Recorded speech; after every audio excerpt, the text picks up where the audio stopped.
Check, check. 1, 2. Can you see that? Yes, no? It's not going to come through the. It's not going to come through the house because I have you set up on an aux send. So let me know if I need to go up or down with that audio. Check, check. 1, 2, 3, 4. Hey, check. 1, 2, 3, 4. Hey, Mariah, can you hear me? Can you hear me? Can you hear me yet?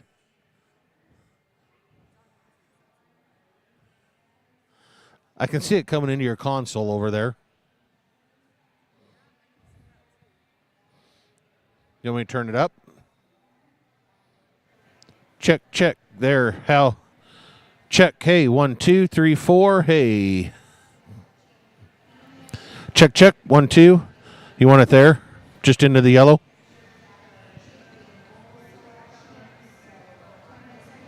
Okay. Check, check. 1, 2.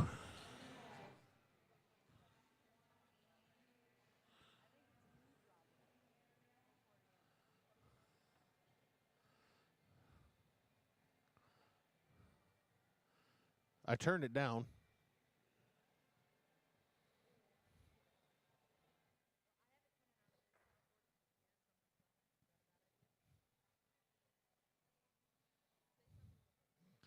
Check 1, 2, 3, 4. Audio check 1, 2, 3, 4.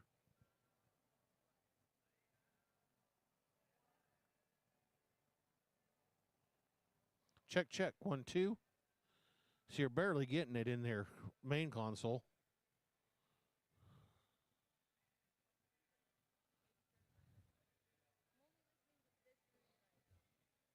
Okay. Check, check. 1, 2.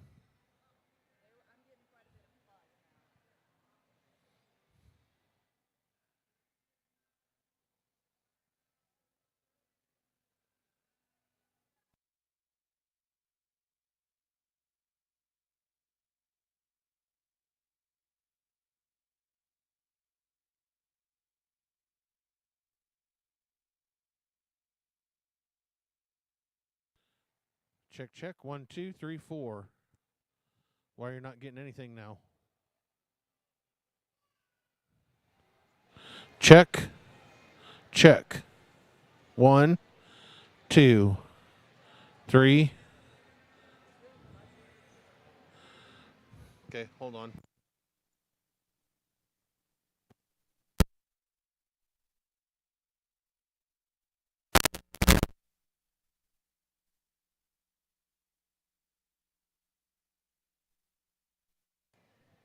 Check, check. 1, 2.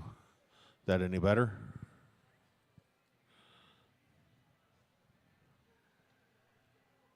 Always waiting. Always waiting.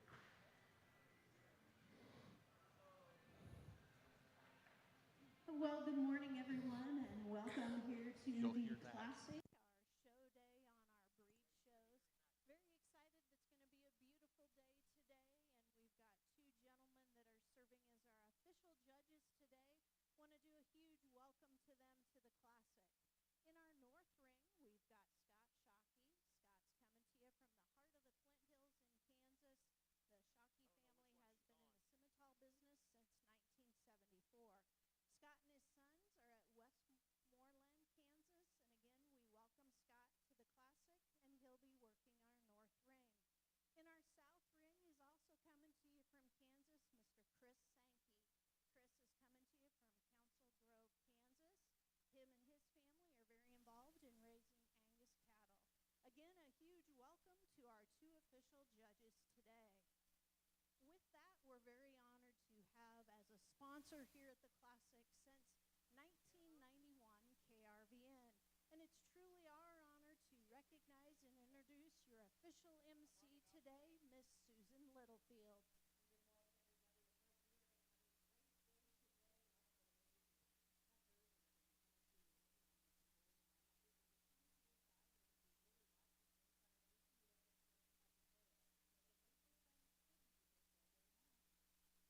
It is, Susan, and we're going to take our time today. We've got beautiful weather. We've got a great group of judges.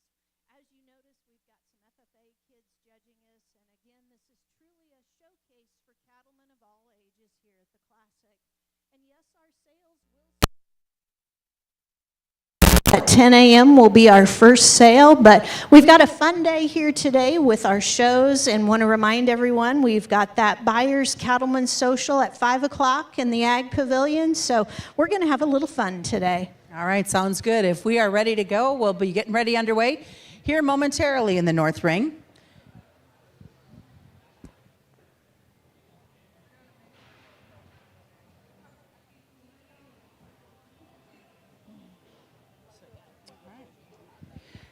We're going to start out here in the North Ring. These will be our main Anjou. This is class number 1, single entry in class 1, born April 11th of 23.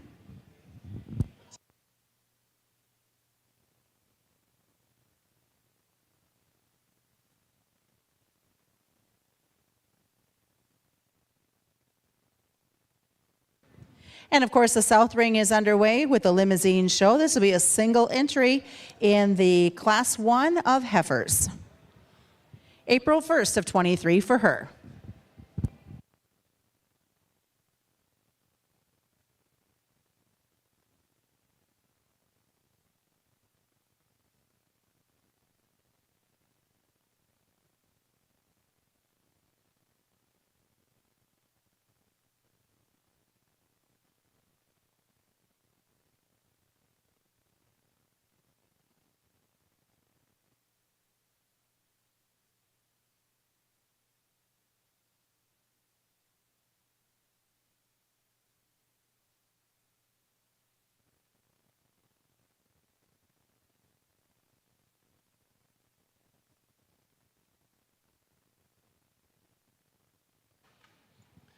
Well, good morning, and it is a pleasure to come up to Kearney and good friend Chris across the ring. We're going to have a good day today, and I think for us, at least for me and my side over here, we are off to a good start. And as this heifer walked in, I was thinking about, Renette was telling me this morning about their junior program here, the scholarship money, nearly $24,000 in scholarships that they hand out.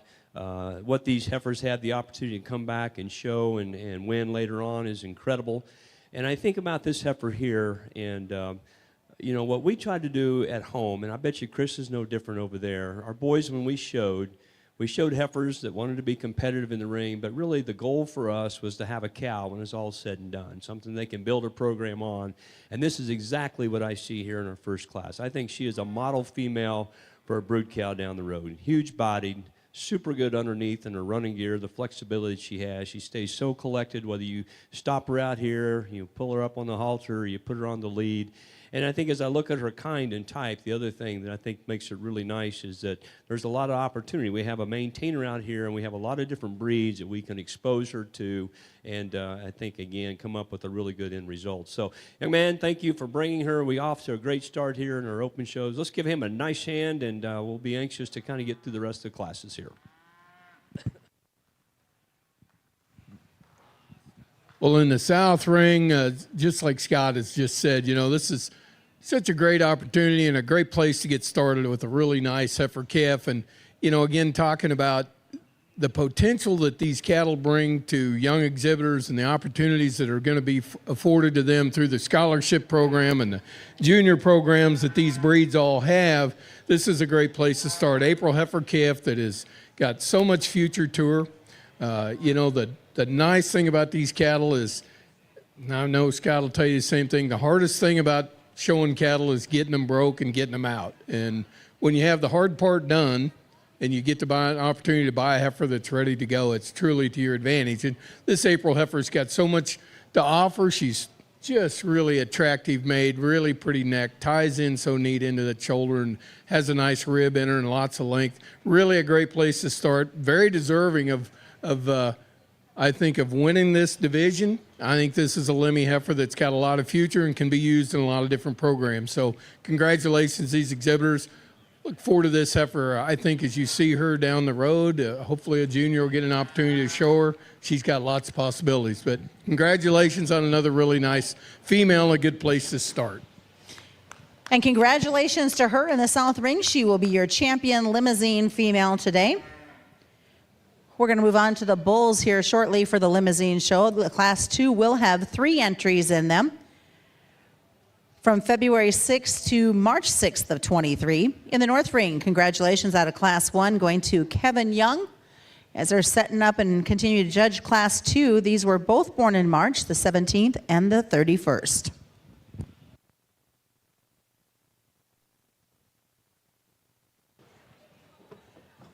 If we can get one of our photographers to the stands to take a FFA picture, if one of our next level team could come to the stands for a photo.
You know, the nice thing about events like this is Chris and I just share with you our opinion, and you're actually the judges. You're the ones that are going to make the decision. And the nice thing about these two heifers, the minute they came in the ring, I'm thinking about we get them to a show, and the important part is when you get to a show is you need to make an impression right off the bat when you come through that gate to the judge. And I think Chris will agree with me that when you enter, and if that kind of sticks in your brain as a judge, it's kind of tough to beat them later on down the road. And that's exactly, I think, what both of these heifers do.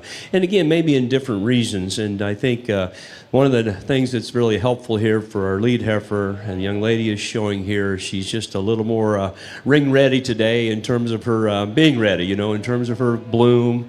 She's a little more calmed down out here. And so getting them to the first show is the big step, like Chris said over there, and getting them broke. And that heifer that the gentleman is showing, we got her over the hump now. We just take her home and let her change, and she will. So let's just talk about the heifer up front. Again, she does demand your attention. We get her stopped and propped up. You know, she's got a little extra frame and length of body.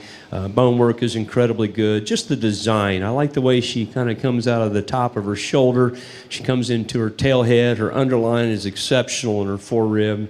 Blends into her lower shoulder and chest very nice, and has the ability to maintain that kind of uniformity back into her flank. And so I think, again, from the side, and it seems like today a lot of shows that we go to and we watch, you know, these people judging and what they like, a lot of it's kind of gathered from the side. And I think this is one that can sure capture a lot of friends, a lot of attention in the ring. I look at this second heifer, and again, that thing's basic. She is good. I like the angle of her shoulder. She's got some cushion to her knee, and again, she seems really good in her running gear. Even though she fights you just a little bit out here, she gets over that after this week. We get her stopped and propped up. She's alert. She's got a good look about her head and her neck.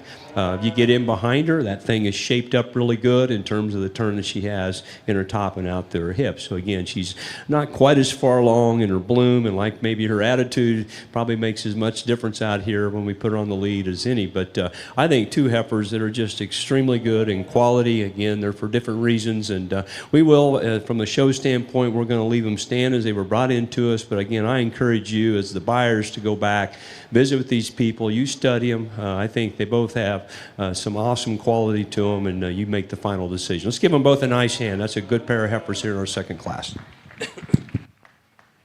If we could have all the FFA students, if you're down on the floor, please come to the grandstands. Over on the All limousine FFA bull students. side, three really good individuals in our bull show. And, you know, the nice thing about our industry and in the cattle business is that we all have different needs. We're all trying to go different directions. And so we need some variation of kind and different kind of cattle to fit our needs. And I think all three of these bulls, I could find there's a place for each one of them to start this class.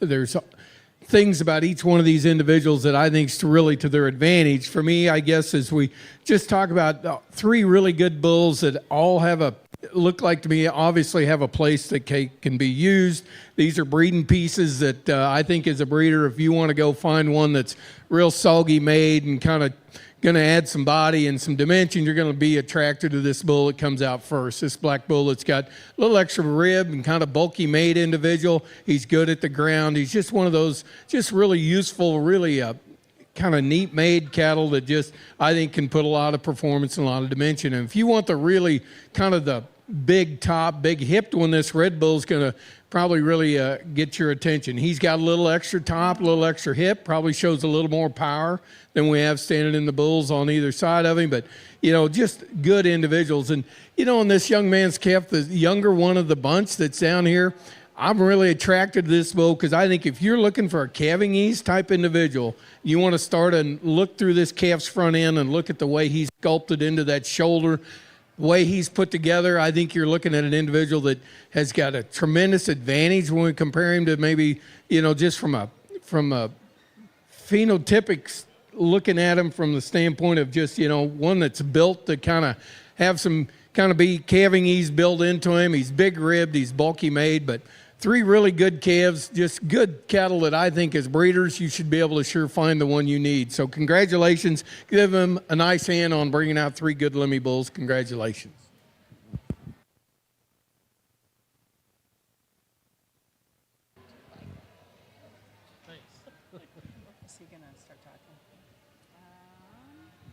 So in the North Ring, we do have a single entry in class number 3. Born May 7th at 22. After this class, a selection of your champion, male and Jew female, will take place. Real quick here's the results out of the limousine. Congratulations. First in class 2 will be Crazy Women Creek. Second will also go to Crazy Women Creek. And third goes to Benish Cattle. Your champion limousine bull exhibited by Crazy Women Creek, and your reserve also by Crazy Women Creek.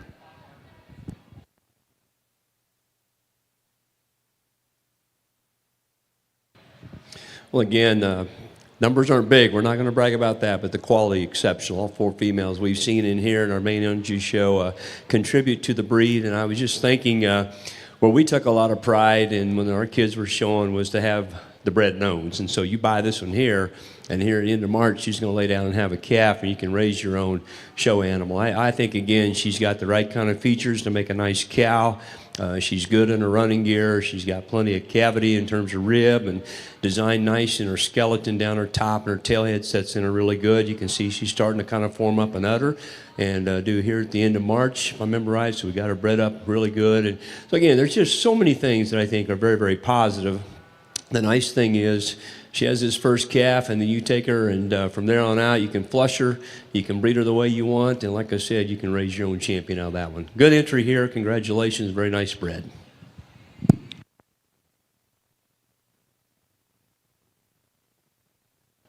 And congratulations in Class 3, Holt Cattle Company. We're going to bring those ladies back in for the selection of your champion, male and Jew female.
We'll just take a little time to we got them parked out here head to tail. And again, for those of you that are interested here in purchasing, gives you a real good opportunity to kind of compare them. It's going to be a little tougher maybe when we get them back into the stall, but you get a good idea how the 4 cattle fit together and what kind of works for your program back home. That's really what it's all about. I've learned a long time ago, you raise the kind that you like and you raise the kind that you can sell. Don't worry about everything else because it'll fall into place if you raise good ones. And I think we have that opportunity out here.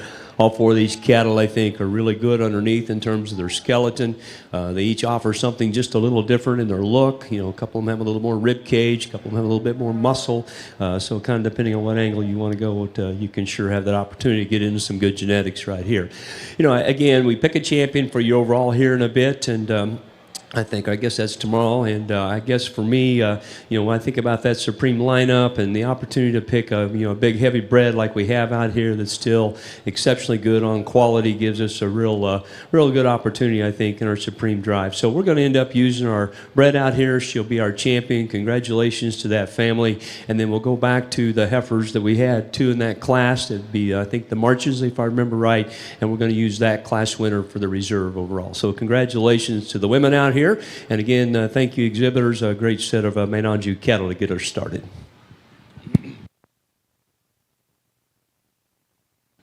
And congratulations, your champion Maine, exhibited by Holt Cattle Company. Your reserve will go to Prospect Hill Farms.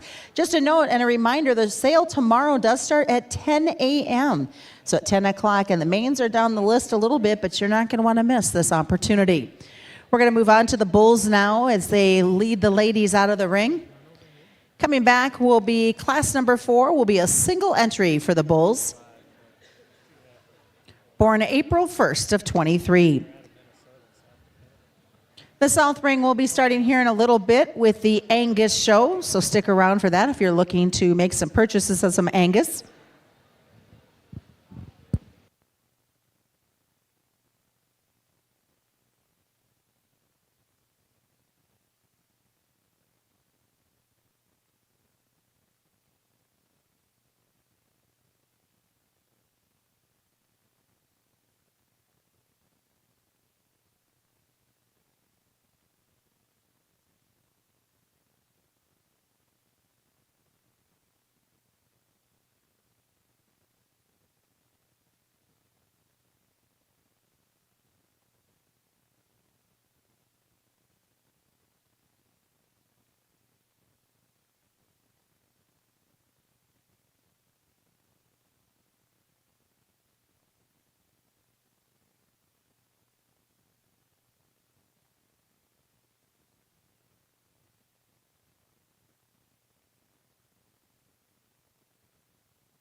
So the reason you're seeing the weight is because they're taking photos. So they have taken over those champion and reserve champion from the mains. They're going to get those photos taken, and as soon as the judge is done smiling, we'll be back to start on the bulls.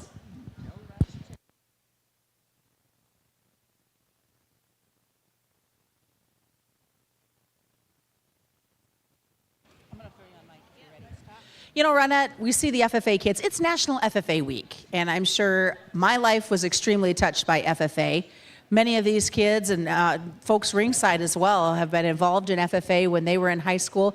They see the importance of it. So it's nice to see these kids on a busy week that that's going on, still take some time and come out here to the Classic. Absolutely. You know, I grew up in the Franklin FFA chapter, and FFA was extremely important in building the next generation and all those life skills that they learn, and very honored for them to take the time to be here today. You know, it's a busy week. It is National FFA Week, and there is a lot of CED contests going on for Nebraska FFA youth. And, you know, the Classic Board is already busy brainstorming of, you know, can we hold some contests over in the building and do some different things over here? And so really building those kids. And, you know, we joke these kids' schedules are busier than you and I ever thought of being. Oh, I know. There is no way I think I could have survived as a teenager. But thanks, FFA kids.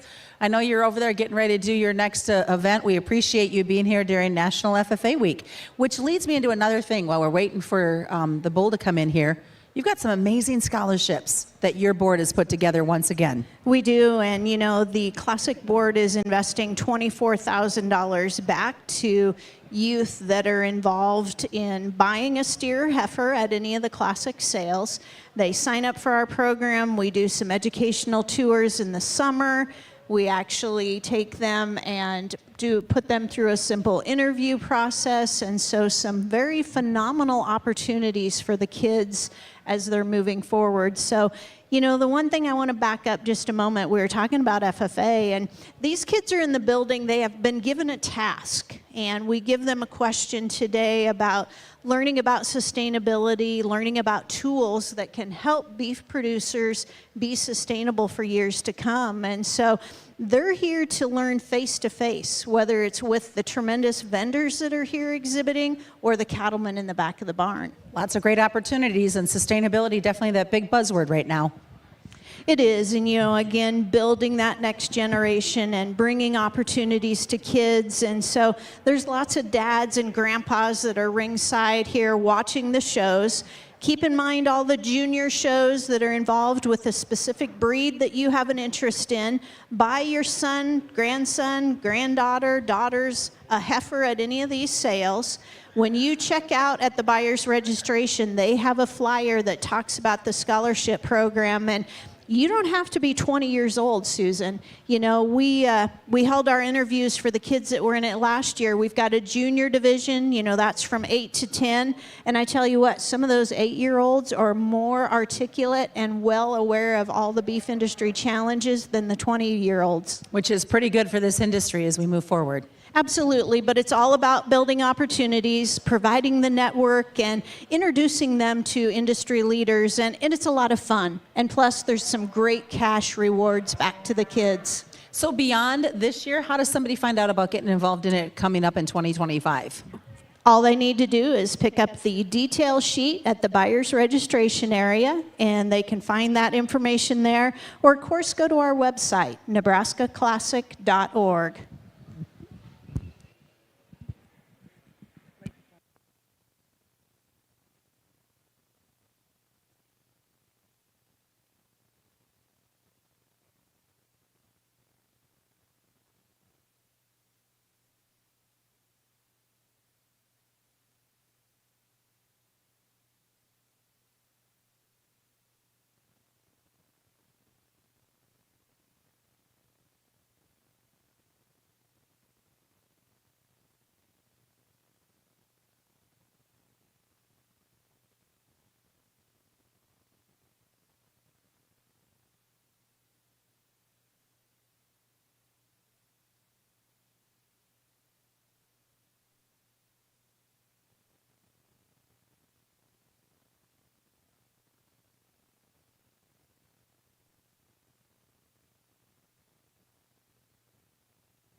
Want to remind everybody, Cactus Jack's is open over here. He's excited to be here to be a part of the Classic. He's going to be serving a great lunch today. And, you know, Susan, I've caught you down underneath doing some shopping and things in front. Well, of course, you know, you got to update your wardrobe every time you're here. You know, when I've been talking to guys, I'm like, we've got a great commercial trade show this year. There's really something for everybody, whether you're looking for tags, shoots, feed companies. And you know, you can barely see it, but that trailer over there, you might want to go in and check that out. It's got the word soap on the side of it, but it's worth your time to venture in there. All right, I'm going to check it out. There's lots of things to see, lots of education. Beyond that, you've got the nutrition. I mean, if you've got nutrition concerns after the crazy rough winter we've had, it's a place you've got a lot of opportunities. There is, and you know, Randy Lenz, can you hear me over there, Randy? He's shaking hands and talking to some little girls. And Randy with Prina Mills, he's never missed a Classic. He's been here since it started back in 1991. And Randy, can you hear me over there? George, make Randy put his hand in the air.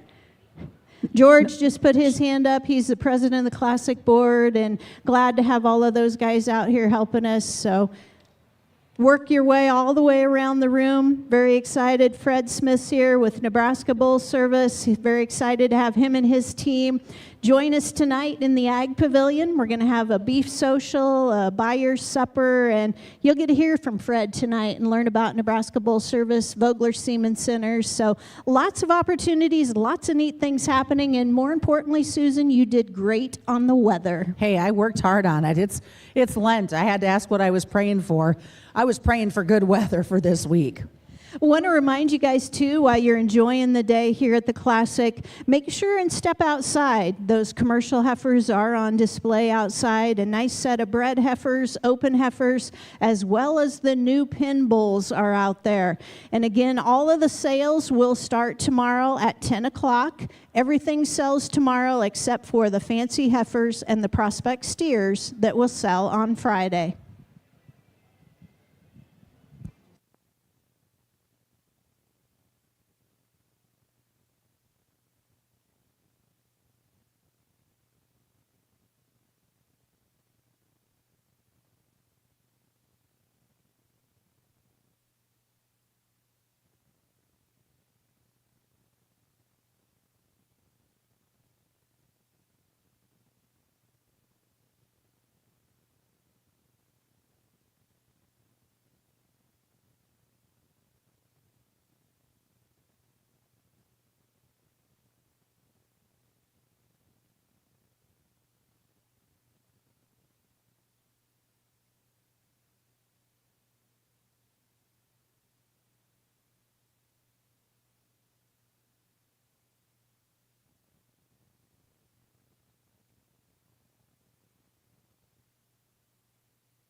All right, well, looks like we're about ready to start here on the south side. We're going to bring in the Angus show. We're going to kick it off with the first class.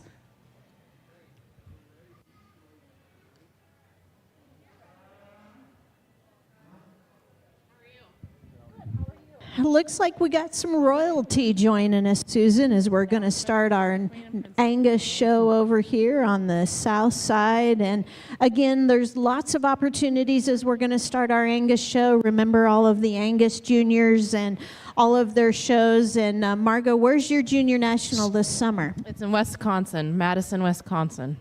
And as well as you have a summer show. Yep, that'll be at Broken Bow, May 31st through the 2nd of June. Wonderful. And then are the juniors, are they still going to have their show here in December? I have not had word on that. I think they're planning for it, but Lots of events and activities with the Nebraska Junior Angus Association. Make sure and stop by. Margot has a booth there in the Ag Pavilion that has lots of information in regards to Nebraska Angus breeders, and very honored to have her spending the day here. And Susan, tell us a little bit about your royalty you've got going on. I was just going to ask Margot about that. Two wonderful ladies spending the day here. Tell us who we've got. so we have our Nebraska Angus Queen, Addie Kraus. She's from Belgrade. And then we have our Nebraska Angus Princess, McKinley Stoller, and she's from Palisade. And your booth is located where? It's in the Ag Pavilion. It's pretty labeled Angus. It's pretty easy to find. And you've got a lot of great information that we're going to have to talk more about, including an upcoming tour in September. Yep. All right. Thank you so much.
So we get ready to start our Angus show on the south side. Really nice April heifer calf. A great place, I think, to start a set of Angus females. I think if you are interested and you look at the EPDs on this female, what we've got provided, then you're going to see that, you know, this is the high growth female of the whole show. This is the female that if you want to add that extra performance that our EPDs are going to provide for us, her weaning EPD or yearling EPD or marbling EPD, her ribeye EPD, she's going to add tremendous amount of dimension and power and growth in her offspring. If you if you kind of read the paper on her, she's the one that I think you're drawn to when we start this female show. And along with it, the nice thing about it is, you know, she's a phenotypically, she's made right. She's big ribbed. She's got plenty of dimension to her. She's obviously a heifer calf that you could have a lot of fun with.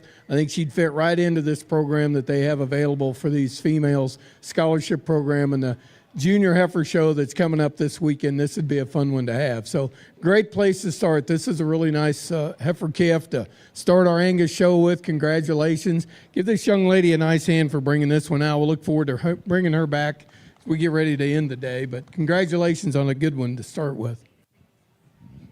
And congratulations, Class 1, exhibited by Deathlifts Angus Ranch.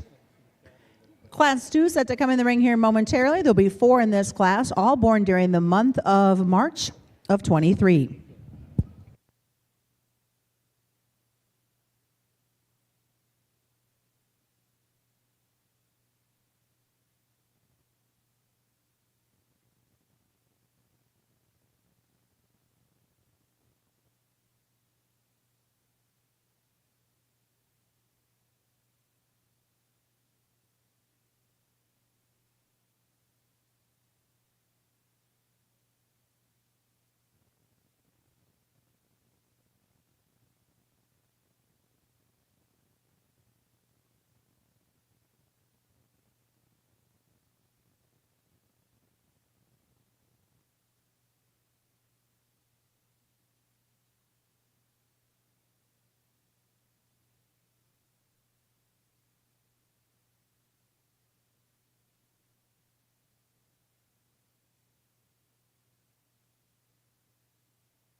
You know, Susan, we've been joking about that everybody's having a hard time of we're just going to relax today and have fun. You know, it's pretty exciting that we're going to be able to allow the judges, they'll take pictures between the heifers and the bulls. That way they're in our official backdrops. So beautiful weather, great day, lots of things going at you. And again, the judges will go to the backdrop, but for the heifers, they'll go for the bulls, and we will take a lunch break today. We've got lots of things to see and enjoy here at the Classic. Real quick here, while he's still looking over this group of heifers, we got to give a big shout out to your crew, because a lot of folks don't see the behind the scene work that those guys are doing. And they may see them out here, you know, with the scooper cleaning up messes or leading in a group of classes, but they deserve a little bit of kudos too. Absolutely. And, you know, I like to joke that the Classic has a great team from the board of directors to all of the girls that are running. And, you know, if you would have been around here on Saturday when we kicked off with our judging contest and we had 500 and some kids here,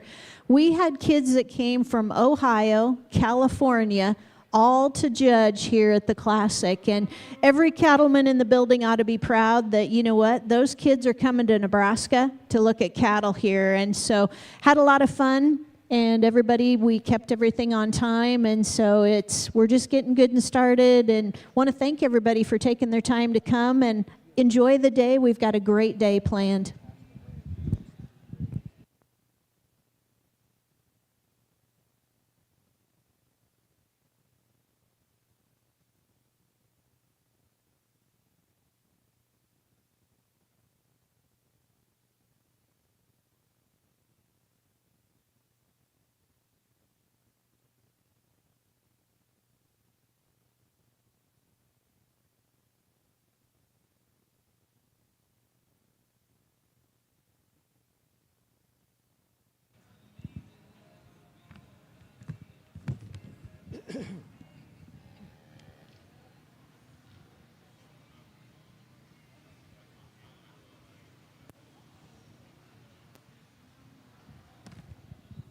Well, it's a really nice Class Angus females. Before we start pulling them out and lining them up, I think we're going to go through and just talk about them, you know, and talk about the way I see them and kind of the things that I think these cattle, kind of some of the advantages that they can bring and the opportunities I think that lay with all four of these heifers, kind of what you can do or the places you can use them. And I think if we start on this end and we want just phenotypically, we're going to look at these cattle and you're going to step back and kind of think about what maybe they can offer or what they can do. And I think obviously, as you said on the outside and you look in, if you're looking into these heifers and you're thinking kind of which one maybe has that little bit of extra eye appeal that's probably going to maybe kind of get some attention. If it's a junior, if you want to go show one, kind of where you want to start at.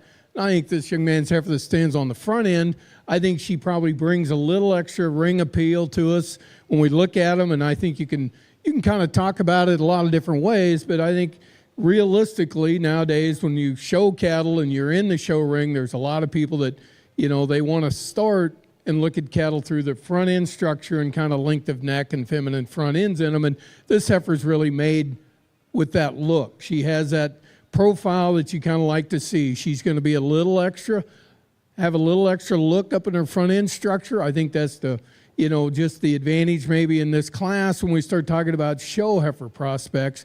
This is one that if you're going to really kind of look forward to Saturday or when the junior show is, or look down the road for the state junior Angus show or junior national, that'll be one that you're attracted to because of the way she's built out of that front end. She's big ribbed on the profile. She's just super attractive to look at.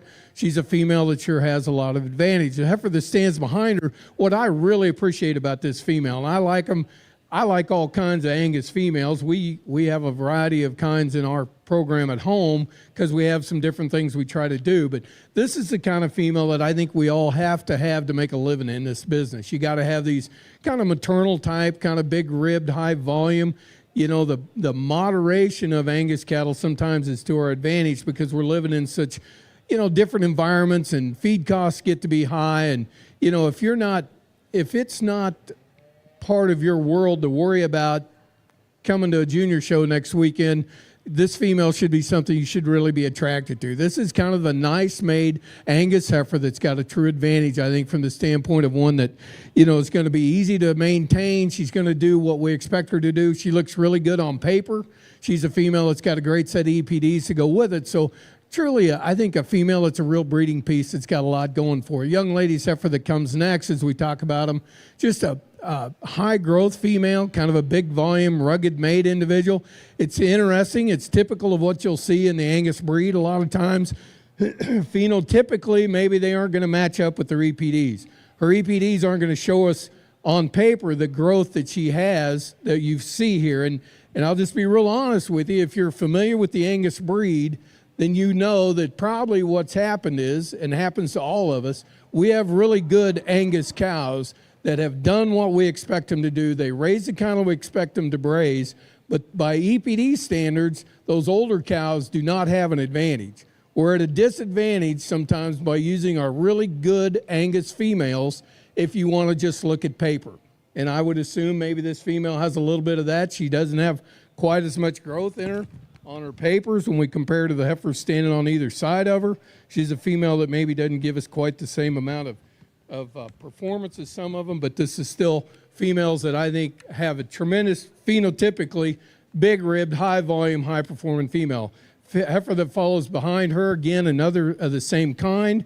Females that are structurally right, they're put together right, they're cattle that just can do so many things. They have enough weight per day of age, they have enough performance, they're kind of the right kind. They're the cattle that I think you just kind of are drawn to. So a really unique set of cattle. And I'll be real honest with you, when you go through and start sorting sale cattle and start talking about the cattle that these people are that you need to buy, that you need to find in your program, then you're going to see a lot of things different than what's easy to stand out here in the ring and just pick one phenotypically. But there's an advantage, there's an option, I think, available out here in all of these. We're going to line them up because we have to for a sale order, but that does not mean that wherever you go in this group, you're not going to find a female that can help your program. Because I can tell you, I could find a place for all four of these heifers and use them in my program. For me today, the one that's probably the combination that I'm drawn to the most will be this female that stands on this end.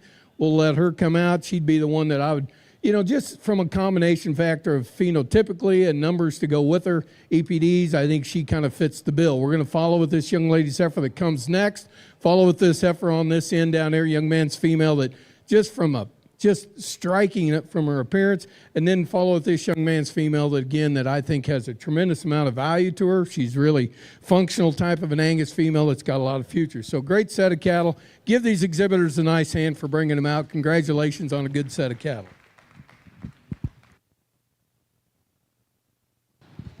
All right, as we get started in our Main Anjou Bull Show, we got him broke now. Sankey's doing a good job helping us out. He come in here pretty bright-eyed, and I think as he moves, you can see his nerves are working on this old creature right here. But so let's think about him down the road. I think some of the strengths he's going to contribute is just his stoutness. He's kind of got a big old, mature, stout-looking head, and he's shaped up really good, and his base width is good. And if you're needing a bull to kind of improve some muscle shape and open some cattle up, and this guy ought to do it pretty well. And yet he's not going to be a super big frame bull. I think he'll always weigh up pretty good because he's dense enough, but we can do that in a more moderate package, and I think that's what we find here in this guy. So it'll be a lot easier to get him some buddies here in a few minutes and let him walk around the ring. We've kind of got the edge knocked off him right now, so again, a nice way to get us started here in our bull show in the Main Anjous.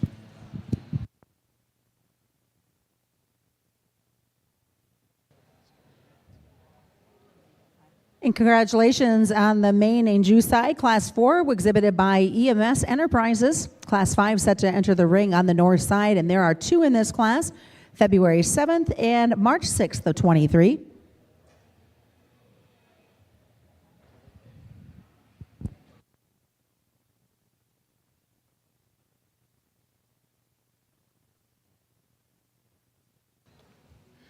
Another really nice single entry fall yearling female. Said they've got her bred. They've got her bred to one of the really up-and-coming young Angus bulls of the breed. So this is kind of the moneymaker, I think, when you want to start looking for females that maybe are already where you want them to be. These guys got the hard part done.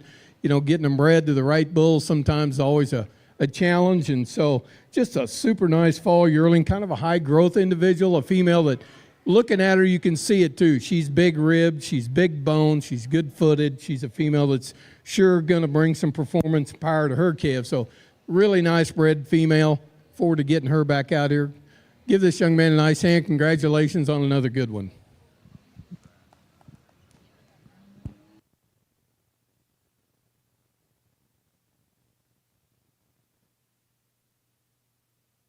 All right, we're going to get you caught up on the Angus side in Class 2. First, we'll go to Vision Angus. Second to 4M Angus. Third exhibited by Cisco Brothers Cattle Company. And fourth was exhibited by Weathers Farms. And in Class 3, first we'll go to Vision Angus. Set to bring in our final Angus female. This will be class number 4. She was born March 25th of 22.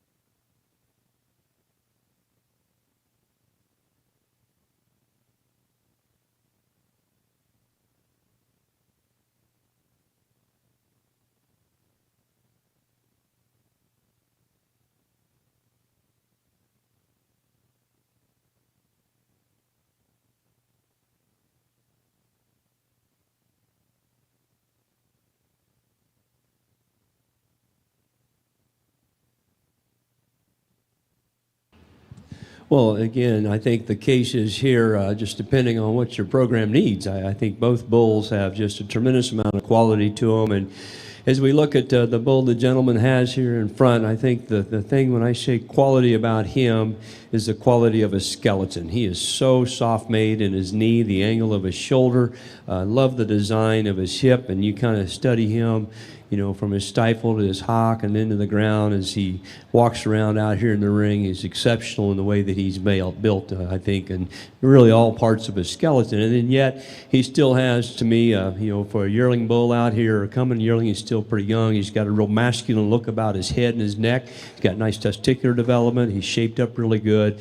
You know, I think if you got some cows that just need some extra punch, you want to build them right to the ground in terms of feet and skeleton, this guy sure has the opportunity, I think, to pass that on. So very good high individual from that standpoint.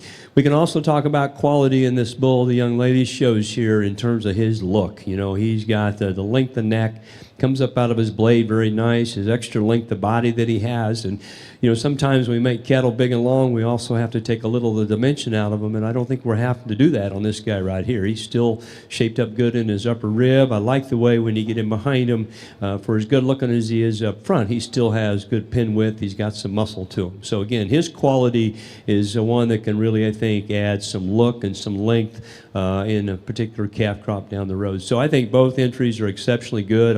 I just think this one's very intriguing that the gentleman shows in terms of his structural build, his soundness, and the way that he gets out and goes out here, and step very, very, very masculine. So we will, breeders, keep you as you were brought in here. This bull will be first, this bull will be second, but I encourage you to study him and kind of, again, figure out what you need at home and figure out which bull works best for you.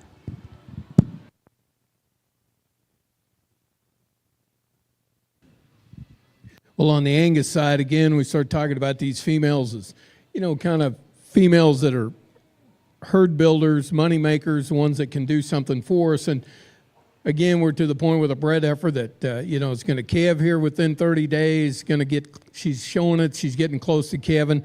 Really a nice Angus female. Just got a tremendous amount of rib, lots of top in her. She's soft made. She's got enough performance to her. She's good enough on paper. She's a female that can do a lot of things, and I think the advantage of having a heavy bred is, you know, we're 30 days away from the opportunity to start making some money out of these cattle. So some of the guesswork, I think, from that standpoint is taken out of it. But really a good individual, very deserving of being out here. This is one I think that as an Angus breeder you sure have to be drawn to, because you can start at the ground and work your way up, and trying to find Angus females with extra bone and substance and dimension to them sometimes gets a little bit harder, but this is one that sure brings it all to the ring. So congratulations on a nice individual. We'll look forward to bringing our class winners back to pick our champion Angus female, but this is a good female. I sure think is, you know, whether you're wanting to buy a female to raise show heifers or whether you're wanting to buy a female to add some performance power in your cow herd, she's going to do it. So congratulations on a good one, and we'll look forward to bringing them back.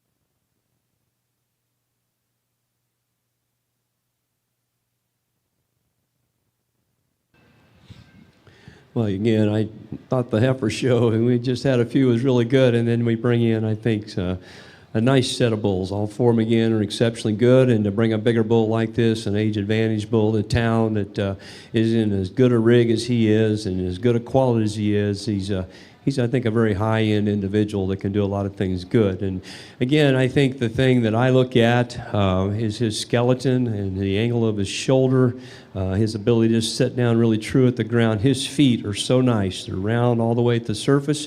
I don't see any claws ever curling out and having a screw toe on that one because he's not built that way. He's got the right kind of claws set underneath him. His length of top is good. He's got plenty of muscle to him. You know, as you watch him walk, again, occasionally he'll kind of tighten up on an ankle. I have no concern about that whatsoever because as I look at the angle of his hock, his pasture and the way that it's shaped, it's probably just a bull being on concrete with a little bigger size like that, that he's doing that. So his flexibility, his looseness, and his goodness at the ground, I think, is the real deal. So again, a really high-end individual here to represent this older bull class.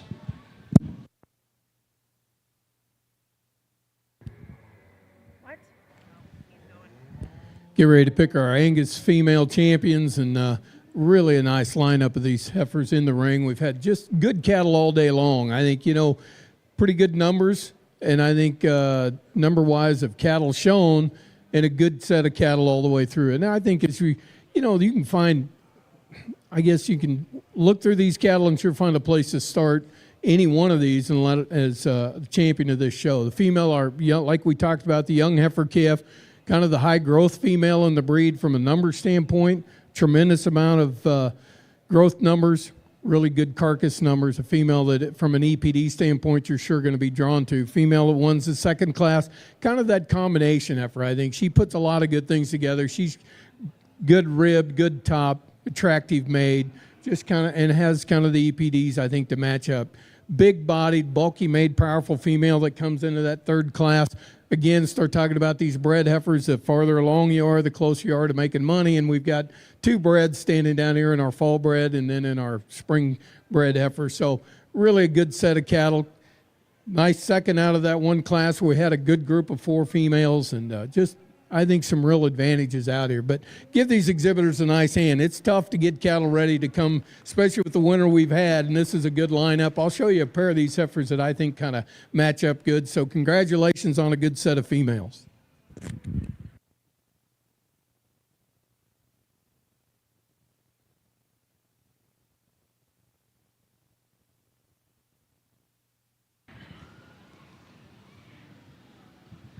In our Main Anjou Bull Show, again, you know, I think the quality has been good in every class. We've got the youngest bull down here, very moderate, perhaps the most muscular bull of the group when you consider his age, and I talked about the ability to transmit some muscle and red meat. I think he ought to do that very well. We had those two bulls there, the March and the February. They were in that next class, and this March bull just so good in his skeleton.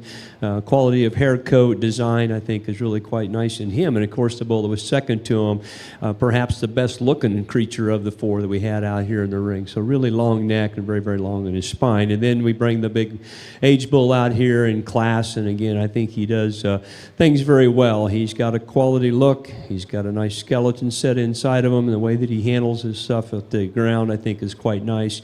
He doesn't give up any muscle to do that either. Sometimes we got to do that. We got to take a little out of him to make him kind of loose and flexible, and I don't think we have to do it in this case here. So again, I think all the entries are very nice. I'm going to stick here with our older bull. He'll be our champion. Then we'll come back with the bull that won the second class. Will be our reserve in the Main on Juice show. Congratulations. A great set of cattle here, people.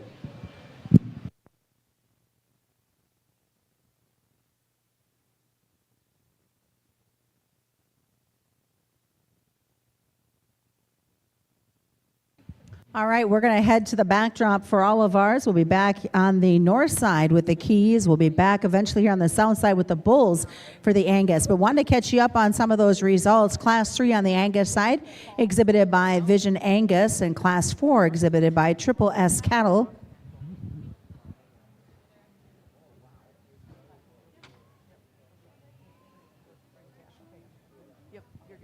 And congratulations, your champion Angus female was exhibited by Triple S Cattle coming out of Class 4. Your reserve champion is Vision Angus coming out of Class number 2. On the north side, I'd like to say thank you to Emma Hall. I think she may have left the ring. Maybe she's getting ready to go over for maybe picture backdrops, but she is the main Anjou princess. So thank you to Emma Hall for being with us today. In the bulls, class number 5, first was exhibited by Rockin' T Ranch and second by Bar S Cattle Company. Out of class 6, exhibited by Prospect Hills Farms. Here's your champion main Anjou female exhibited by bulls exhibited by Prospect Hill Farms, and your reserve exhibited by Rockin' T Ranch.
You know, Susan, we remember last year we were very honored to have Miss Rodeo, Nebraska with us last year, Miss Rebel, and pronounce her last name for me. Sokocha. You know, it was very fun to have her, and I know we've got some rodeo little princesses back there. Why don't you come join us up here on the table? Susan wants to introduce you, and you know, it's very exciting. Last year, Rebel did a great job, kind of her platform of promoting agriculture, promoting the beef industry, and you know, these girls are all involved in ag. A lot of them are growing up on ranches, and so they're here and promoting their opportunities, so we'll introduce them here in a little bit. And I believe you had the honor to work with Rebel a little bit at KRVN. I did. Rebel was our intern for a while, and then she came on working for us part-time while she went to classes at UNL. So an amazing young lady. We were all cheering her on during the contest ahead of the National Finals Rodeo. Was bummed, but she made it into the top 10.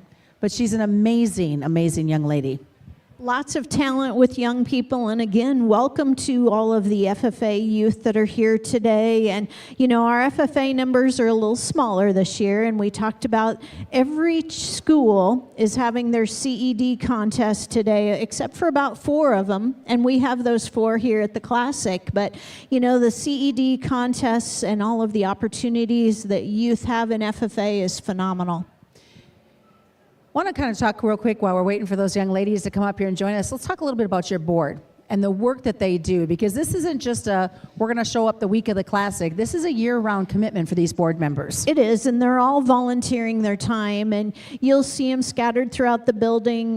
George Janning, that is the president of the Classic Board, he's been a part of it since it started back in 1991 when they came up with the idea just to hold a cattle show and sale in February. And, you know, back in 1991, things were a lot different than they are today. And I know last night, another one of the founding board members, Keith Stafford, was around here. And I think if you sat down with them and asked them if they ever thought that it would grow into 3 different events held throughout the year, my guess they would be very pleased with how it's expanded. And Susan, why don't you take a moment and make these young ladies introduce themselves and tell them where they're from? You bet. Why don't you guys kind of step up here so everybody can see you? And I'll start out with you. Tell me who you are.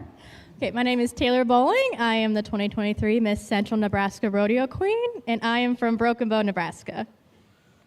Hi, my name is Shaylin Rasmussen. I am the 2023 Cedar County Rodeo Queen, and I am from Burwell, Nebraska. Hi, I'm Bria Bergman. I'm the 2023 Central Nebraska Rodeo Princess, and I'm from Orchard, Nebraska. Hi, my name is Sydney Holmes. I am the 2023 Rodeo Cowgirls Association Sweetheart, and I'm from Ord, Nebraska. Hi, I'm Ella Baker, and I'm the 2024 RCA Nebraska Little Miss, and I'm from Palisade, Nebraska. Well, thanks, ladies, for coming and joining us today.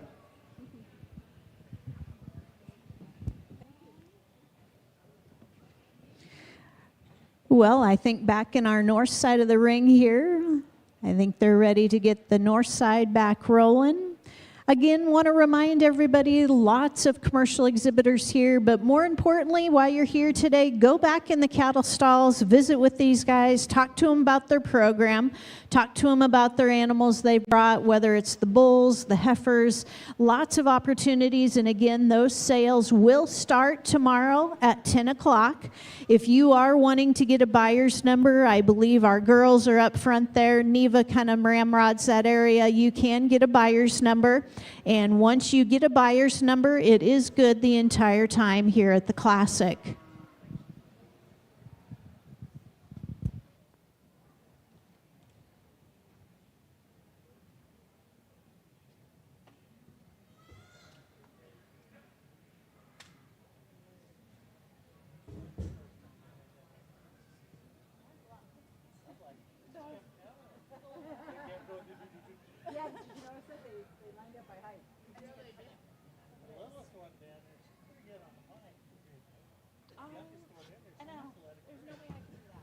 All right, we're underway now on the north side, starting out with our keys. This will be a single entry, class number 1, born the 29th of March.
We'll get off to a nice start here in our Kenina show. And again, the things that I think where this heifer really excels in, obviously she's alert, heads up, clean made.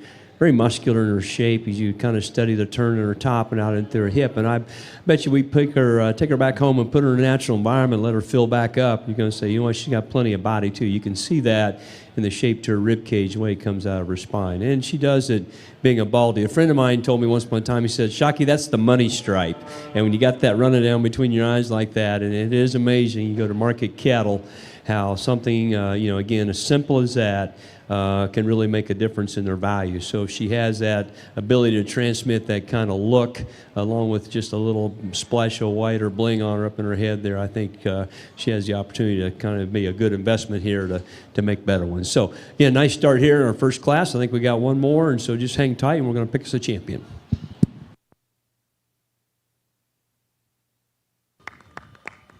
All right.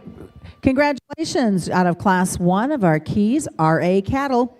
We'll bring in our second class. This will be class number 2. Again, a single entry for them.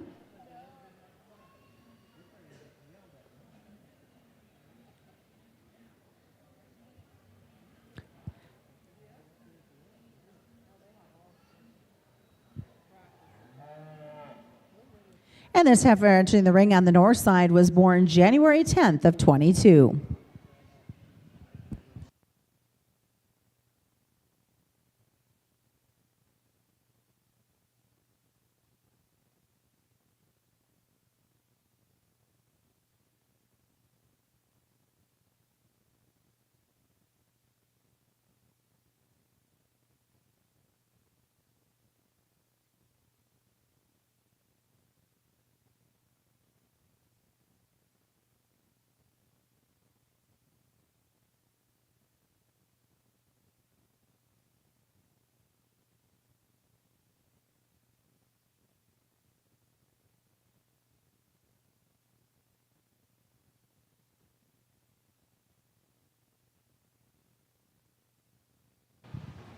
Again, I think you can see this one having the ability to kind of generate some real high-end cattle. She, has good presence out here. She's got that real alert ear, and neck sets out of her shoulder really nice. She's got good bone work, and yet it's not to the extreme where it's too round and coarse. I think she's got the right amount of bone for a female, blends in very nicely in her joints. And then as you kind of work back, I mean, for one that's got as nice as sternum and chest in her, and then you study the middle part of her body, a great big rib cage, and it's a real true rib cage. It's not one of them fed-on looking kinds that's full of fat, because you study her out of her spine. She's got the right kind of shape to it, the sweep to it, all indicates to me that it's natural. Big hip in that one there. So, again, I'm always looking long-term. A lot of people, I want to win the show tomorrow. I want to win the show the next 5 years. So when we take her home and we make her a cow, we have the opportunity to mate her a lot of different directions. I think we have a real opportunity here to raise good stock out of that one right there, because she has such presence out here, and yet the things it takes to make, I think, a pretty low input kind of cow. So very nice entry here in our bred heifer.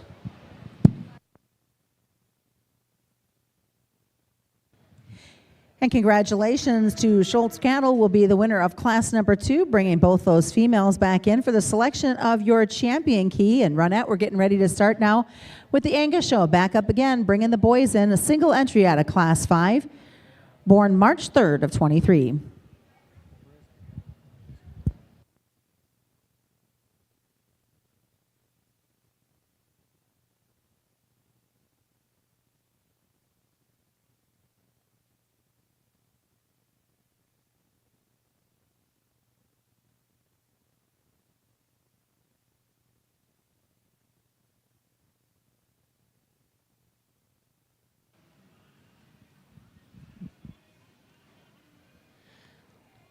Well, what a great place to start our Angus Bull show. This is he a March yearling? This is a good individual. Man, you want to talk about cattle that can add some performance, can add some dimension, and they're good at the ground.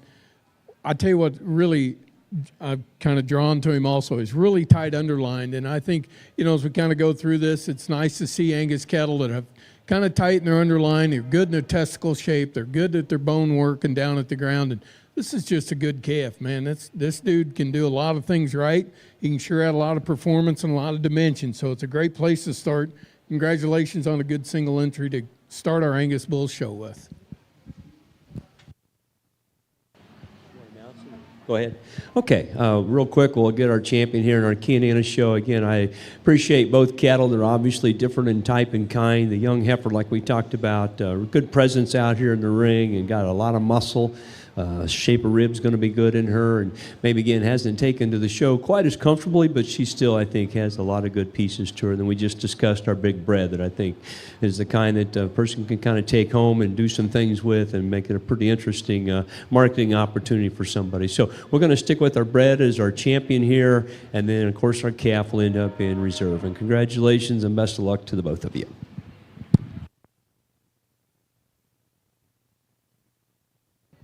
And congratulations, your champion key exhibited by Schultz Cattle. That comes out of class number 2.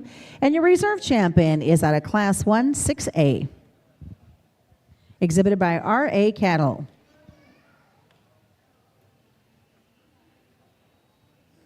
I want to take quick pictures of those females. We'll be back with the key bulls here in a moment on the north side. But if you move your selection over to the south ring, we're into class number 6. These bulls are born all in January of 23.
Another really good class. These 3 January yearlings, these are individuals I think you can sure find a lot of options available to you. You can go a lot of different directions, whether you want to just kind of focus strictly on EPDs or whether you want to throw in some phenotype and some performance to go with it. I think as we just talk about these individuals, I think this calf that stands on the front end of these 3 bulls, I think he's a lot like the calf that just left the last class. These are kind of high growth individuals. Phenotypically, they're cattle that are good performance-wise. When you stand back and look at them, they're sure nice on the profile. They've got big ribs in them, lots of dimension to them. When you get right on top of them, they got big tops in them. They're cattle that come down to the ground with some width and some dimension. So just, good individuals. Like I said, just very, very similar to the bulls that we had in the class ahead of him. Bull that stands in the middle, I think you can go to the paper on this bull and look at his EPDs and be drawn to this calf. He is calving ease with growth, tremendous amount of marbling in him. He's one that if you're going to feed cattle out, you're going to want to have some growth in them and have some marbling and get them on a, sell them on a grade scale. You're going to be attracted to this individual. He's one that, he's good. He's probably not, You know, and obviously he's maybe just not quite as fitted up as the bulls that stand on either side of him. But if you look past that and just look at this individual from the standpoint of what he provides, he's a pretty good calf there's a lot of things about him you like. I like his frame size. I like his growth. I like the fact that, he's pretty green, but he's still got some good weight to him. He's an individual that, I think sure got a lot of future to him. And I think he's the one that, can sure add some things from a genetic standpoint. He's one that sure can do you some good. Then I think this young lady's bull that we follow that's standing in line here third, I think this is a calf that you have to appreciate him. He looks like one that he's got a big rib in him. He's real soft made. If I was going to pick one and say, man, I want to raise some females, real maternal in his kind, this would be the one that you're kind of drawn to. But just from the way he's made phenotypically, he reads up good on paper. He's a good individual from the standpoint. All three of these cattle in here are very acceptable and can sure find a place to be used. I really appreciate this calf because I think he's just I like the fact that he is real soft made, kind of soggy the way he comes to us. And I think as we relate that down the line, you turn these bulls out, he's going to be an easy keeping kind. His females ought to be the same way. And there's going to be definitely enough performance and growth in his calf. So this is a nice lineup of bulls. There's lots of places to go. I think as buyers of these individuals, I think you could sure find one to fit your needs. For me today, we're going to start with this young man's bull, the Lot 10 bull that stands on the front end. We'll let him lead this class out. We're going to follow with the young lady's bull that comes next, and then follow in with the real high marbling, high growth numbered bull in this breed. So, good set of cattle all the way through. Give these exhibitors a nice hand. 3 pretty good bulls out here. Congratulations.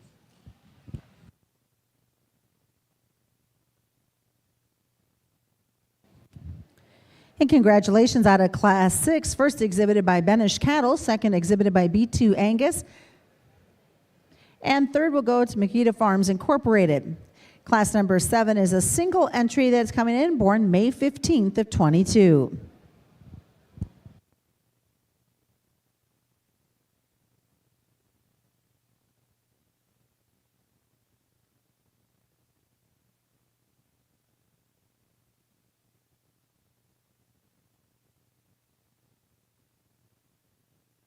And momentarily on the north side, we'll be starting with our key bulls. Will be a single entry coming out of Class 3. Again, momentarily starting with the keys on the north side.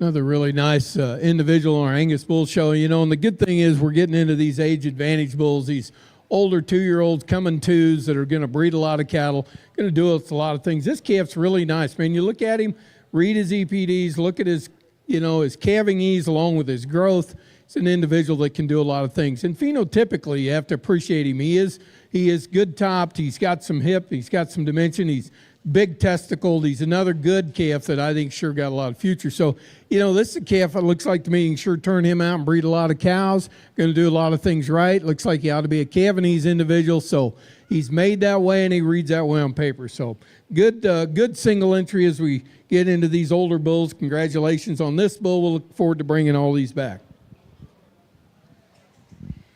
And Class 7 was exhibited by Muller-Pold Herefords. We're going to move on now with our Angus show to Class 8, a single entry, March 6th of 22.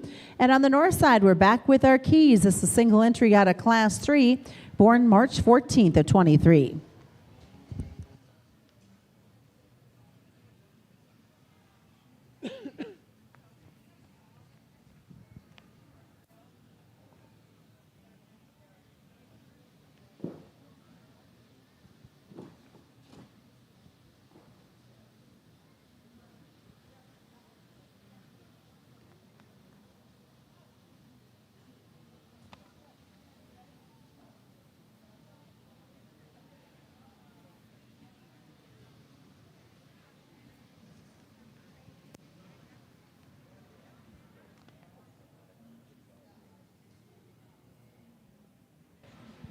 we start our Kenny and the Bulls show, March entry that, again, I think we always need to consider the age and where they're at, and certainly for his age, this bull's just got a lot of stuff to him. You know, he's big body, he's really bold in the shape up high. He complements that with a kind of a nice muscular shape all the way back into his hip, and yet with all that substance, he's not coarse either. He's laid in smooth enough to his shoulder. He's clean enough in his bone work. I don't see any real issues down the road when we start having calves out of this guy. I don't see anything being too radical, too extreme to create any kind of problems whatsoever. And then, on top of that, big, good shaped testicles underneath him. So I think he's ready to go.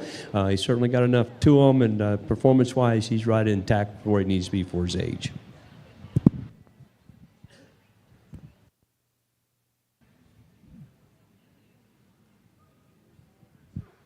Another really nice single entry on our Angus side. And this would be what I'd consider, you know, the calving ease specialist of the bull show. He's a double-digit CED bull. He's negative birth.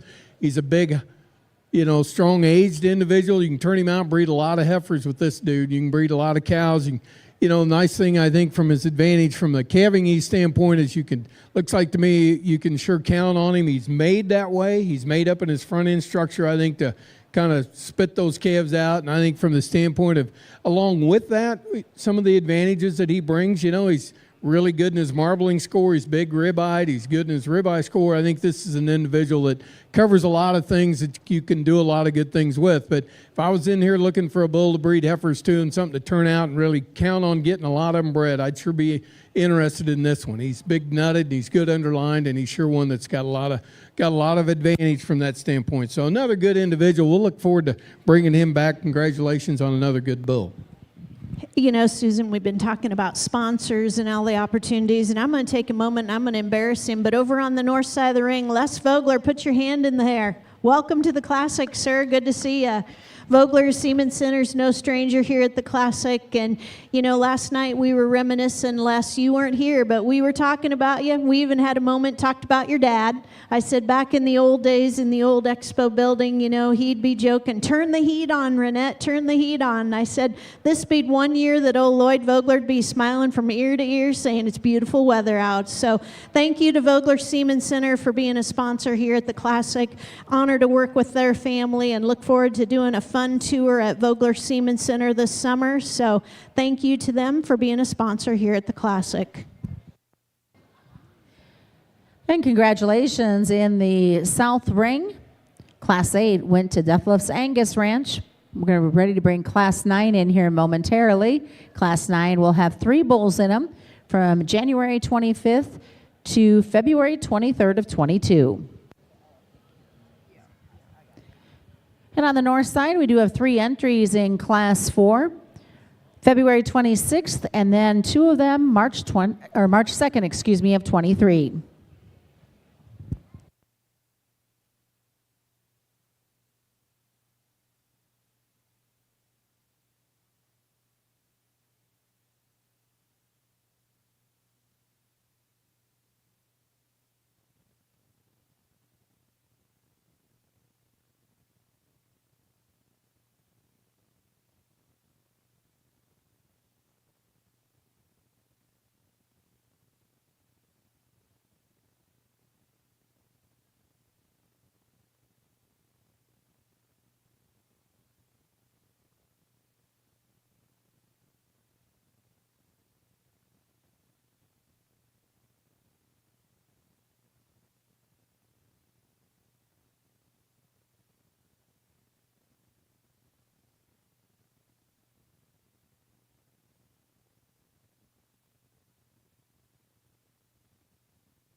Renette, I'm going to add a couple of things to the Voglers. I've got to know them personally here the last couple of years. They are good people. They work hard. They got a great program out here. And their mom makes one heck of a pie, too. Oh, I tell you what. we had a little auction here after our sale, a red heifer sale, and they participated with us, and we sold, I think, 10 or 11 pies, and we averaged over $100. So, yeah, $100 well spent. Anyway, that is a good program, and I encourage you, if you have something, and we've already seen some bulls today that need to head there and get collected.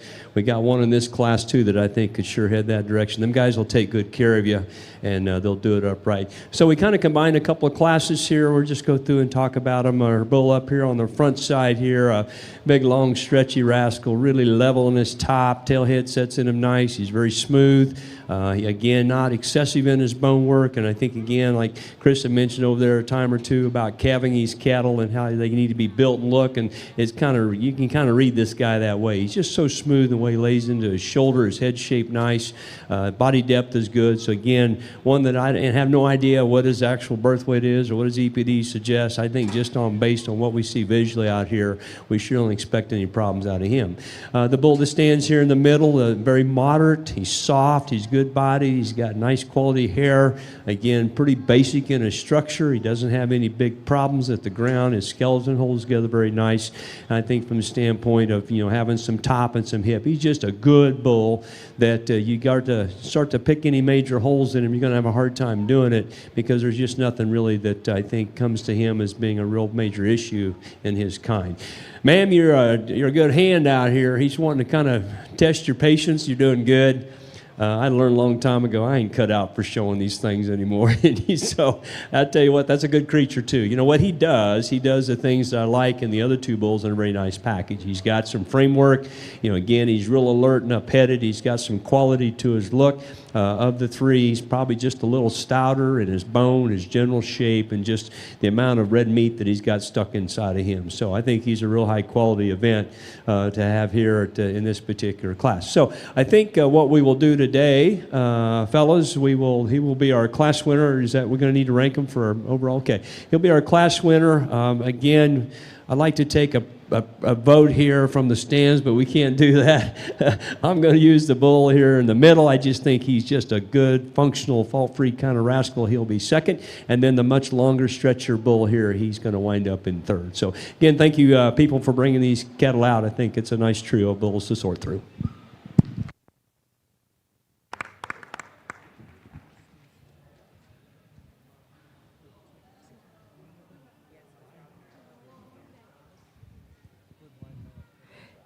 Congratulations to KQM Cattle. They had first, second, and third out of Class 4.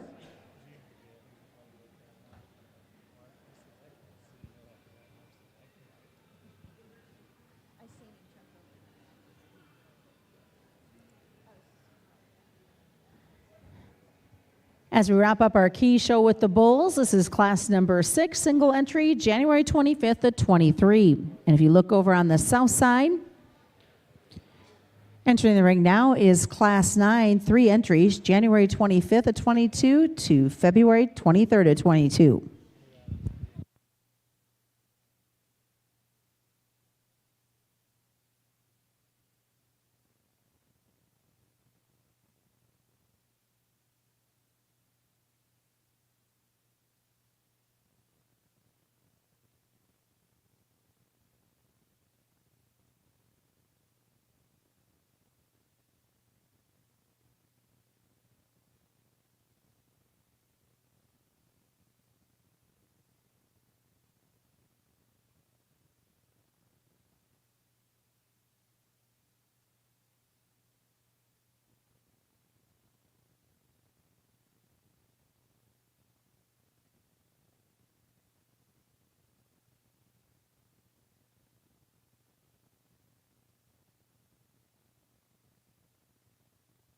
This bull's got a little bit of an age advantage over some of the calves we just looked at, and again, kind of cut from the same cloth just from a quality standpoint. He's got a nice head. He's good in his throat and his chest. Length of top is good. He blends everything together really nice out here, and sure has enough muscle and body. I think one of the things that's kind of hard to do when you bring an individual in here by themselves, they're kind of dancing around here, they're a little nervous anyway, and they never look probably as natural moving out here by themselves as they do back home. And again, I wouldn't be, don't be too prejudgmental on that and watch this bull move. I think the skeleton is okay in here. He's just a little timid the way he wants to move off his hind leg. But I learned a long time ago when I lived in Kentucky, we used to go at the horse track and I'd bet on them thoroughbreds, and there'd be them big thoroughbreds coming in, their old hind legs all tangled up. Oh, I ain't gonna bet on that one. Well, guess which one won the class? Yeah, the thoroughbred that had his old hind legs tangled up. So again, they kind of get that way right here, and that's the way that bull kind of strikes me as he comes in there. He's a little nervous and maybe just a little more timid the way that he moves, but he's got a lot of quality to his look.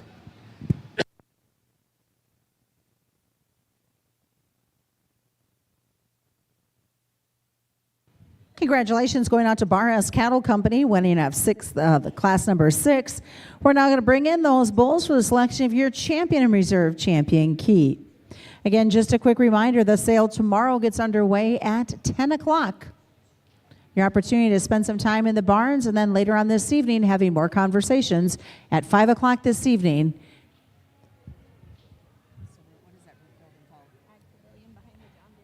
It's in the Ag Pavilion behind the John Deere tractor at 5 o'clock tonight to have those further conversations about what you could be bringing home tomorrow.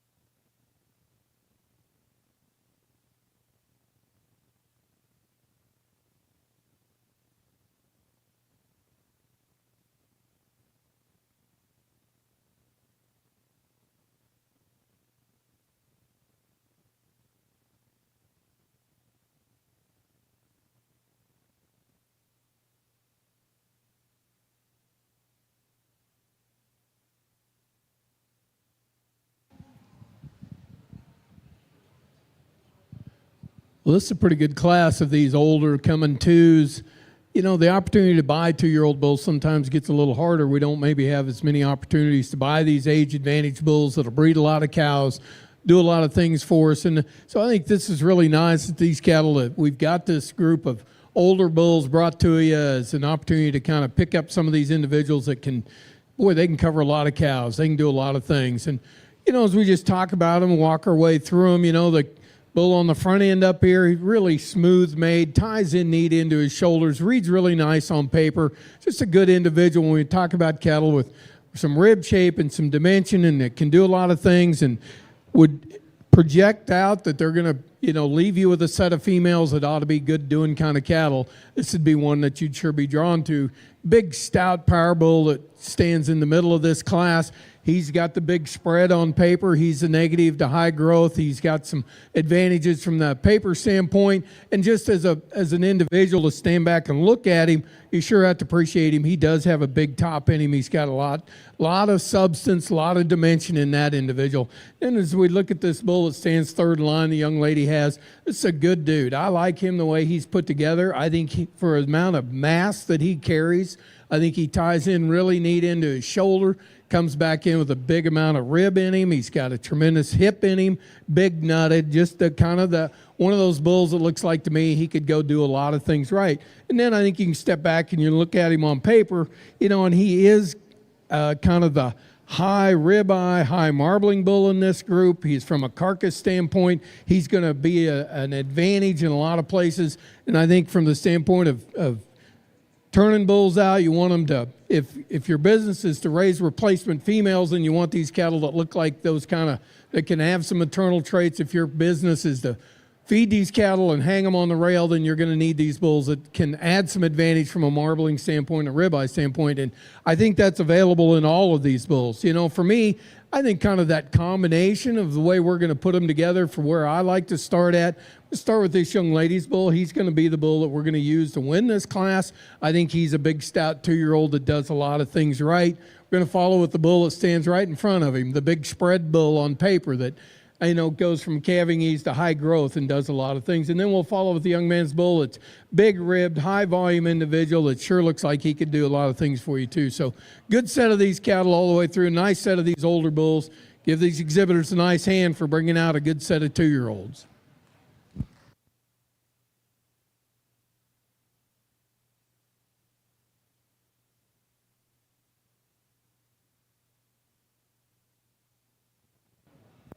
Here's the results coming out of Class 9. First and second will go to Schulte Angus Ranch, and third goes to Makita Farms Incorporated. We're going to bring those bulls back in for your selection of your champion, Angus Bull. If you're following along on the show schedule that is in the side of the first cover of the book, we are going to take a 30-minute break after the Simmental show out of the North Ring, and roughly a 30-minute break after the Gelve show on the South Ring.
It's a pretty nice lineup of Angus bulls. When we start talking about the opportunities to buy cattle that can fit a certain niche, you can find something that you like, from whether it's the calving ease specialist bulls that we have in here, or whether it's the big growth bulls, or whether it's just the really good phenotype individuals that can do a lot of things right. They can give you some rib and some volume, some mass, and some real performance. So I think there's a lot of places to go.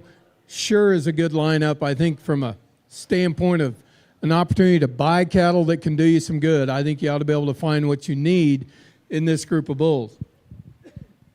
Excuse me. I think we give these exhibitors a really nice hand. I'll show you a pair of these bulls that I really like, and congratulations to everybody that's brought them out. We'll look forward to the opportunity when they sell these cattle to kind of see what you all think, but I do think there's plenty of opportunities here on a good set of cattle.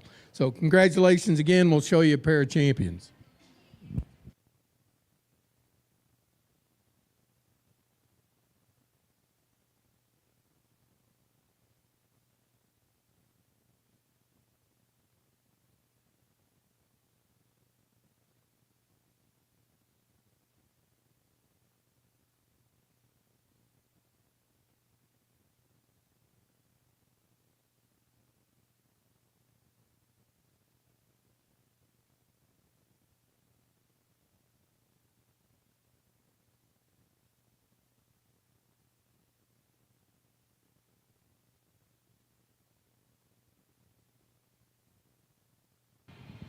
Well, our Canada Bull Show, again, I appreciate these exhibitors for bringing them to town, and you know, some of them are probably not quite ready for town yet, but we're getting them over the hump, and quite honestly, not many bulls come to town and show anymore, so I'm pretty sure the bull here that's on the end, he'll be a whole lot happier we get him kicked out on a set of cows and let him do what he can do, because I think he's got a lot of good features to him. He's going to be our champion out here in the lineup, so congratulations to that fellow there trying to keep a hold of him. And then I think for reserve, you know, again, it's just all the three bulls, I think, have a lot of things to offer in a breeding program. We kind of just stand back, and what I'm going to say today, just the way they've kind of move and kind of hold themselves together, I like this, the general design, the hip and the hind leg of the bull that stands here in the middle, that the young lady here is presenting to us. So we're going to end up using him as our reserve champion here in our Canada Bulls.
All right, they're going to take a break for some photos here. Here are your results. Your champion key was exhibited by KQM. Lot number 4, your reserve was KQM. Lot number 3. We'll be back in the North Ring in a little bit with the AOB show. Here's your results as we wrapped up the Angus show coming out of the South Ring. Congratulations to Schulte Angus out of Class 9 will be your champion Angus, and your reserve champion is Vision Angus Class 5.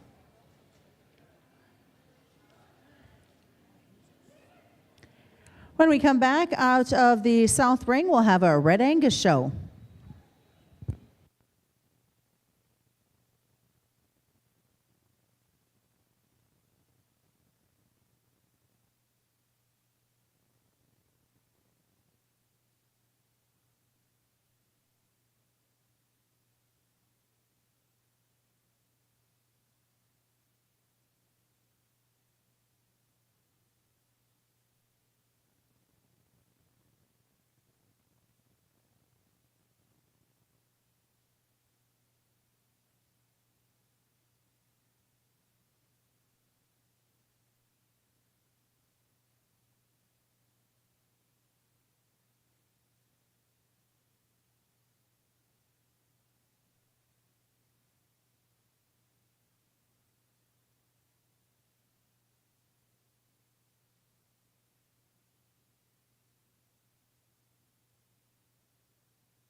If we can get all the FFA students to head on down to the extension building, we've got pizza over there for you and a great program. So FFA youth, make your way over to the extension building.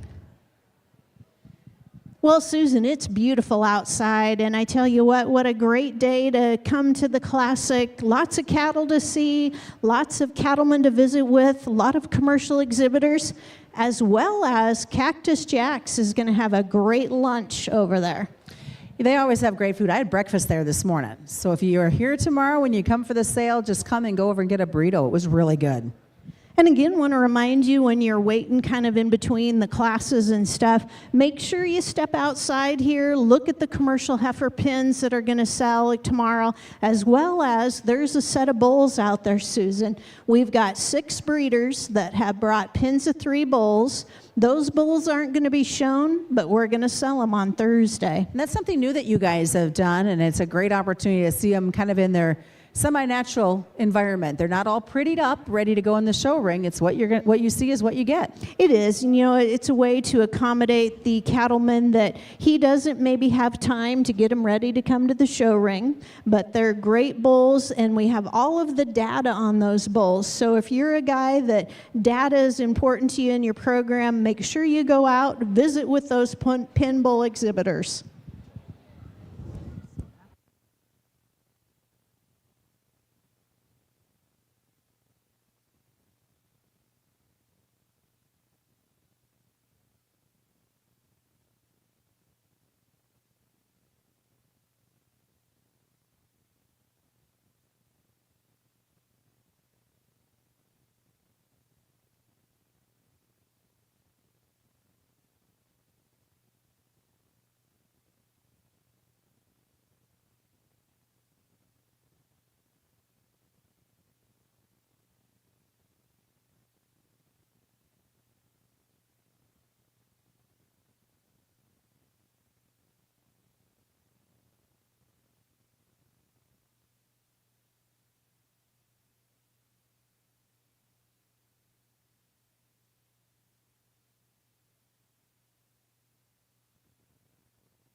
All right, we're ready to start our AOB show here on the north side.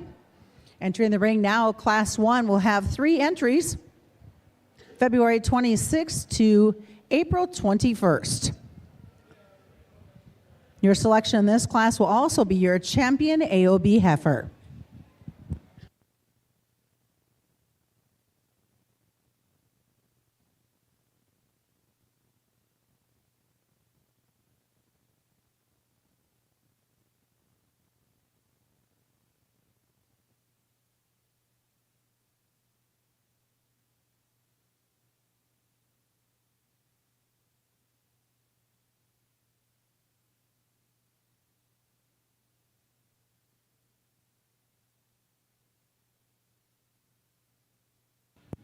And we're going to head to the south side as well, starting with our Red Angus show. There'll be a single entry in class number 1. She will also be the selection of your champion Red Angus female. Born July 23rd of 23.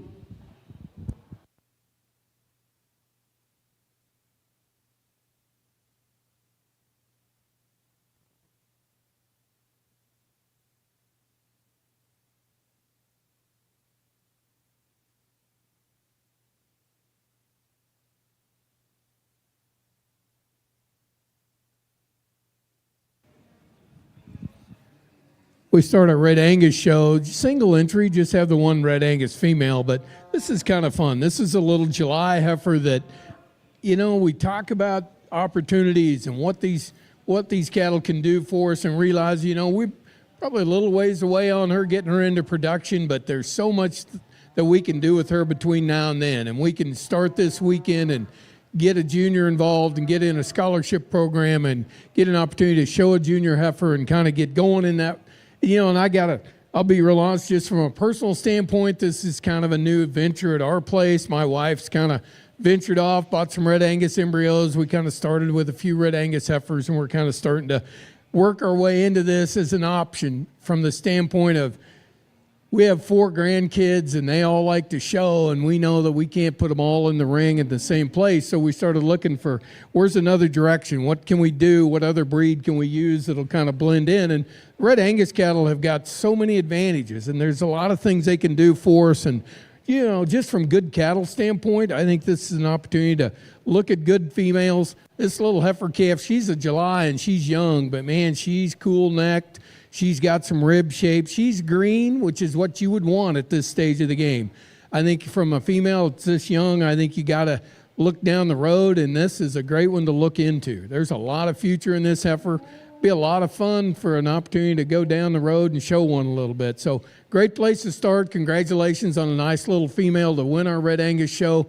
And I sure would tell you that if you're kind of looking for a place to put a junior and get involved in a scholarship program and a place to start, this might be a good one. So congratulations on a nice red female. All right, in our AOB show, we've got, again, some differences in breed type and kind, and all 3, I think, represent their breed very well. And this first heifer here is the youngest, still very lean, very athletic. I really like the skeleton of that heifer. She really looks her best as she travels, especially the design of her hind leg and her foot, the way she sets it to the ground. We get her stopped and propped up. She's a very proud heifer. She gets her neck up out of her shoulder very nice, a good rib cage. Again, you consider how green she is. She's still shaped really good in the center part of her body, and does have some hip in her when you get in behind her.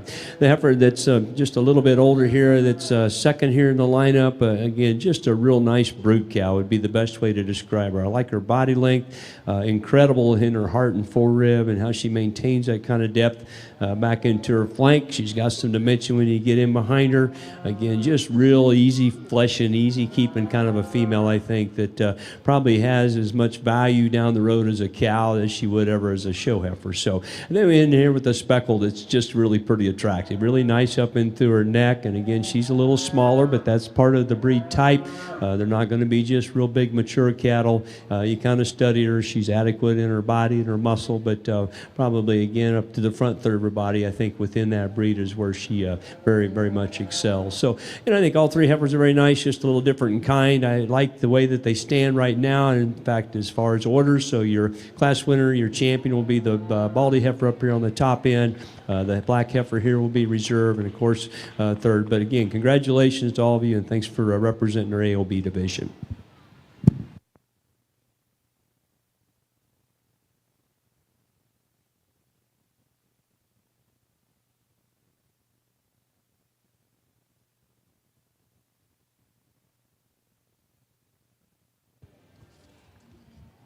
We'll get caught up here on the Red Angus side. Congratulations, your champion Red Angus female, exhibited by TLC Livestock Services. In the ring now will be your bulls. Make your selection from there. These bulls were born from March 21st of 22 up to April 2nd of 23. On the AOB from the North Ring in Class 1, congratulations, your champion AOB heifer, exhibited by Prime Genetics. Your reserve champion is RA Cattle Company, and third goes to Dustin Myers. We'll be bringing in the bulls here after photos are taken on the AOB side from the North Ring.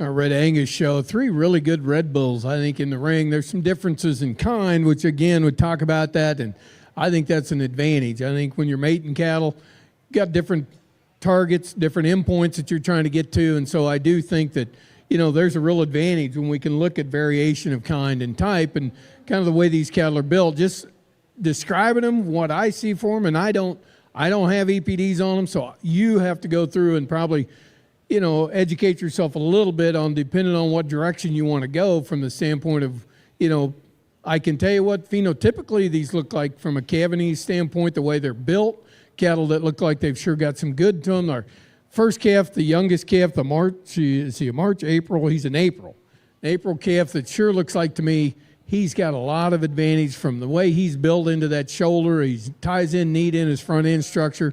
He's sure good in his top and good in his rib, good at the ground. This is just a pretty good calf. He's, and I think from a performance standpoint, he's got a good weight for an April calf that's been through what we've all been through winter-wise, feeding these cattle. I think he's done well, and I think he looks like he's going to continue to do well just with that extra rib and dimension that he shows us. Bull that comes in that stands in the middle of the class. This is really a long-fronted, long-spined individual. Calf that sure looks like he'll add some performance from that standpoint. He's good nutted. He's a good individual, good in his underline. Just another good breeding piece, I think, that you can sure use and probably breed some heifers too and have some good cattle when you get done with them. Big age advantage bull, stands on the end, and I like this dude. I like his hip. I like his testicle development. I like him at the ground. He is big, soggy made, and powerful individual. So, and it'd be hard to not let this bull win. This is the individual that I think I'd be drawn to when you're going to buy bulls. First thing you're going to do is you're going to look for a good 2-year-old that's got some performance and got some dimension to him. And so we're going to use the big bull and let him be our champion Red Angus bull. Very deserving, a good place to start. We're going to follow in then with the April calf to be reserve in this Red Angus show, but these are three good individuals. I think when you get ready to sort through them, look at them on paper, you'll know a lot more than I do about them, but I can sure tell you that just phenotypically, we're looking at a good set of cattle. So congratulations. Give these exhibitors a nice hand. Make sure you go back and read the EPDs on these cattle. Check them out. Look at them because there is some things here that they can offer, I think, and do a good job. So congratulations on a good set of cattle. Good job, man. Nice bull.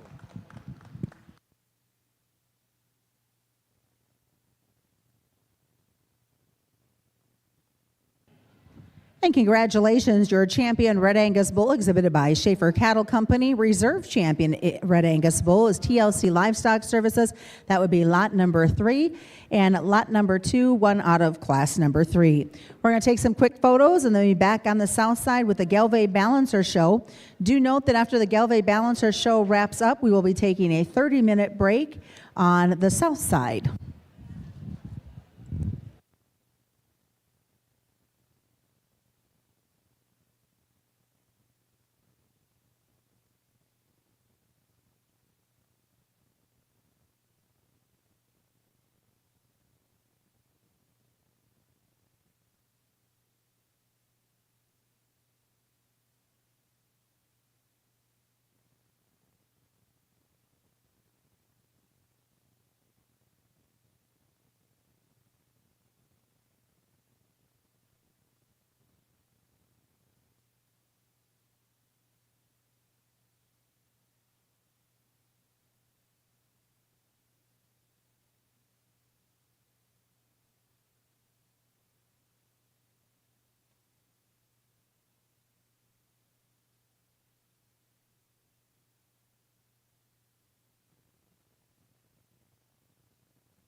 Just to remind folks on both sides of the ring, we're on a picture break at the moment. You know, sometimes it's hard to get those heifers and bulls to smile pretty for the camera.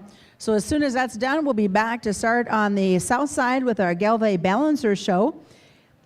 And then on the north side, we'll be back with our AOB Bulls. And to let you know, following AOB Bulls on the north side, it will be the Simmental show after that.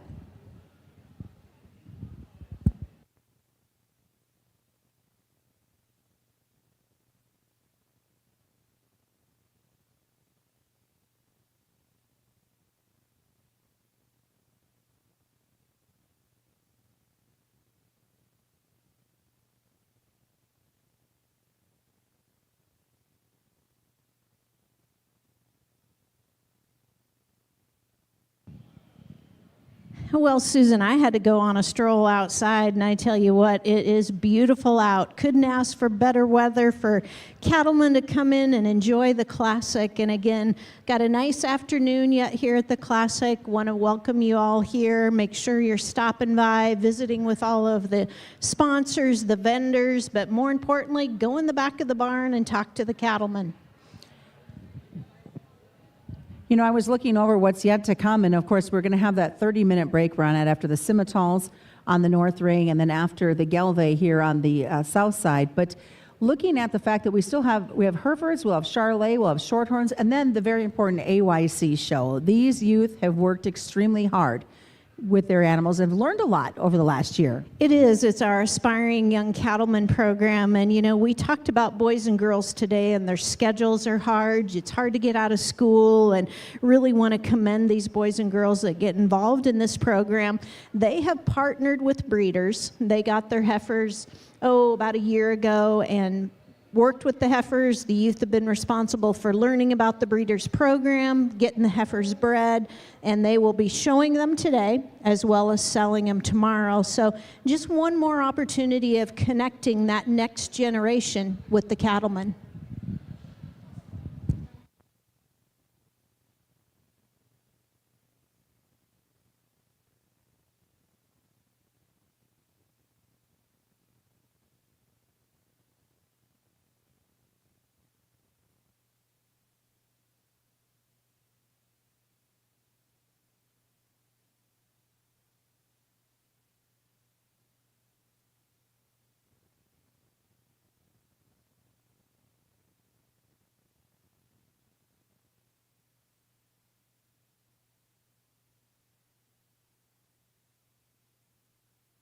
And welcome back to the north side. We're kicking it off with our AOB Bulls part of the show. This is class number 2. 3 in this class. March and April Bulls coming in, and the selection will also be your champion and your reserve. You know, Susan, sometimes everybody's like, what is AOB? And basically, these bulls are all carrying a registration paper within their respective breed association. It's just a case of they might not fit within the rules of the other breed shows here. And so you have everything from a composite Charolais to percentage Simmentals. So again, very honored to have our all other breeds. And make sure you're studying the catalog, guys, because they are carrying registration papers. They just might not be as high a percentage to fit in the other divisions.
In our AOB division, again, like our heifers, I think the cattle are very nice. All three of them represent something good, and we can use in cow herds, regardless of where you're from. This first bull, the black bull here, again, very moderate, tremendous rib cage. As you kind of come out of his shoulder blade, you work in his spine, his extra depth of body. Again, it's not one of those kind where we had to feed all this middle into him. He's just naturally built that way.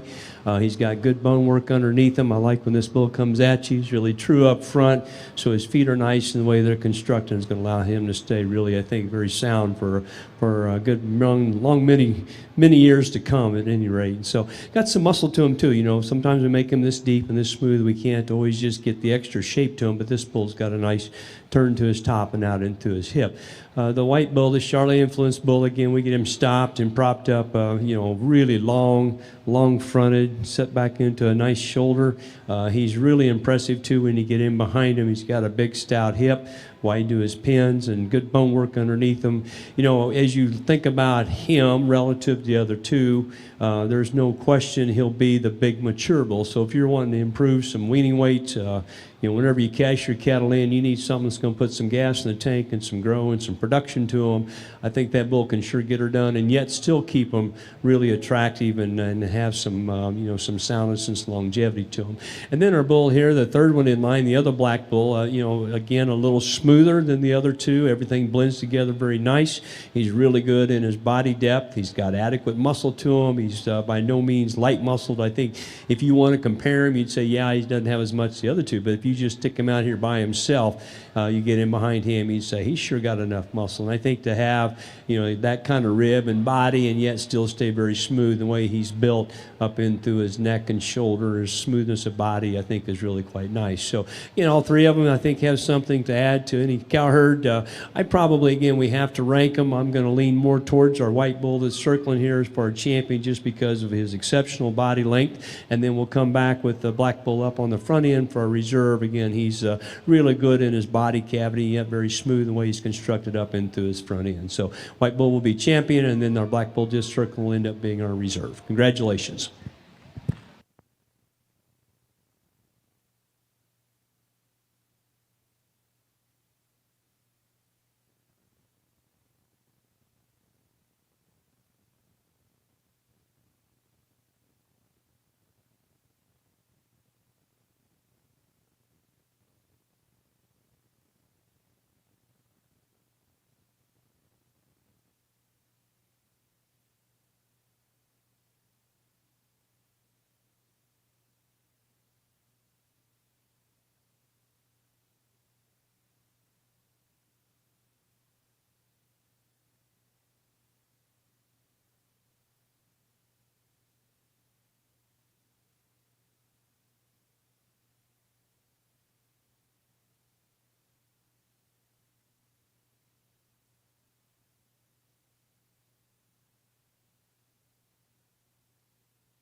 Congratulations to Prosperous Livestock. We will be first with the champion AOB Bull, second goes to Tuttle Cattle Company, and third to RA Cattle Company.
Well, as they're taking the champion Red Angus bull picture over there, Susan, it's only fitting we talk a little bit about the bullpens and want to welcome our new sponsors here this year. And we've been talking about the bullpen area. And again, want to recognize Nebraska Bull Service, Vogler Semen Center, and ST Genetics. I know Brady Jensen's here with that, Select Sires, John Herrick, and again, very excited to have lots of bull companies, bull studs here, and stop over and visit with them. I know Fred and Les Vogler are sitting in the Nebraska Bull Service tent.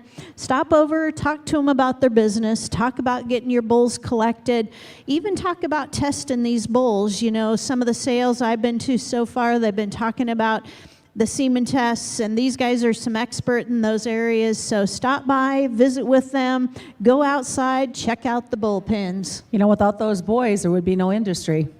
Absolutely. And, you know, we talked about all that fog we've had, and we're all excited. You know, we've had a little more moisture than normal.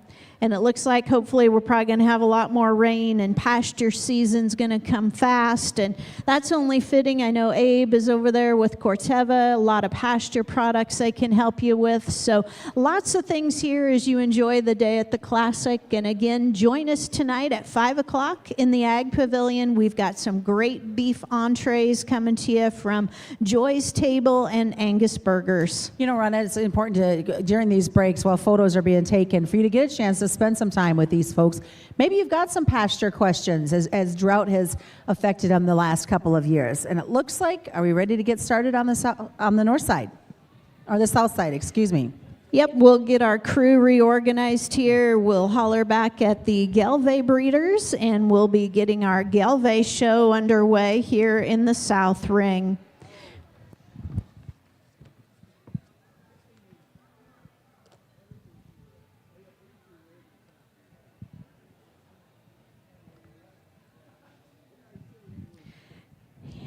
Also want to mention and thank the Next Level Images team for being here at the Classic. If you're looking for the photos, they will be on Next Level Images. Megan Blankenship and her team do a great job.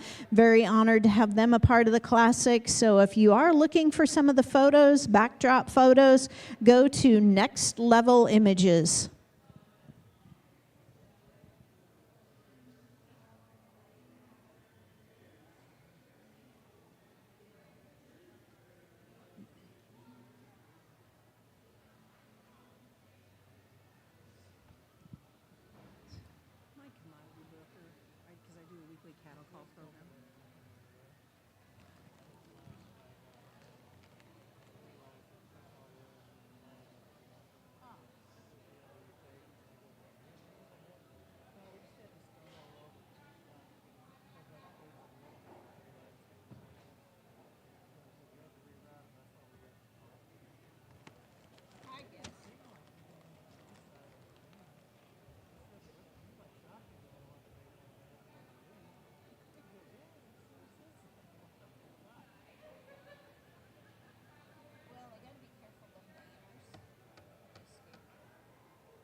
female if you can't. I get it, they're busy, they've got their CDEs, but at the same time.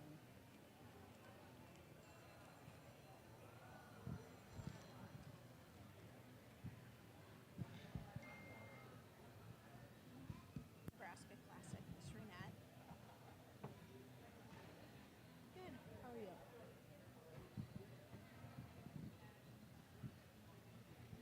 Oh, okay. Just that area where I showed you, and I'll have to send my husband out there to help set up something for you. Okay. He'll come outside. He's got a light blue shirt on. He'll meet you right where I was pointing to.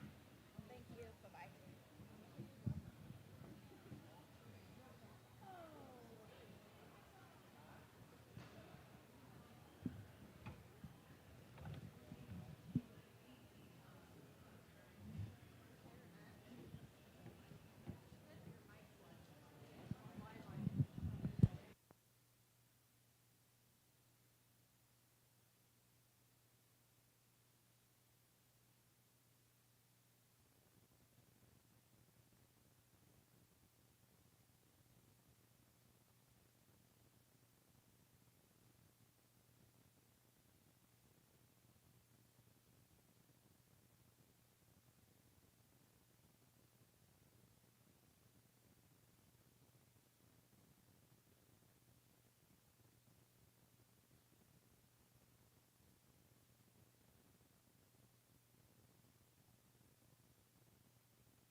Well, welcome back over here on the south side of the show ring, and we're going to start our Gelve Balancer show. And, you know, as we get these Gelve females coming into the ring, really want to do a shout out to the Nebraska Gelve Association and all of the opportunities they have for youth. And we'll kind of wait till we have the final drive on our champion Gelve Balancer heifer to talk about the tremendous opportunities that are for the kids with the heifers. And remember all the classic scholarship opportunities taken by a heifer.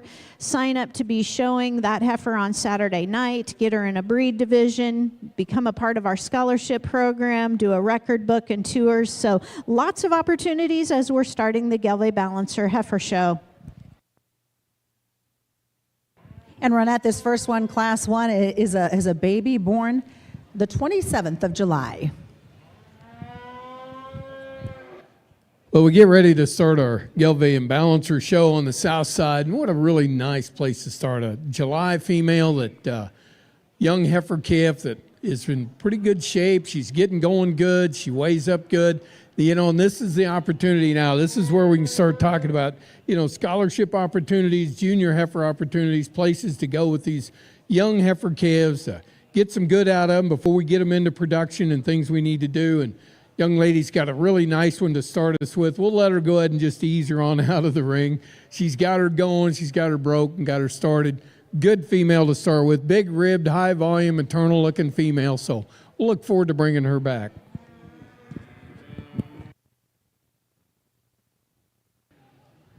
And congratulations, Class 1, exhibited by September Farms over on the south side. Class number 2 is set to come in the ring. These will be May of 23. And on the north side, we'll be ready to start our Simmental Foundation female show here momentarily.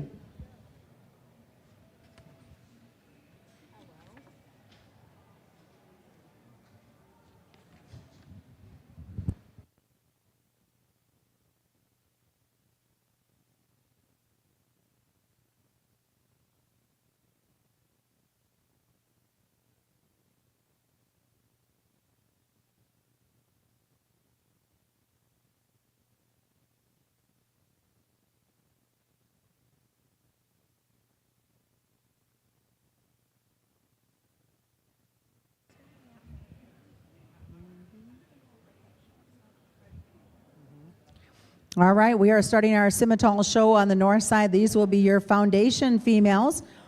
Class, for folks that might be following along, Class 1, 2, and 4 are combined together. There are a total of 3 heifers coming out. They are born from January 22nd of 23 to May 7th of 23.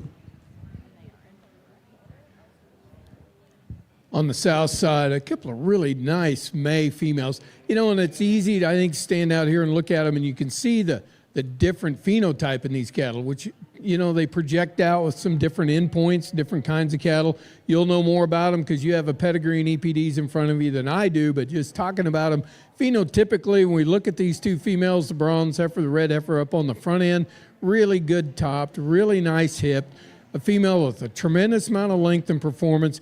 Just a lot of goodness. Heifer looks like she's got a great future. Obviously, you know, she's made a little different than the black heifer that stands behind her. The black heifer female, I really appreciate the extra bit of rib, the body that she brings, super attractive up in the front end. It's a nice pair of females. You know, they're made differently, which again, we talk about these differences in types of cattle and the advantages that we have when we have some variation of kind and can pick cattle and go different directions. You know, but I think when you talk about quality-wise, these are both a couple of high-quality young May heifer calves. Got a lot of future, got a lot of good for them. They're going to work right into the scholarship programs, into the junior heifer show programs. They're going to work then as we go down the road and make cows out of them. You know, for me, probably today, I'm going to lead off with the black heifer. I think she's a female that kind of fits into the kind of cattle I like. You know, from my standpoint, just a little bit of extra rib and a little more maternal in her body shape and the way she's put together, big hip. Realize, you know, we got a super nice female that comes next, the bronze heifer, that is just kind of extremely long fronted, really good topped, extremely strong top, good from her hooks back into that hip area, carries down deep with some dimension. So really nice pair of these females. Congratulations on a real good set of May heifer calves.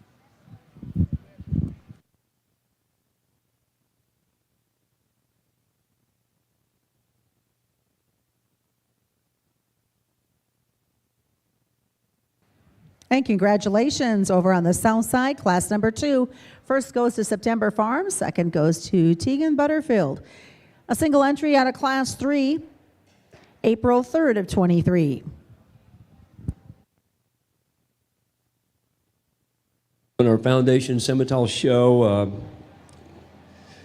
yeah, these are percentages. Again, 3 heifers that don't necessarily are alike. Obviously, there's a big difference in ages. We have 3 individual class winners here, and so from this, we'll end up picking our champion in reserve. So let's just real quickly kind of describe the 3. The red body here that's kind of making a circle in front of us. You know, obviously on paper here, she's the youngest heifer and just a really clean, nice necked heifer. She's got some muscle in her top. You can see that as she walks around the ring here.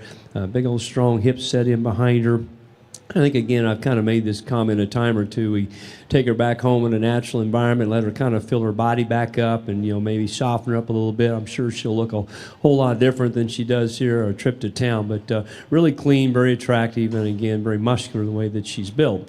The March heifer that stands in the middle here is different than the other 2. You like her or you don't, but the difference is that in terms of just bone and substance and what I think about a cow that we can kick out on some of these good old Nebraska stock fields and survive, I see that in her. She's really soft-made. Her rib cage is nice. I like the running gear, too, underneath her. I think she, as you watch these 3 cattle move, out here she's a little more comfortable, and I think, you know, maybe some of it's a little bit of the attitude of the other 2, but she's a little more relaxed out here in the ring, and it kind of helps keep her spine a bit more right. Now, she's not as long-necked and as pretty, but I think as we, you know, as I breed these cattle and myself, we see these kind in production as we milk that front end out of them. We appreciate them quite a bit. So I think that one's, again, just a nice model brood cow. It's very stout in the way that she's built. And then we have the other black baldy heifer here, the January heifer, that's a little more upstanding, and she should be because she's quite a bit older in age than the other 2. Very long neck, very feminine. I think the one thing that as I was looking through the data, in terms of EPDs, this heifer is very, very unique, very strong. She's good on calving. She's got a little more growth to her in relation to the birth weight that she has and the calving. So again, her indexes end up better. So if you are a breeder where you have, again, a balance of phenotype and then, of course, take the genetics into account, then I think that makes her a good candidate in here as well. So again, I think the 3 heifers, all of them are very nice. They're each just a little bit different. The one that I'm going to select as your champion for the Supreme is actually the one that is the most different. That's the real broody one. She's going to be your Supreme Champion female. Congratulations to you. We need a reserve too? Yeah. Okay, and then for reserve, again, you can kind of, the other two are so much alike. I think the May heifer is just a bit more attractive up into her neck and her shoulder, and she complements that with a very nice muscular shape. And so our younger red heifer here will be our reserve female in our percentage show.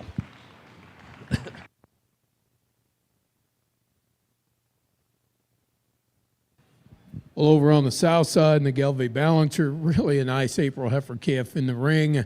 Young lady's done a really good job of standing her out here. You obviously are going to get an opportunity to buy a really well broke one that you can roll right into Saturday and or whenever the junior show is and show this heifer, and you're going to be really competitive, not just from the fact that she's broke really well, but this is a good female. This is a big top, big hip, big boned, very attractive maid, really feminine in her type and really good in her rib and her body shape. So this is just a pretty good individual, very deserving of being out here. We'll look forward to putting her back in the lineup at the end, but this is a good one. Young lady's doing a really nice job with her. Congratulations on a nice April heifer calf.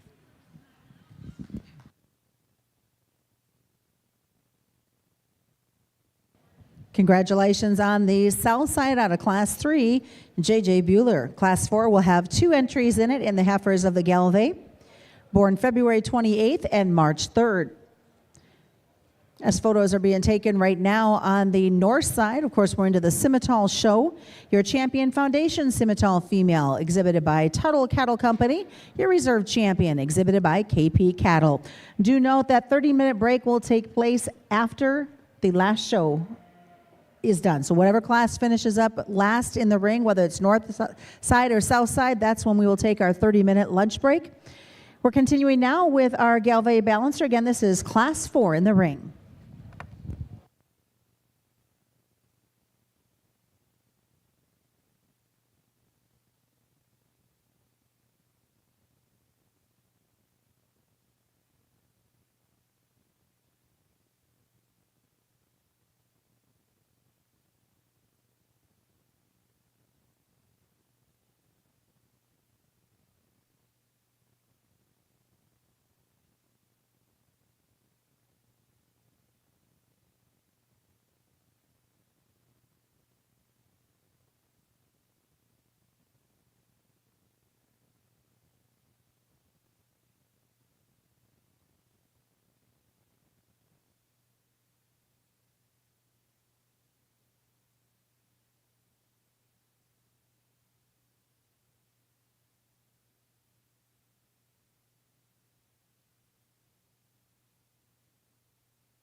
Another really nice pair of these females in the ring. And just to kind of clue you in, the heifer that's standing on the front, she was in the paperwork as a February 28th. Actually, she's a March 28th, so she got moved into the class with the Marches. But it's a nice pair of females. There's a lot of good in both these heifers. They're a little different in the way they're put together.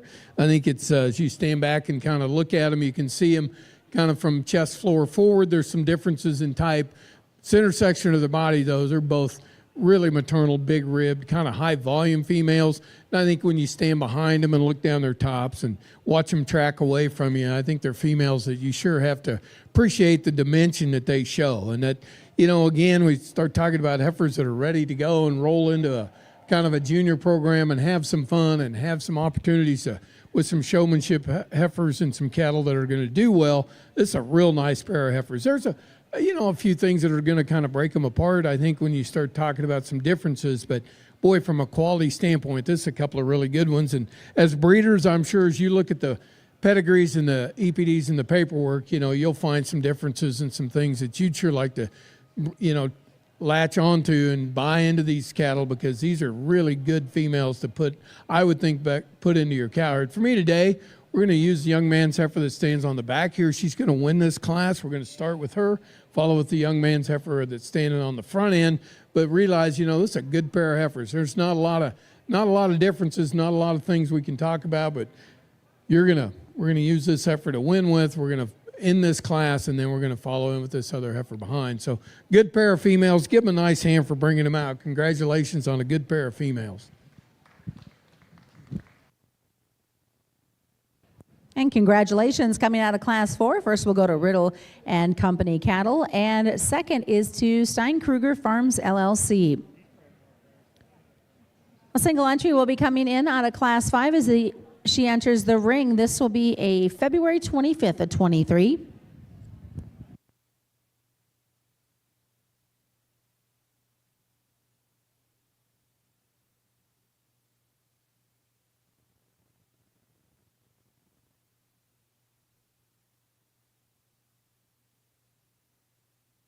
Pretty good February heifer calf in this class. Really like this female on the move. I like the way she kind of reaches in and covers her steps when you stand behind her and watch her track. She's really got some width at her hock and down to the ground, and just a female that really wants to carry herself well around the ring, which I think projects into kind of a long-term type female. If we want to talk about one that we can show down the road, you let this heifer kind of mature and go down the road, she's still going to be sound structurally and still going to be really functional. So, you know, this is just a female I think is going to, we'll look forward to putting her back in the lineup with some of these other heifers out here, because I think she's sure more than adequate in all areas. She's sure got enough rib shape and enough depth of body to her. She's sure got enough width of top, still attractive made. So she's a good female. We'll look forward to having her come back into our championship drive. Congratulations on another good one. Give them a nice hand for bringing this heifer out.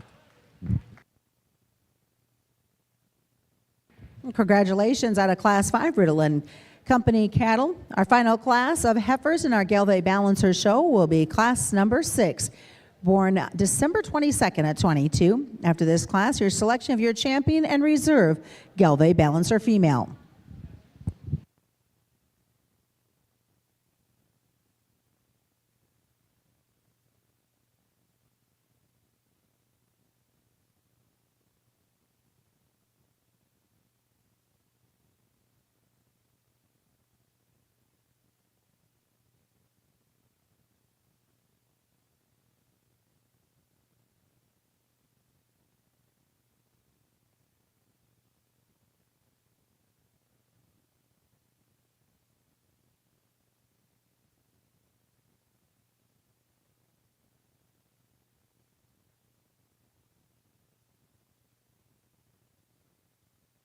Another really nice single entry. It's kind of an interesting age too. You know, you talk about showing junior heifers and kind of what can you do. Sometimes it's nice to have an odd aged one, and I think a December is kind of one of those kind of different aged ones that put you in a little different division, but still old enough and mature enough to do some damage as you get to the end of a show. But this is a good individual. I really love that rib shape. She's really maternal in her kind. She's got as much power and dimension as we've seen come through here, and I think the way she blends in up into her front end and pulls that kind of mass together and very attractive, tying into that shoulder up into her front end structure. Just a good individual, just a good female down at the ground too. So we'll look forward to putting all these heifers back in the ring. It's going to be a nice lineup. Congratulations on another really nice female. Give them a nice hand for bringing her out. We'll look forward to putting all these heifers back. And congratulations, Class 6, exhibited by September Farms. Again, like he said, we're going to bring them all back in, make your selection of your champion Galway Balancer female.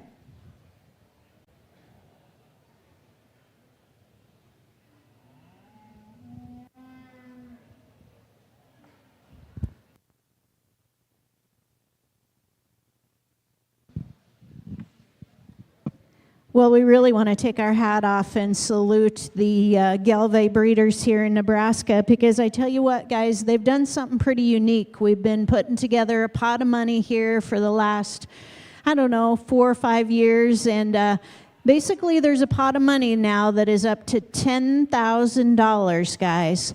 And what that $10,000 is for is take and buy one of these heifers here at the Classic Galway Balancer Show. Take and show her at the Galway Balancer Junior National this summer. If you win a division, you win the $10,000. Every year it's just keep growing and growing, and the pot now is up to $10,000. So you've got a variety of ages, you've got a variety of types, and so kind of think about that Junior National this summer. Think about the opportunity, and if you're a gambler, there's an opportunity to win $10,000 back if you buy a heifer, take her to the Junior National, and win a division.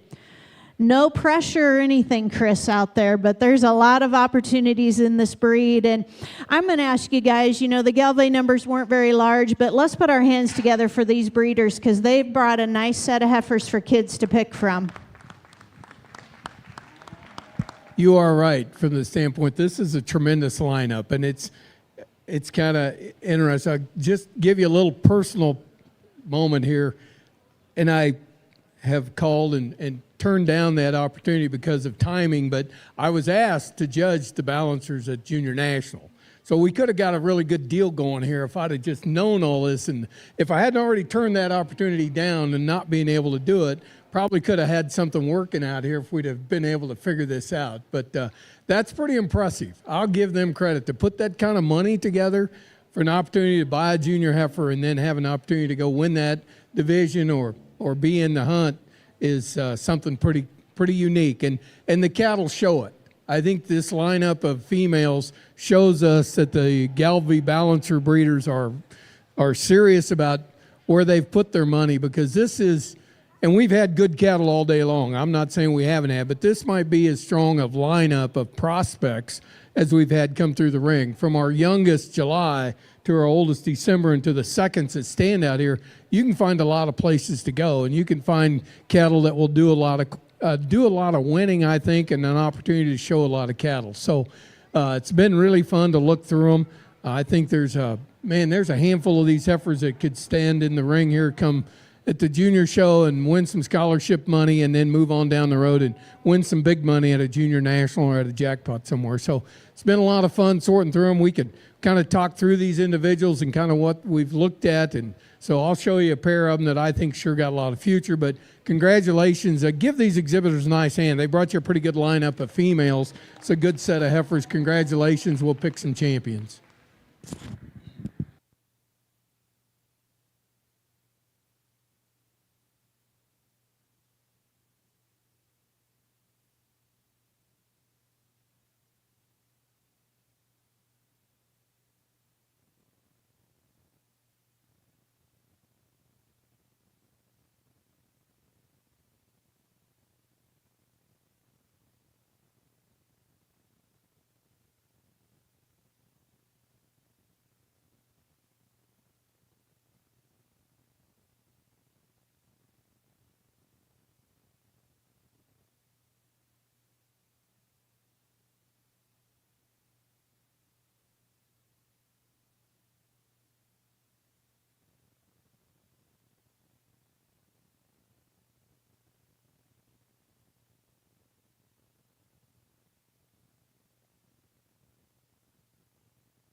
Okay, perfect.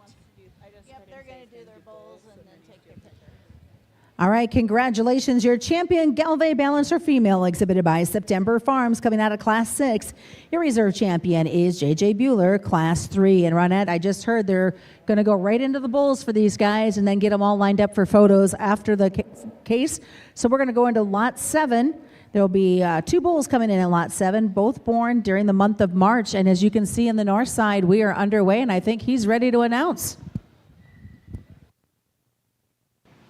So we start our purebred Simmental show, a pair of April heifers that, again, are nice in their own way. They're different from one another. This Baldy heifer, as I think about her on down the road, the one thing that I continue to see in her, she's just always going to have the extra bone and muscle and substance to her.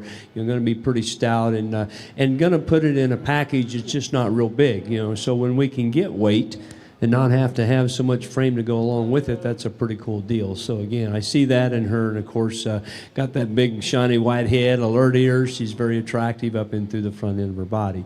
The solid black heifer, beautiful in design, just so female in the way that she is constructed, at her neck and her shoulder. Got a nice underline to her. Length of body's really good. She looks the part as we put her on the lead in terms of having some length of stride. And again, just visually, it's pretty tough to pick a hole in that one right there. And then I think as you look at the data, her indexes aren't quite as high, and she gets dinged a little bit on marbling, but boy, I tell you, her spread from birth or calving age to growth is really good. I guess I kind of look at the numbers. We're making breeding decisions back home, but I'm way more interested in trying to make the cattle good, and I think that heifer there is extremely good. So in this first class, she's going to end up being first, and then our Baldy heifer will be second. So thank you both for bringing them in, and get a nice pair to get us started. And congratulations as we start that Simmental Purebred Female Show in Class 5. First we'll go to LZ Farms, and second is to Andrew and Caroline Bowman. Class 6 is set to enter the ring. There will be 3 exhibitors in Class 6.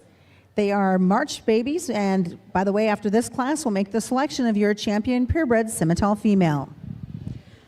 We'll do a shout out to the Nebraska Simmental Association. I know Diane Duran's down there near the ring. And keep in mind all of the opportunities the Simmental Association has for the juniors. The junior show is at the Junior Beef Expo. That's always the first weekend in June. So keep in mind all of the opportunities with the Classic on the Simmental heifers, as well as with the Nebraska Simmental Association.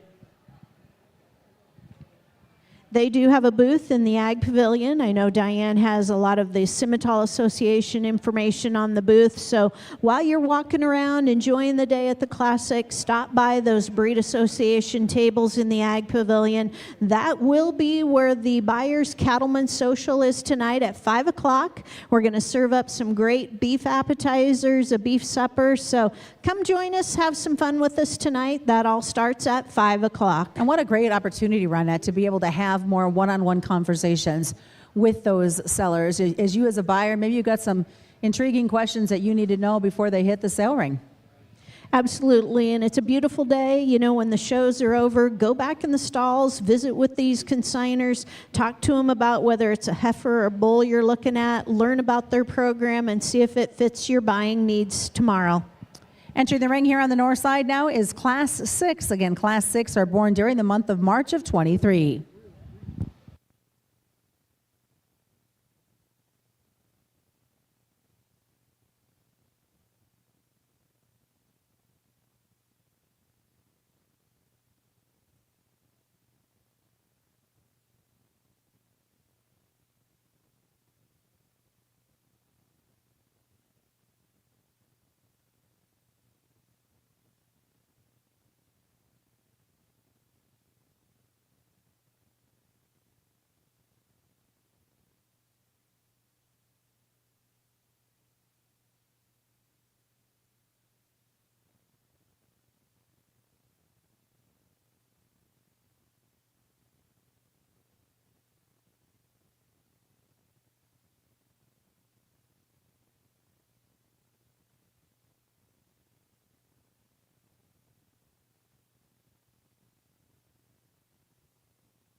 Okay, if you have a program, they're not in the order that they are in your program, so we'll try to keep you in line here. Actually, this first heifer, she's lot 19, so she's actually third on my list in the program, and just a really nice heifer. Again, extremely long-bodied, alert, beautiful neck. I think, again, when I think about one down the road and sheer with the chest, her bone work underneath, she's got a real stout look to her in that regard. Good spread to her top, big old strong hip, a beautiful hind leg set up underneath that one. And as we go ahead and we get her bred and a little foot along in her body cavity, I think that thing is going to be awfully, awfully nice. So, to have that kind of look and presence and muscle and be as stout as she is underneath in terms of bone and handle as good as she does in her running gear, I think is pretty nice. Just a few comments on the data. Again, I think we need to look at it. As a breeder, I do. And this one here is really strong in calving ease. In fact, from her calving ease to her yearling weight, she gives you a nice spread. There's a couple other numbers here that I think really good. Again, pretty solid on her indexes, but I always, for me, I always think it's probably most important to get as much growth as we can with ever how much birth weight and calving ease we can tolerate, and she does that very nice. So again, just a beautifully designed heifer, really long, really good in her underpinning, certainly has some bone and has some muscle. The 30X heifer actually is the first one on my program out here. And again, I just think about her as a cow, and I think we're going to like her a lot. She's got good bone work underneath her. She's got some body to her, adequate in terms of muscle. And again, she's probably just got a little more attitude out here, and in getting her shown, she fights the lead. But just looking at her standing there, you can see the angles in her joint and her skeleton and how everything reads the way it needs to read in terms of being sound enough with some longevity. So again, I think she's really good in that regard. I don't know that... Again, the data-wise, I think there's some things you like. She's got some yearling weight to her. She is, in terms of her index or API in particular, she comes up a little stronger than a tag 19 heifer, and she's getting a pretty good bump here because of the marbling that she has. And then our lot 21 heifer is the third one here in the lineup, or the far one to our left. Again, really nice and attractive up there front. And she kind of looks like the first heifer up front in terms of refinement to her neck. Her length of body is good. She's got some weight to her. She weighed in at 900 pounds here. So again, she's got just a nickel more frame according to her frame score. The one thing that I do see on this one here, she kind of reels back on birth weight just a little bit, which is good, and certainly ends up being the strongest in terms of the index, especially the all-purpose index. So very nice female that I think has a lot of refinement to her and certainly has some smoothness. I do like the heifer here on my right to win this class, and she'll be the class winner here. And then I think, again, kind of depending on what you think is most important, but I really like the extra bone, the design of the hind leg that I see here in this middle heifer, contrary to being just a little tougher to get presented out here. I think her skeleton looks really nice and something that intrigues me a little bit more. So the 30X heifer, that lot will be our second in this particular class.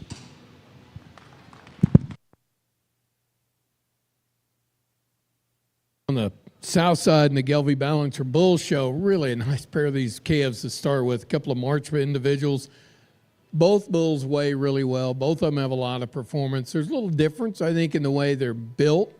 I think it's kind of stand back and look at them, and you have an advantage as breeders on seeing the pedigrees, seeing the EPDs, seeing what these cattle provide to you on paper. Just all I'm doing is looking at what stands out here phenotypically, and I see a pair of really good individuals that are made a little different, made maybe to have some different endpoints, going to produce cattle a little differently, but I think from a quality standpoint, they're just a really super good pair of bulls.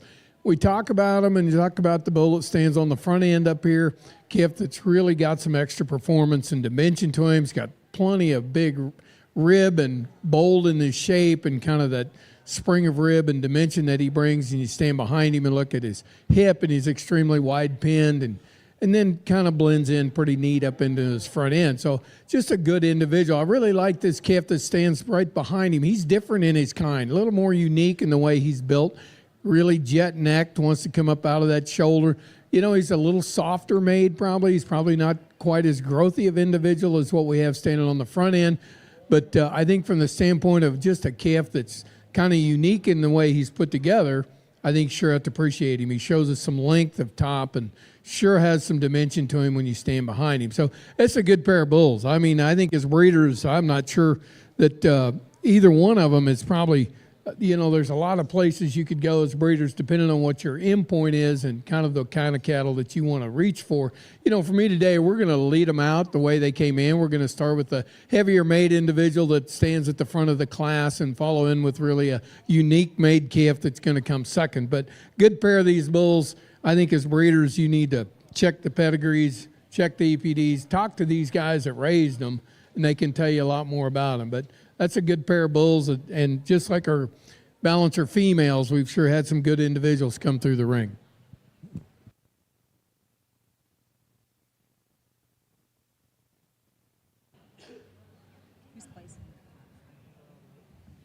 Here's your results out of Class 6 on the north side as they making the selection of your champion purebred Simmental female. First went to Prime Genetics, second to YR Simmentals, and third to RA Cattle Company. Over on the south side, as we are in the bulls for the Galway Balancers, in class number 7, first went to September Farms and second went to Riddle and Company Cattle. There's a single entry that'll be coming in for class 8 on the south side, born the 11th of February.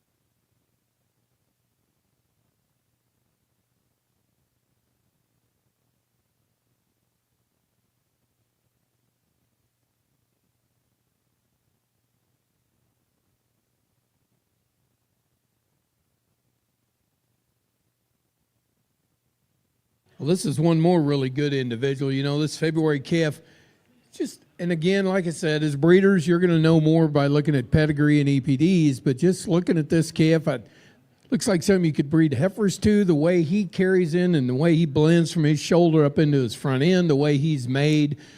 This is a good individual. This is a good calf at the ground. He's got plenty of dimension to him. He's got plenty of substance and just a good calf. I like the way this calf's put together. I think he comes to us, he's green, he's in good rig, he's ready to go out and breed cattle and do a lot of things right. He's good in his testicle development, just a good individual that, again, I think you can talk about a lot of future in these young bulls, and this is a good place to start. So we'll look forward to putting him back in the lineup. This is a good calf, very deserving of being out here.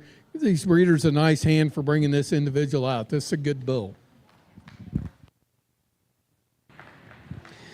All right, in our purebred semi-heifer show, again, these two class winners, I think, are very, very nice, and obviously you can tell from the outside they're not necessarily alike, but I think where they're strong, they're both very strong in different categories. So the younger April heifer up here on the top end, again, I think where she's really good is in the middle third of her body. Her heart, her flank, just the sweep that she has to her rib cage, you can see that. And that's always going to be, I think, an advantage to her. I think the other thing that I would say, even though she's not as slick-necked, I still see a lot of refinement in her. The shape of her neck, she's very clean in her bone. She gives me just a very smooth, refined look as we stand her out here in the ring. The March heifer that just won that last class is kind of the opposite of all that. I think where she's really exceptional is at the ground. She's got a lot of bone, and yet it's not coarse. I love that heifer on the move, the design of her hind leg. The way she handles her hock, whether you look at her from the side or from behind, I think is extremely good. Her body length is good. Her shape down her top and her hip is really good.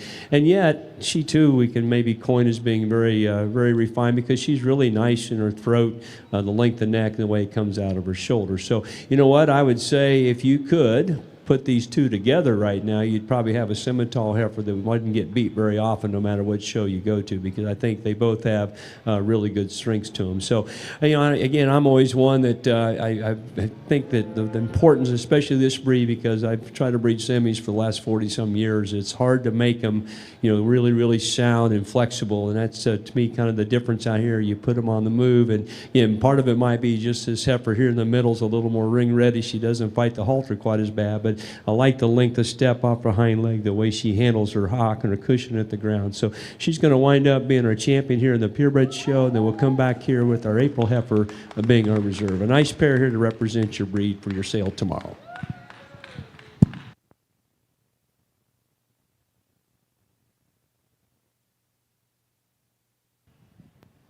This is a nice lineup on our balancer side, and you know, like it was in the females, we talk about just the amount of quality that's in the ring. These are just three really good individuals, and there's the differences again in these cattle that are easy to see just standing out here. The differences I'm sure that you'll find when you look at them on paper and from the pedigree and kind of the performance and EPDs that these cattle bring. But this is a good set of cattle, and I'm not sure that you couldn't make a case for any one of these three bulls to win them and kind of be a place to start. For me today, though, the March calf that won the first class, he's going to be our champion. I think he combines a lot of good things. I think it gets pretty tight then when we start talking about where do we go for reserve. Two different kinds. I think when we look at these individuals, I think you've got a lot of mass and dimension in this second calf out of the March class. You got a younger, kind of a younger calf in that first class that's got a tremendous amount of width and dimension to him. Got a really good February stance back here that's,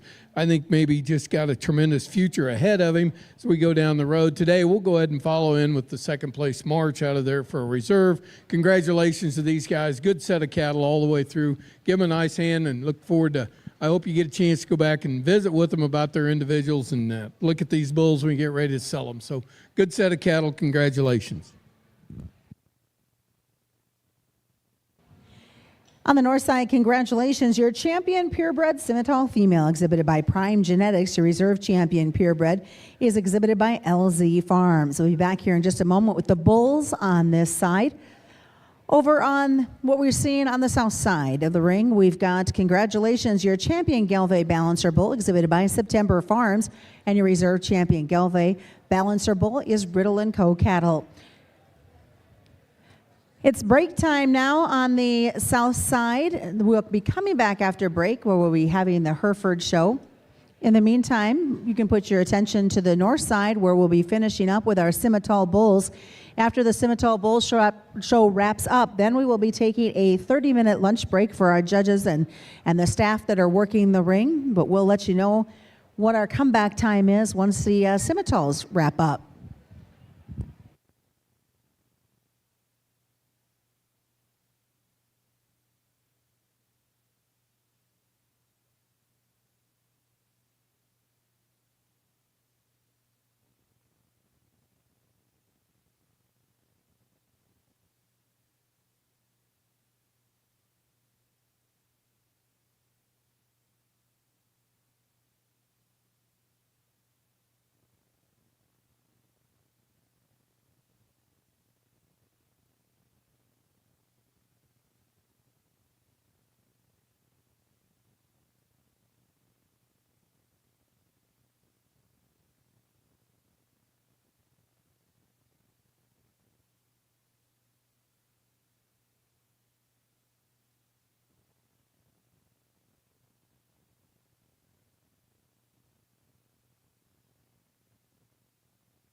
All right, ladies and gentlemen, we're going to be starting here on the Simmental Foundation bulls here just momentarily. Photos are done with those heifers, and we'll be starting here momentarily with class number 7.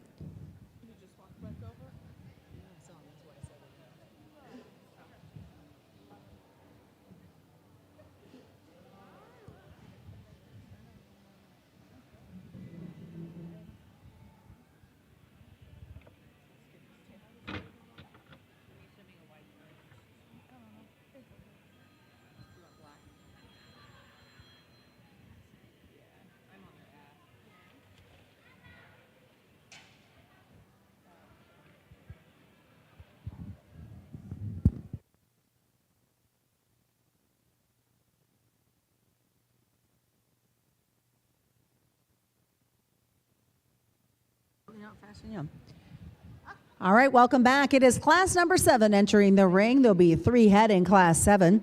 They are all born during the month of March, the 1st, the 7th, and then the 24th.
Well, 3 of these bulls are, again, very nice. I think that's been kind of the theme of the day, even though we have differences in all the breeds, but every class, I think there's sure something in here for everybody, and just kind of depending on what you're really needing. So again, let's go through real quick and we'll describe them. They're all pretty similar in age as what we have here on the paper, and there's obviously some differences in weight. I guess I would have missed this one a little bit. I didn't think he was maybe quite as light as what the weight was when we picked up on it. So, but I can tell you too, I can miss a chicken by 10 pounds. But this guy looks dense, and I think part of it is he's so big boned and he's got a really nice soft hair coat to him. He's got some rib cage in him, and so again, he sure gives you that look like he ought to weigh up pretty good. He doesn't, for as far as weight per day of age, maybe not keep up with the other two quite as well, but I still think he's very good. I think take him home and fill him up, and you'll be surprised what he weighs. So again, his real strength is being really stout, rugged, heavy duty in bone. He's got some body. Again, quite a bit of hair on him, which there's some parts of the world, as we went through the last January, that felt like we didn't have enough hair on any livestock to get through it. So, again, good calf right here. The second bull is, you know what, and everything fits together with him. He reads calving ease in terms of his data, and he looks calving ease. He's got a beautiful head and neck and shoulder in that regard, and yet, again, you look at the data, he's really good on his calving ease and birth weight EPD. His indexes end up being really high as well. Really long, got some muscle in him for being that good looking. Again, some of you, for me, I look at him as a bull to turn out, and I never worry about him because he's got good reach to his stride. He's flexible in his joints. Some of you like him a little straighter legged, and that's fine, but I think my experience is those that have a little extra set to their hind leg, as long as it's not too much, they're going to stay very sound. So he's a nice, I think, balance of a really good-looking, attractive bull. He looks calving ease, and according to the genetics that we have here on paper, it looks like he's also kind of bred that way as well. And then you have on the other side of that coin the big rugged rascal here, super big-bodied, heavy-muscled. He has, quite an advantage here in weight, 100 and some pounds over the other two bulls, and I think as a result, you look at his data, it kind of complements that. He's got the extra performance to go along with it. So again, he's got a little more bloom, a little more conditioning on him, and that's maybe part of the weight advantage that he has, but I think you melt him down, you still find one that's really pretty heavy duty and really pretty rugged in the way that he's constructed. So again, kind of like we did on the heifers, I still think for me it's really kind of a structure deal, and probably more so on the bulls and kick him out, and that's where I like the bull in the middle. I think he's got a nice functional skeleton to him. He's good looking, and also in this case here, he's got a really nice EPD profile to balance out with it. So he's going to end up being our champion here. Oh, no, I guess we got another class, don't we? So he's going to end up being first, and then I'm going to go back and pick up our high growth bull here for second, the kind of the motley face, the Bronco face bull. He'll end up being second, and then the other really heavy bone bull here will end up being third.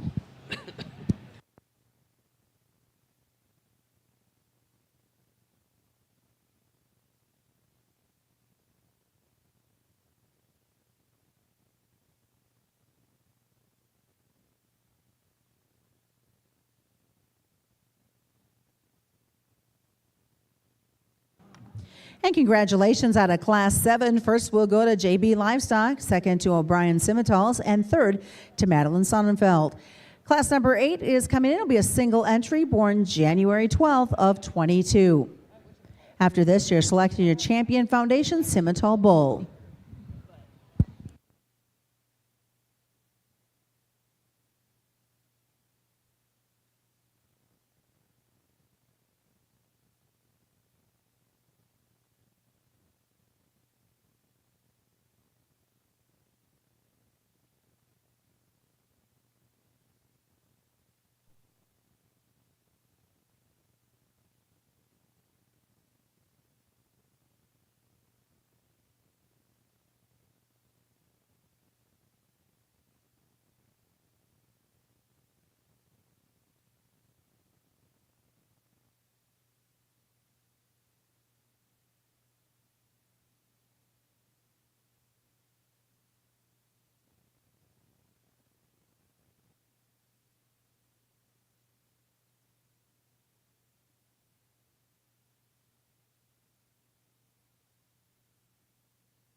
We'll get him some buddies here in a minute. This age bull again, really nice, and kind of going back to the calf that just won the last class. Again, I know we all kind of maybe like a little different hind leg set, and this one's a lot like the last one. He's got a little extra set to it, but he's still good and flexible. He doesn't have too much where I worry about a foot problem with him down the road. For an age bull, again, got a nice pattern to him. He's tremendous in his body length. He's very smooth. He's got some muscle in him, and I think, again, in the right kind of rig to get out and turn out and breed a bunch of cows and get along in pretty good shape. Scrotal measurement's good, and I think of the bulls we've looked at so far, if I remember right, this guy also probably has as much yearling weight to offer a breeding program. So nice age bull here to win this class, and we'll get him some buddies, and I bet he'll act a lot better here in a second.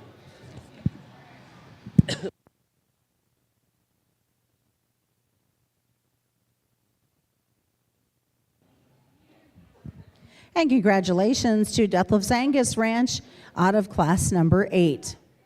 Bringing those bulls back in to make your selection of your Champion Foundation Simmental Bull.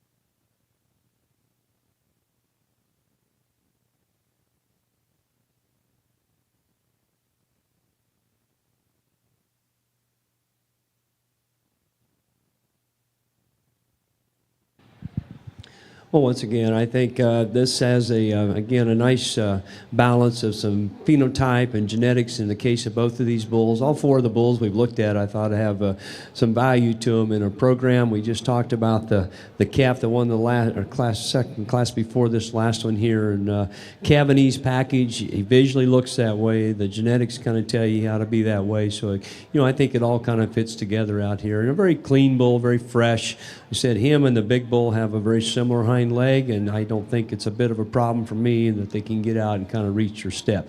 The big bull, really good in his length, his body depth. I like the way this bull, even though he's got his tail head set up a little high, his length and the way he sets his pin bones up, especially as he travels, is really good. And the extra bone work can go along with it. And to have that kind of mass and rib, he still remains very smooth and very collected, I think, in his upper skeleton as he travels out here. So we've kind of had, again, the same situation. A lot of breeds, when you have a good big 2-year-old like this in front of you that I think has quality, I think it makes sense to use him as our champion. So the big bull will end up being our champion, and then we'll come back and use the calf here for a reserve. So congratulations. And again, I think as buyers, you got an opportunity to kind of get into some really nice bulls here in our percentage show.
Congratulations, your Champion Foundation Simmental Bull, exhibited by Deathlef's Angus, and your reserve champion is JB Livestock.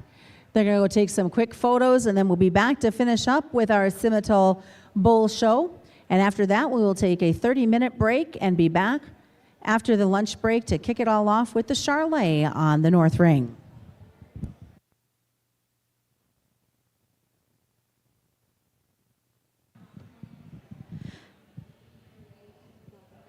Great minds think alike, Ronette. Both of us picked up the microphone at the same time. I want to talk again a little bit more. We talked earlier about your Aspiring Young Cattlemen program, but I want to talk a little bit more about, some of these kids are no longer kids.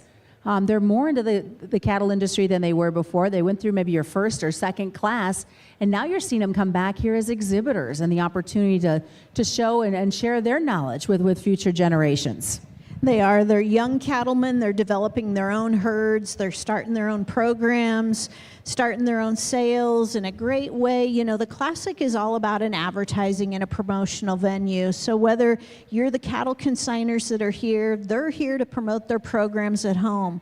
Whether you're a sponsor that's here ringside, they're here. They want to share the knowledge. They want to share information about the products and tools they have.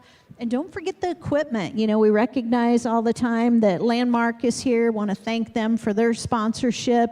A lot of things outside. If you're looking for panels, make sure you're talking to those guys. And, you know, it kind of comes back to building the relationships. And what a better way to advertise as well. Maybe you're looking for a baseball cap or a jacket, for example. There's many opportunities for you to share the information of your operation.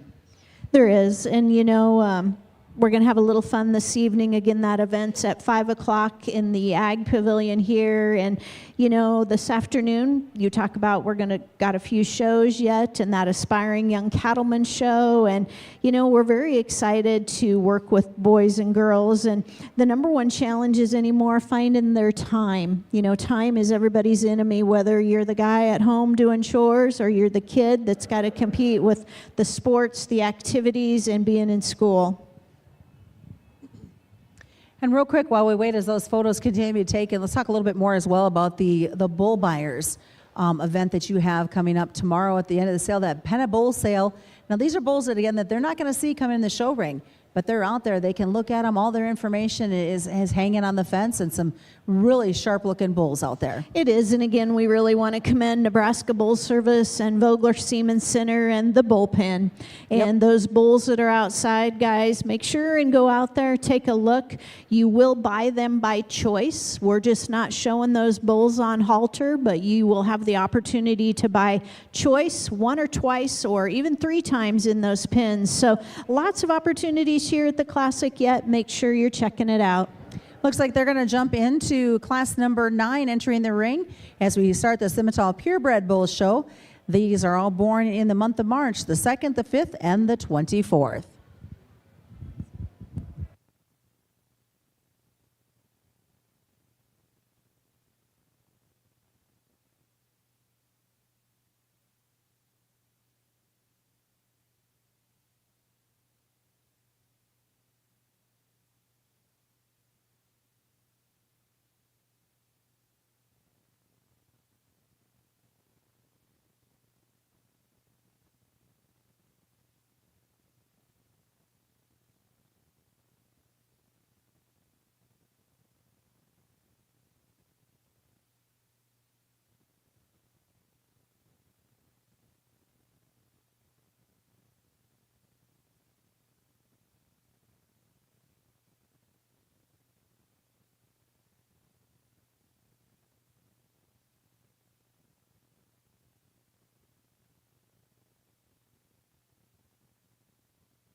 Purebred Show gets us off to a good start. This first black bull, again, stopped out here and put together. He's just really nice. He's nice in his lines, his shoulder laid back into his spine very good. He stays level in his hip.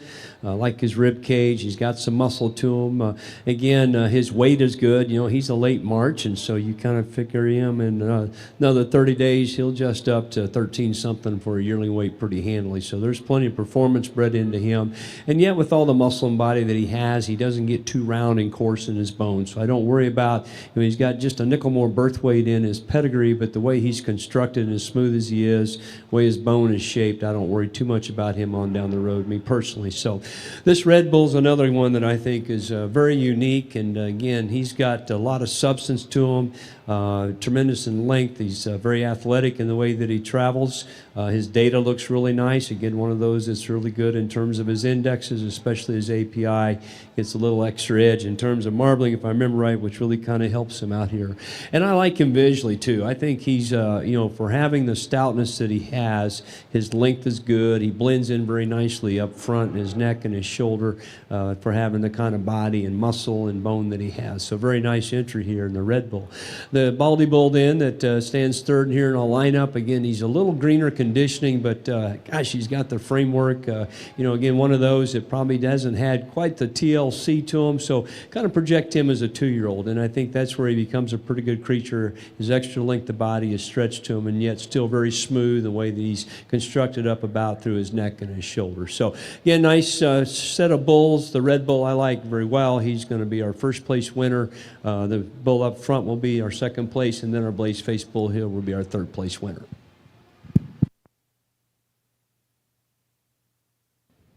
And congratulations out of Class 9. First will go to Moody Farms, second as well to Moody Farms, and third to RA Cattle Company.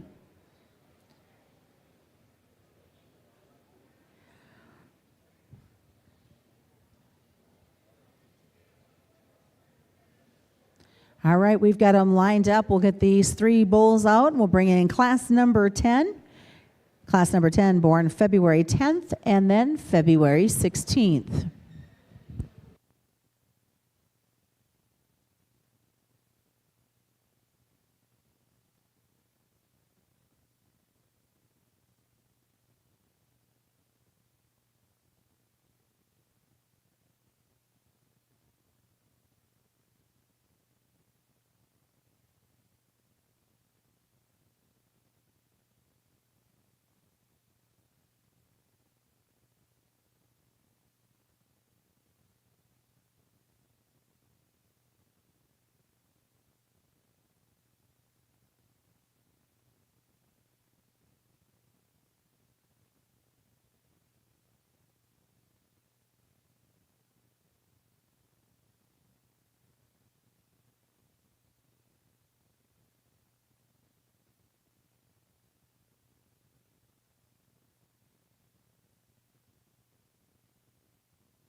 In the ring now is class number 10. Again, these are born in February 10th and 16th.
These two yearling bulls, again, are very nice. I think the one thing, they're very similar in data. Both of them, I think, are excellent in terms of some cavities and adequate in growth. Their indexes end up pretty close. This first bull's got just a notch higher API because of his marbling advantage that he has, but both of them, I think, are very similar in terms of their terminal index.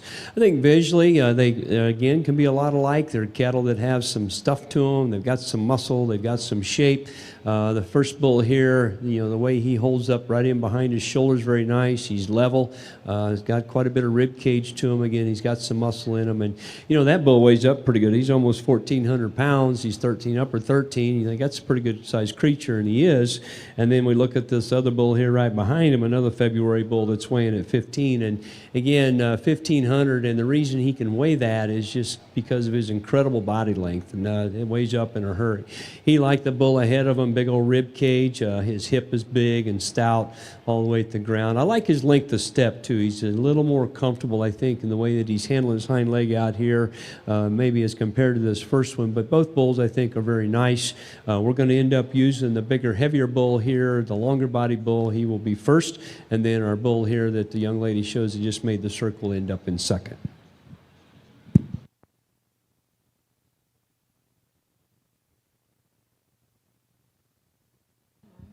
Congratulations to Moody Farms out of Class 10, and second will go to O'Brien Scimitals. We have a single class left. This will be class number 11. After that, the selection will be made of your champion purebred Scimital bull.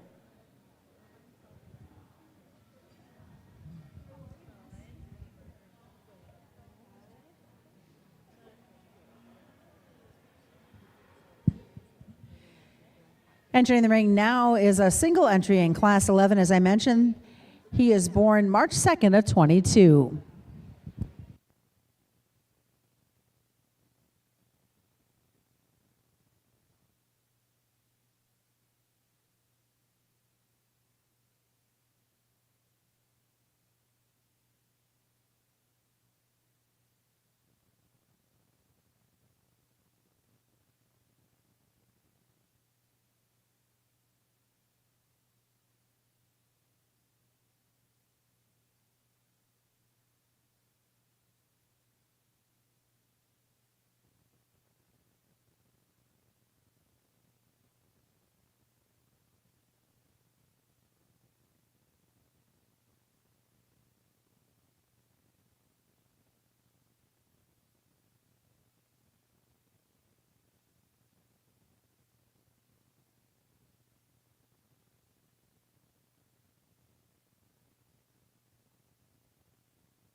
In this one, probably bright lights hasn't been exactly his forte out here, I would say. But this is a good bull. Again, just in his working clothes. He's not had a lot of TLC to the hair coat and his hide.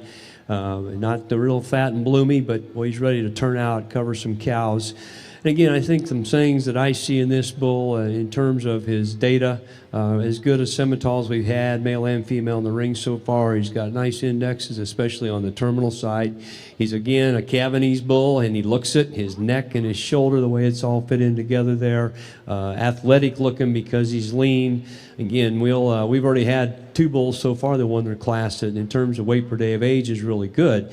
But I think this bull here is, again, we put him in the same kind of rig, we'd say he's sure decent enough in that regard. So good looking, nice data profile, very smooth, very attractive in the way that he's built in terms of his structure and his design.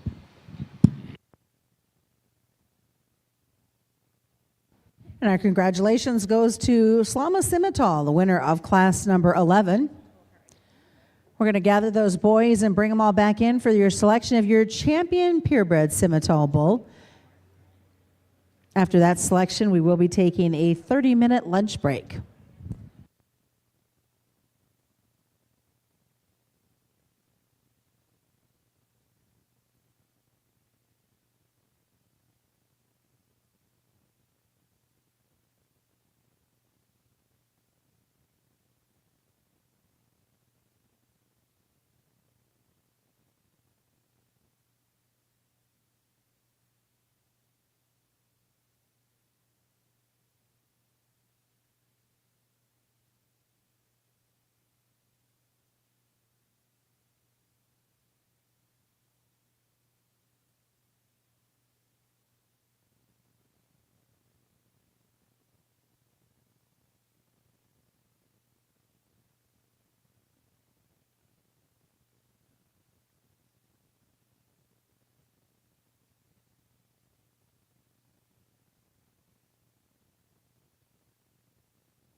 Well, again, I appreciate our exhibitors for bringing their livestock here, their cattle here, and kind of put on display what they have. And like we said all throughout the day, and we're just here to kind of put together a sale order. You have the program at home, what you need in your position in terms of what kind of cows you have, what kind of bull you need. And so we're not here to make that call for you. We're just trying to tell you what we see. I think all these bulls, certainly from a performance standpoint, whether it be the visual part or the EPDs we have been given to us, they're all very, very good. The two yearling bulls out here are big, heavy, stout bulls for their age. They got a lot of performance to them. Red Bull holds together very nice, especially in his top. His length of body's good. That February bull, he is really long-bodied and very soft-made and big rib cage in him. So again, I think there's some things about them just from the visual standpoint that a person really needs to like. Then we talked about the older bull out here. Again, he's not kind of primed for the show. He doesn't have the bells and whistles and all that stuff on him, but his genetics are really very nice. He's got excellent EPDs. He's very clean. I think, again, we talked about the percentage show. Sometimes Cavanese cattle need to have that look, and he does. He's really nice and smooth the way he blends in together out there from his shoulder and into his rib cage. So if you're really focused in on the genetics, then obviously this bull needs to be a big interest to you, in my opinion. So, again, there's all different kinds of opportunities, I think, out here to buy a good bull to take back home and use. For me, I think it kind of comes down just to the two yearlings being just a little bit bloomier out here in terms of the ring, and I think you can kind of go back and forth on either one of them. The Red Bull to me is maybe just a little bit better in terms of the way he's holding himself together out here. He blends his shoulder into his rib cage, and so he's going to wind up being our champion out here, and then we'll take the big old stout February bull here, will be our reserve champion. So stick power, partner, stick power. That's what it is. You just grabbed the wrong one. All right, give them all a nice hand. I think you got a good opportunity to buy some good cattle here in this sale.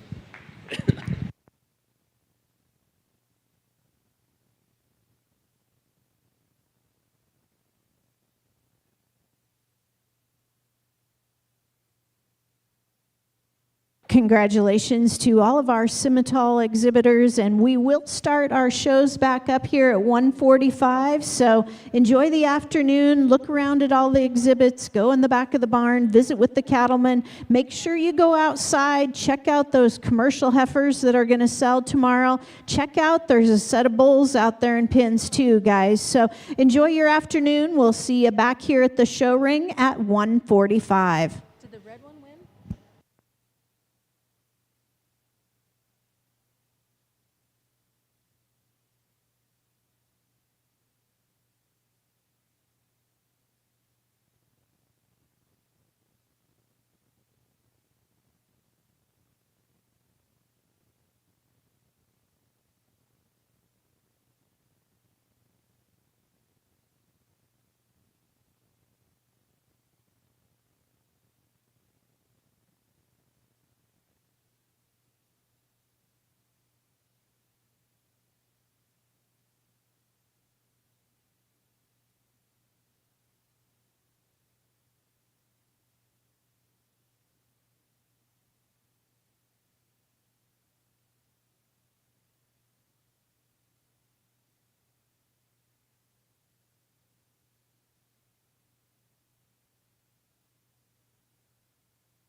I'll bring you some, Chris.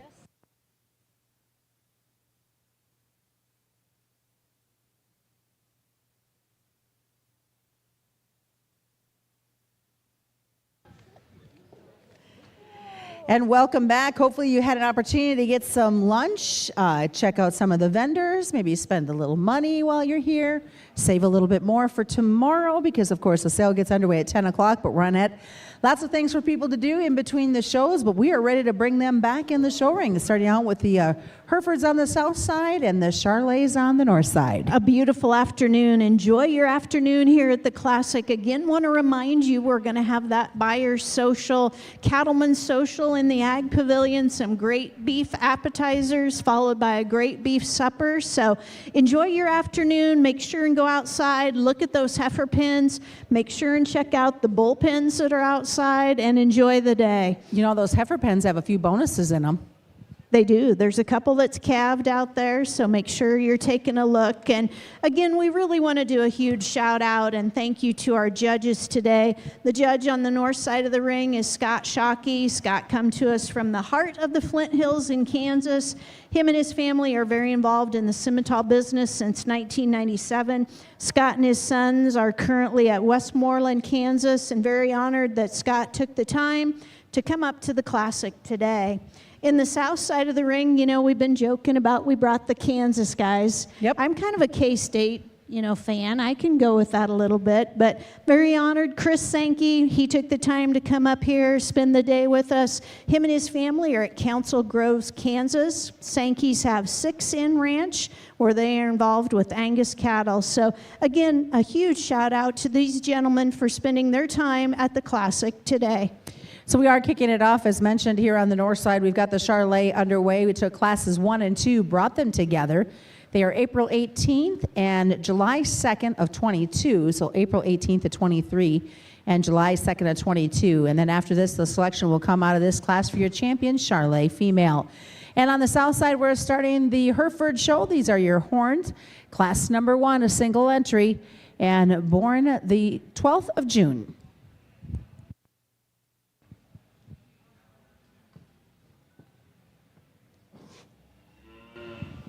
Just the 2 Charlet heifers, both of them are exceptionally nice. So, and I think the similarity that I see in them is that just they're really, really refined. You know, these cattle, both of them, shape of their neck, the way their shoulder blades laid into them, enough bone, not excessive in their bone, is flat and clean the way that it's constructed. I like that. I think that adds to the refinement both of these heifers. Obviously, big difference in age, nearly a year's difference in age and the maturity. And so, this young calf up here, her refinement, her smoothness, her body depth, I think is incredibly good.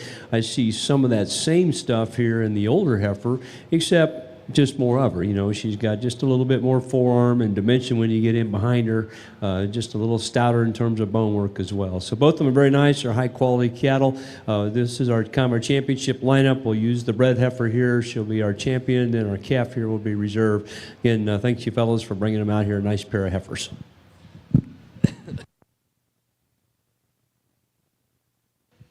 South side of the ring, we've got started our Hereford show with just a super nice June female, a little heifer calf again that's got tremendous future. Start talking about the kind of cattle that we have in the ring and kind of what they bring to us. And this is a very attractive made, long-necked individual.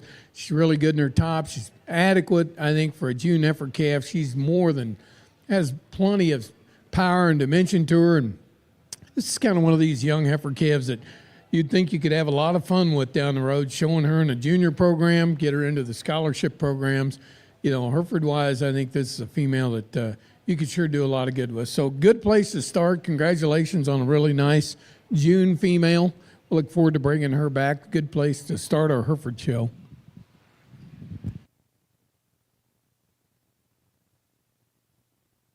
And congratulations, your champion, Charlet female. LaFrey's Farms and your reserve champion, exhibited by Benish Cattle Company. Over on the south side, where our horn show is underway, congratulations out of Class 1 to Diamond Ring Ranch. Class number 2 set to enter the ring for our horn show. These will be all April babies.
All right, we've moved over to start with our bulls here on the north side with the Charlet. This will be a single entry, class number 3, March 4th of 23.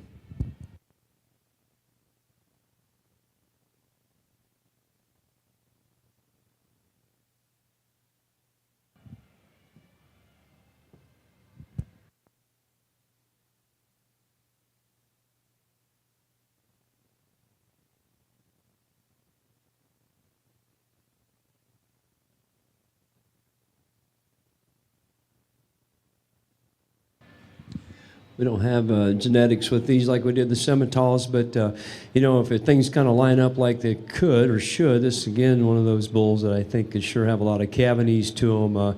Good head and neck, his shoulders laid in really good. You watch him move in, this bull's really flexible and sound in his skeleton. I like the framework that he has, still lean, and so again, lots of gas in the tank. He'll keep growing, make a big old stout, good 2-year-old bull here on down the road. So again, visually, he's really nice. He's got a good pattern to him. He's really exceptional, I think, in terms of his structure and his skeleton.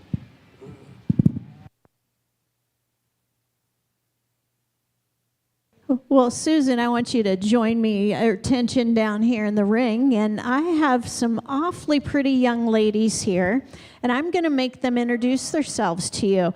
Can you tell us your name, young lady? My name is Brooke Day. Brooke, so it looks like you are a sweetheart for the Hereford Association? Yes. Yes, and are you old enough to show yet? Yeah. You are? Well, do you have a Hereford heifer or steer in mind maybe to buy at the Classic? Yeah. Yeah, well, good luck. We're going to look forward to seeing you for many years in the ring. Young lady, what's your name and where are you from? Avery, Lincoln, Nebraska. Lincoln, Nebraska. Well, thank you for being here. And looks like you're a member of the Nebraska Junior Hereford Association. Yeah. And do you have a steer or heifer that you're going to be showing this weekend? No. Well, good luck in everything you do. What's your name, young lady? Autrey Pearson, And where are you from? Hoardville, Nebraska. Are you going to show a Hereford this weekend? Yes. Good luck. Hello, miss. Tell us your name and where you're from. I am Jane Thompson, and I'm from Ord, Nebraska. I'm going to pick on you just a moment because you've been involved in the Classic Scholarship Program. Can you tell these guys a little bit about how the scholarship program worked, what you bought last year at the Classic, and maybe what you all did with the program? I bought a heifer. Great. And tell these guys, we brought all these boys and girls to our office and did interviews. Are the interviews very bad, Jaden? No. No, great. Let's put our hands together for all of these pretty young ladies here representing the Hereford breed today.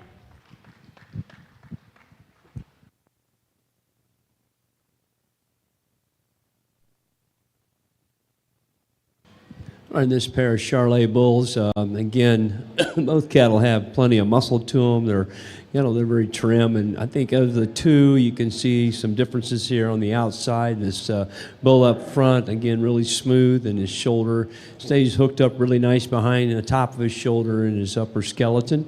He's a little tidier made down in through his sheath, and so again, his lines I think are really nice. And to have that kind of muscle shape to him. There's an advantage in weight, a slight advantage, I guess, but I think a noticeable advantage in the bull we have here in second. And he's a pretty good example where we can get weight, not in height, but we can get it in length. And I think this bull is extremely long-bodied. He's not going to be probably as tall when it's all said and done, but his length is incredible. He's got a lot of hip in him. In fact, he's very muscular from behind. And I think what makes him a little more unique is as you watch him move to have that kind of shape in his hip. I really liked his length of step and the way he handled his lower joints down low and his posture maybe more so than the other bulls. So again, both of them are very nice. They just end up being a little bit different in kind. We'll probably end up using this bull over here, the second bull to win this class, and then the other calf here will wind up in second. But both of them I think are very nice.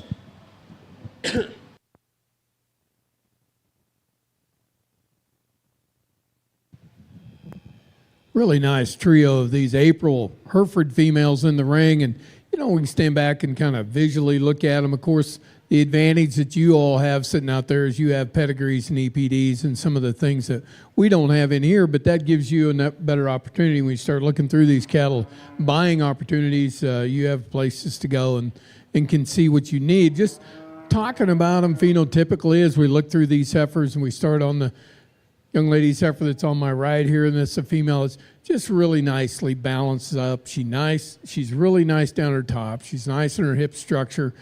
She's a female that just looks like, to me, she's got a tremendous amount of longevity in her. She's a female that just, has so many advantages. I think when we start talking about young heifer calves and where we can go with them, lots of options on this female. Young man's heifer that stands in the middle, she's kind of the unique one of the bunch. This is a big growth female out here. She's a little bigger footed, a little bigger bone, a little more rugged in her kind. I'm sure be interesting to look at her pedigree and kind of see how she's built from a pedigree standpoint and EPD standpoint. She is kind of that high performance female that I think if you want to add some extra growth, just some frame size and kind of jack some cattle up, she's one that you're really going to be attracted to. And then really nice female that comes in next, young lady's heifer that, if we talk about these junior heifers and kind of the advantages that some of these heifers can have, if you want to show one, she probably shows us a little more advantage, just kind of the way she's tied into her front end.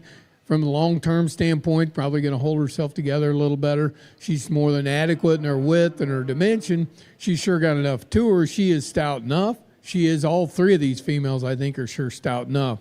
I think at this young stage of the game, they've sure got plenty to them. I think today, for me, kind of the way we're going to put these together, we're going to use this young lady's heifer that stands on the left. We're going to let her lead this class out, and we're going to kind of make her the combination female that we're going to start with.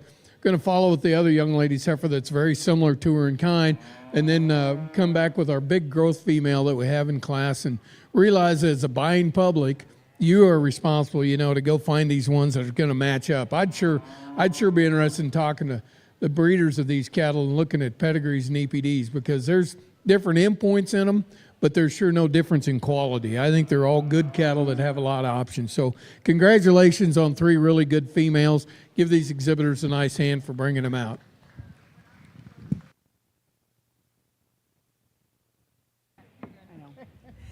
Congratulations. Let's start off with the results of your Charolais show over on the North Ring. Class 3, first went to Bemmer Cattle Company out of Class 4. First will go LaFraise Farms, second also to LaFraise Farms. In the ring now will be class number 6 of Charolais, born in October of 22. After this class, a selection of your champion bull will take place.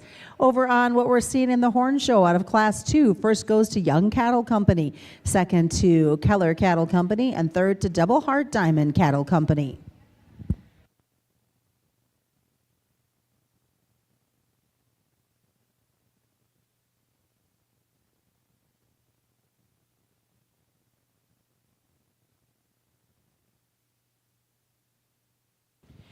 Entering the ring is your class number 3 single entry, born November 14th of 22.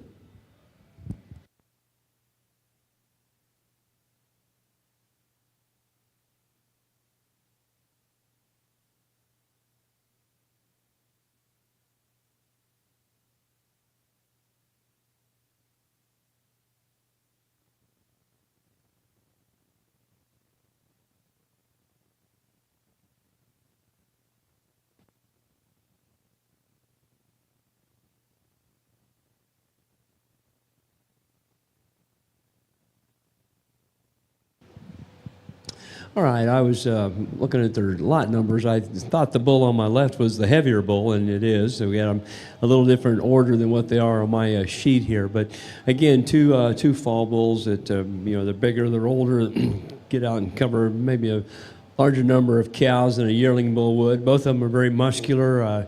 Again, they have kind of a similar rib cage into them. They've got enough body to them. They're lean. They're athletic looking. This bull on my right, the first bull in, I really like his hip design, the set and travel of his hind leg. He's quite nice on that. I think the other bull, he is a nickel heavier, and you can see that. You get up on him, he's really long. He's got some shape to him, and I like the way this bull travels out of his front, especially his front feet. He sets down a little square to the ground, and the way that he sets on those outside claws, maybe, as compared to the first bull, and yet does not give up any kind of performance whatsoever. So it's just kind of a little thing like that that's going to make my decision to use the second bull here in the lineup to win this class, and then we'll use the other bull here to be second.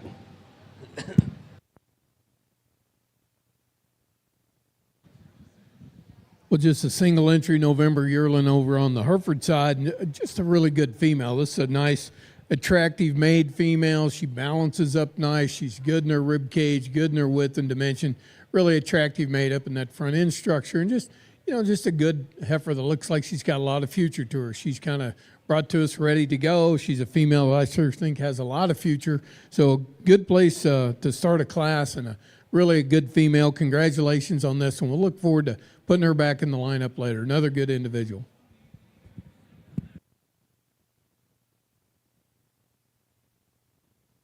Want to remind the Charlet guys that are watching the Charlet show and even the Hereford show, remember to go outside, take a look. I tell you what, there's some Hereford heifers out there. There's a set of smoke heifers. Look at those pin bulls, guys. There's a pin of Charlet bulls. There's a couple pins of Hereford bulls. So enjoy your afternoon here and make sure you're checking out the other sale features outside.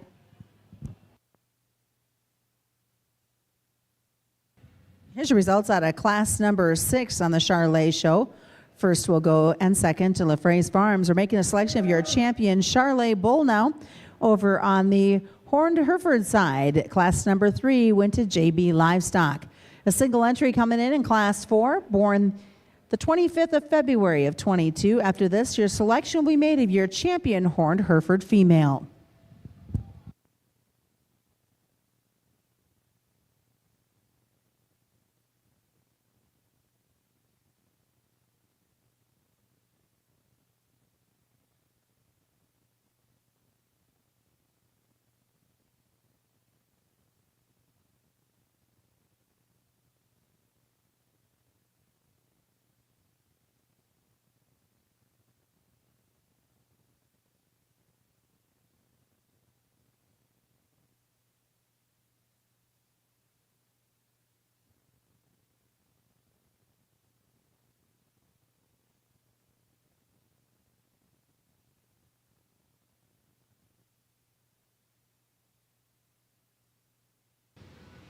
On our Charlet Bull Show, I think the general rule is every one of these cattle have enough frame, enough growth to contribute in a cross. And I know this is Renette said something about a set of smoke heifers. I know in this valley running through here, you see them all over the place, and that is a great magical cross. And I think all 3 of these bulls can do a lot of good in that area.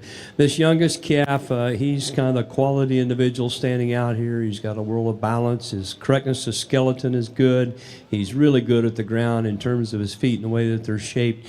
He's not as overpowering in muscle. He's still pretty green yet. And so, again, one of those, if you want one that's really ripped open with a lot of hip and a lot of top in him, this may not be your choice. But I think one for longevity, quality and length, and be able to put some frame in a set of calves, I think he could do that very nicely.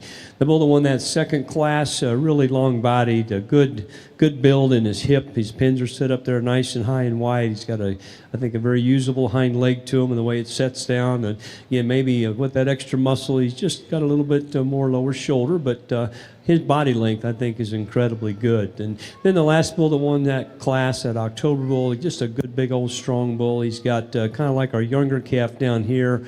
I think all 4 of his feet are shaped really nice. His claws are a little more uniform. The way they go to the ground, he's got plenty of muscle in him. So, I think the one that kind of suits me the best is actually the youngest calf out of here. He'll wind up being our champion bull, and then we're going to go to the bull that won Class 3, the October, to be our reserve overall. Let's give them all a nice hand. Good set of showers here to evaluate.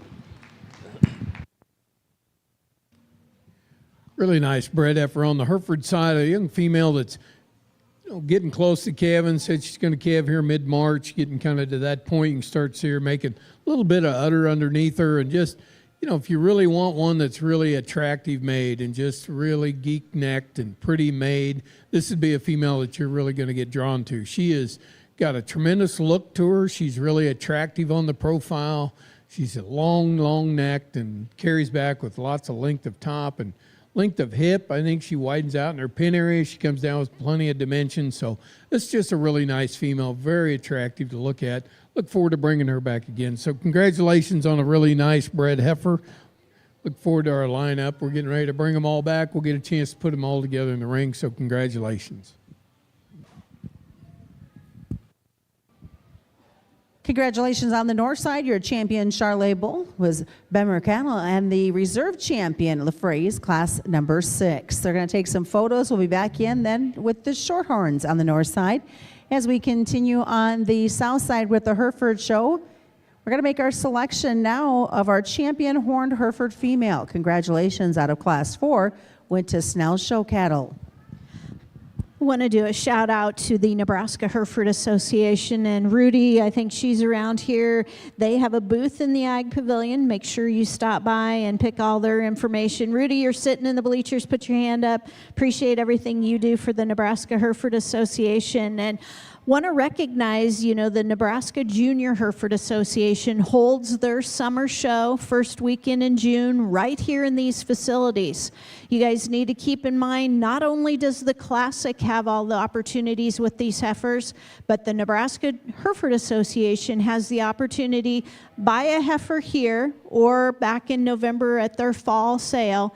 They have a special futurity class for those heifers. And Whitney, correct me if I'm wrong, is it $1,000 for the champion and $500 back to the reserve? So lots of opportunities. Keep that in mind as you're watching the Hereford show. Lots of neat things. And again, that summer show that's right here in Kearney is a great event for your families. And I believe, Susan, the only junior national in Nebraska this summer is the Hereford Junior National, guys. So get your kids involved in the association. Go over, participate in the Junior National, and it's a phenomenal event. If you've never been there or been a part of a Junior National, I encourage you to make sure you're being in Grand Island this July. And here's the perfect opportunity. Buy a heifer, buy a Hereford steer on Friday night, and get involved in that program.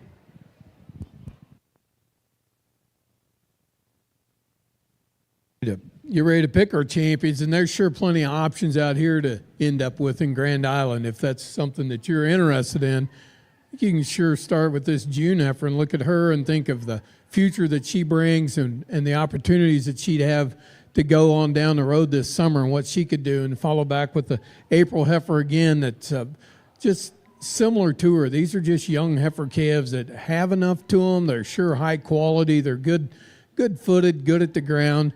Follow up then with this November female, and this heifer, you can tell that, a little more age, a little further along, a little more show ready, I think, when we compare to the heifer standing in front of her.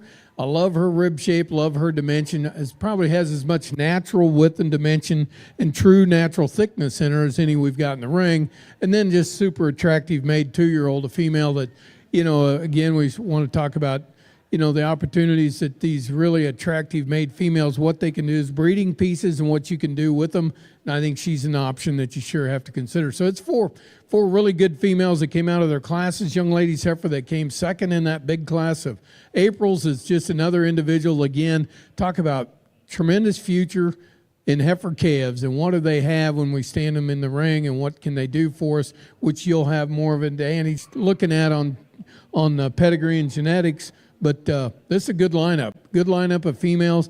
Give these exhibitors a nice hand. We'll pick our champions in reserve. Congratulations on a good set of females.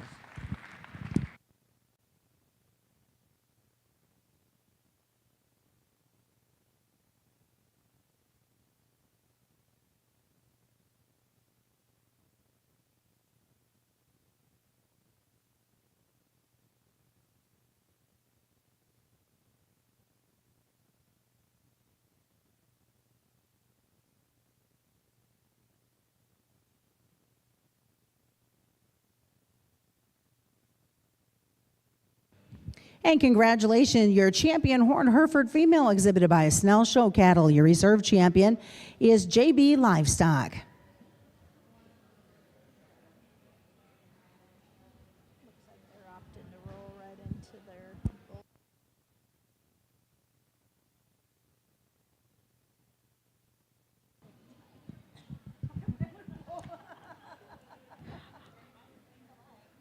Are the Hereford breeders opting to roll right into the horn show, girls? Is that what they're doing on the bull side?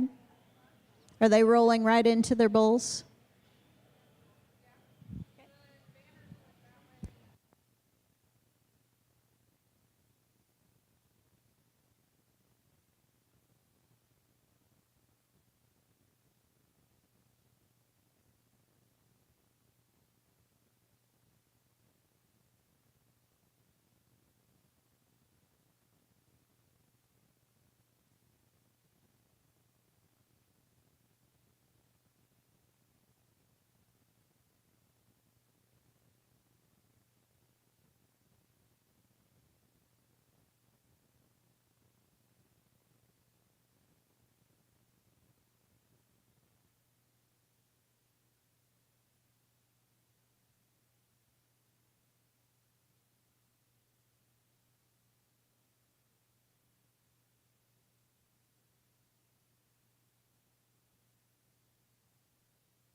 See if these guys can work off their lunch. We're going to get these cattle broke before we get out of here. So, again, that is one of the nice things about doing this is I've been to a show, been in and out of the ring, and so it kind of takes that edge off. Yeah, and then the Shorthorns, we got just two that are about as opposite as we've seen all day in terms of their kind within our breed. The red heifer, very moderate, bold, thick. You know, she weighs up nice and got the extra dimension to her. The white heifer, on the other hand, really attractive, big bone. You know, kind of got a little bit more of the show look because of her front end and the way that she's constructed up into her shoulder. So again, the magical thing here is not how they place, it's just what kind fits your program in terms of what direction you need to go. If you're looking for a cow, I think to go to a replacement pen, that's what the red heifer really fits in. If you're looking for something to show, maybe then perhaps that's where the white heifer fits, in my opinion. So again, both heifers are very nice. This class here, we're going to use the white heifer to win the class, and then our red heifer here will be second.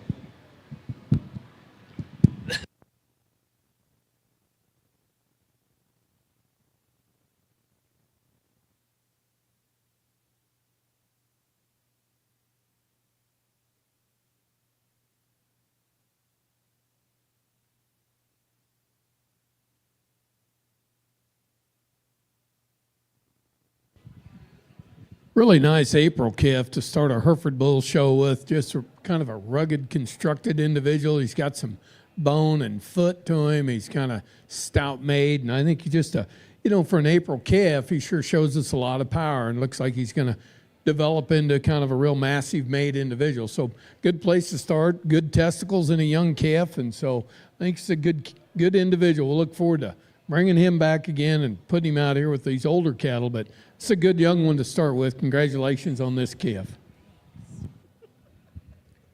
Here's the results of your Shorthorn show so far in that first class of heifers. First will go to Bar End Cattle Company. Second goes to Kaiser Cattle. And in the Hereford show, as we're into the junior bull calves, Class 5 single entry goes to Keller Cattle Company. A single entry on the Shorthorn side, born the 14th of April, and coming in the ring will be a single entry on the Hereford side, and that March 10th of 23.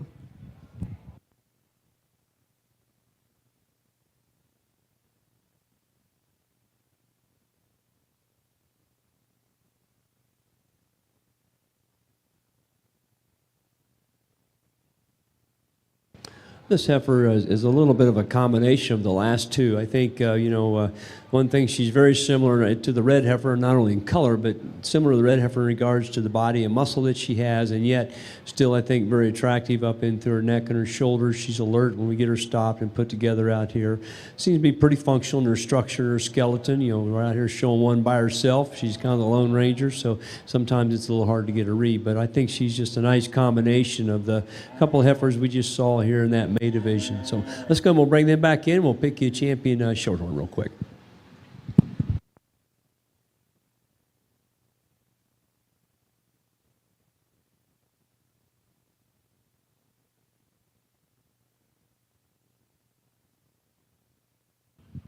Another really good individual, get these cattle out here and don't have them, their competitors standing on either side of them. You kind of have to look at them and try to pick them apart and see what they bring to the ring that you really do like. And I love this real soggy look this calf has. He's kind of big middled and kind of soft made, just has that extra bit of dimension to him. I think you can stand behind him and realize he's sure got enough width and carries down with enough width and tracks out wide enough. He's big nutted. He's just a good young calf that I think brings a lot of quality to the ring. We'll look forward to bringing him back with these others, but it's a good one. It's a good March calf, weighs up.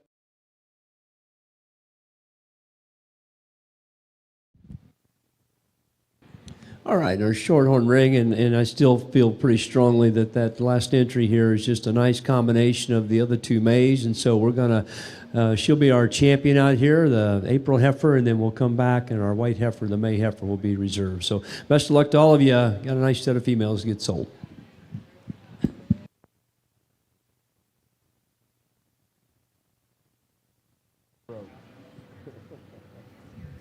On the Hereford side, congratulations to MCM Polled Herefords. Class 7 is set to come into the ring. After this class, your champion junior bull calf will be selected. In Class 7, these are both born in the month of February. Over on the Shorthorn side, your champion purebred Shorthorn heifer goes to the Crawford family Shorthorns, and reserve is to Bar N Cattle Company.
This is a good pair of these February yearlings or calves that just do so many things right. They're different in their kind, and I think that's kind of obvious to stand back and look at them. And just you can kind of tell they're obviously probably if you look at pedigrees, you'll see them.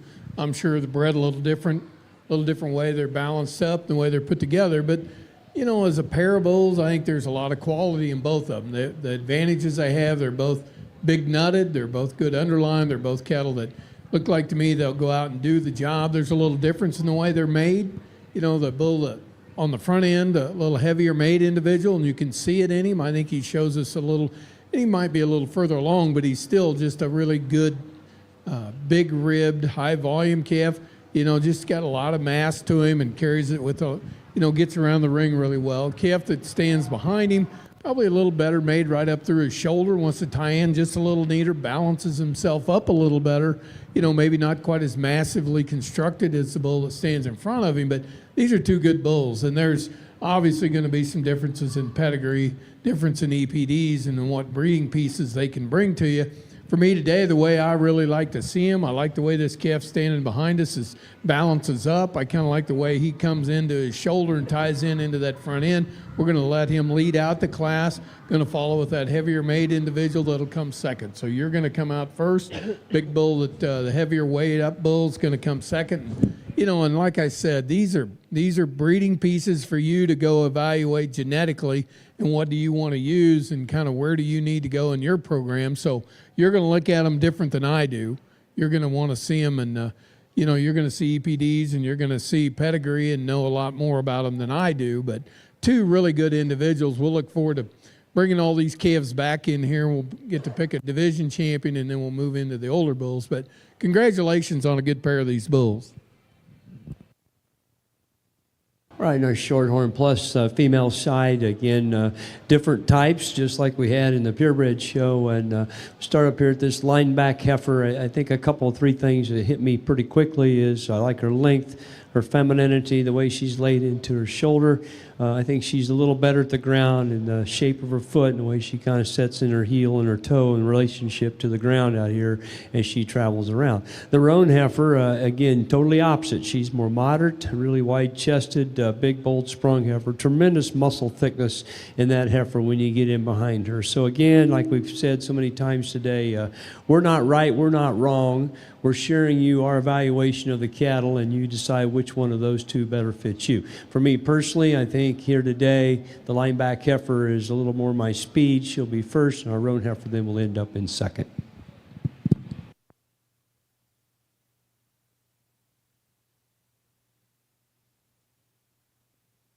Well, we'll pick a calf champion and reserve calf champion out of this first group of these younger bulls or these yearling bulls. And, you know, you work your way through them, and all four of these bulls we've had come through the ring are, you know, really high-quality individuals. I'd like to think, I'm sure their pedigrees and EPDs are going to match up with the phenotype that these cattle bring us, but good set of calves. For me, the one that probably that combination bull that adds so much to us, along with being well-balanced and deep and soggy made, he has enough to him. We're going to use this bull standing in the middle. He's going to be our calf champion. We're going to follow in with the February bull behind him for reserve calf, and just a nice pair of these bulls with some other good ones standing in here with them. But again, congratulations. Give these exhibitors another nice hand for bringing them out. Good set of calves out here. Congratulations. All right, now our duty is to pick an overall champion shorthorn, or between the two here in the plus and the purebred. And again, I'm kind of go back to what we said about the solid red heifer. I think she's a nice combination of the other cattle we've seen out here in this particular breed. And so we're going to stick with her as being our supreme overall here in the shorthorn drive. Congratulations to you. And best of luck to both of you.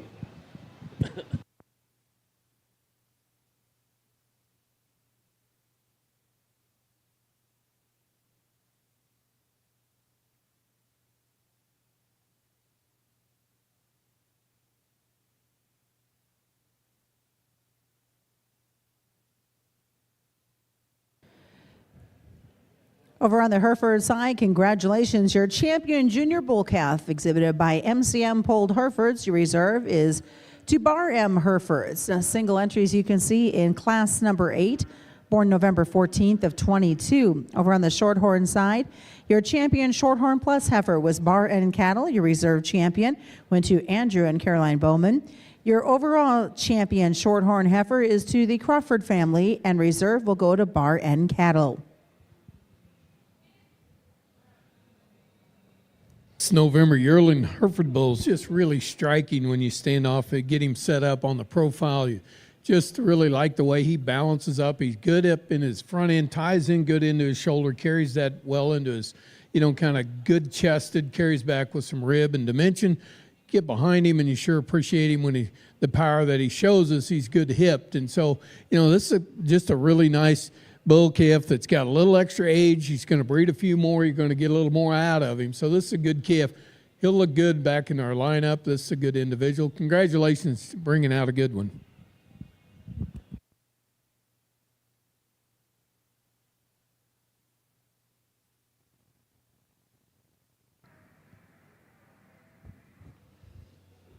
Congratulations out of Class 8 to Albert Moeller and Sons.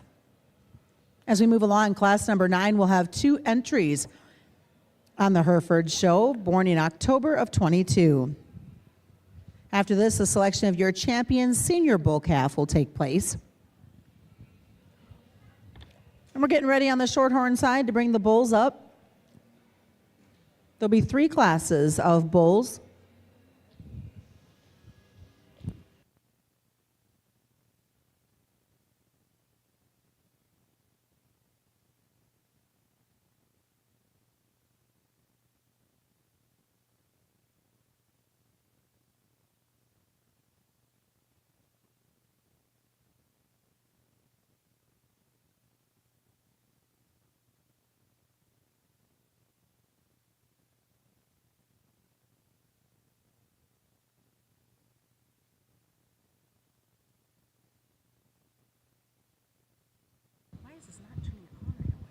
Weird.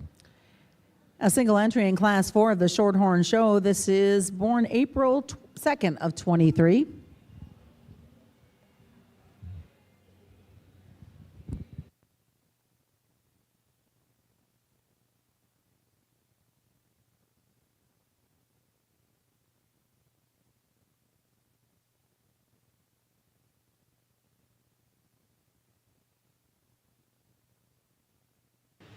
This red and white bull's a good-looking dude. You know, he's up-headed, really no chest floor from the side, and yet you kind of get up front and you kind of watch him moving away. He's built wide enough in his skeleton, nice top in him. He's hooked up pretty good in his jump muscle and back into his pins, and certainly stopped and propped up here. Gives you a really, really nice look. So a young calf that's really got a lot of balance and certainly a quality job the way he's presented out here in terms of the presentation and his hair coat.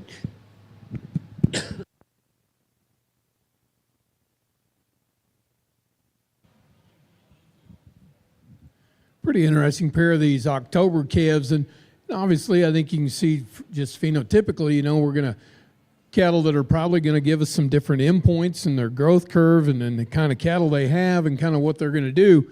You know, from a standpoint of both being really good bulls, I think there's a lot of quality in both of them. They're going to shake out a little differently when you start really breaking them apart.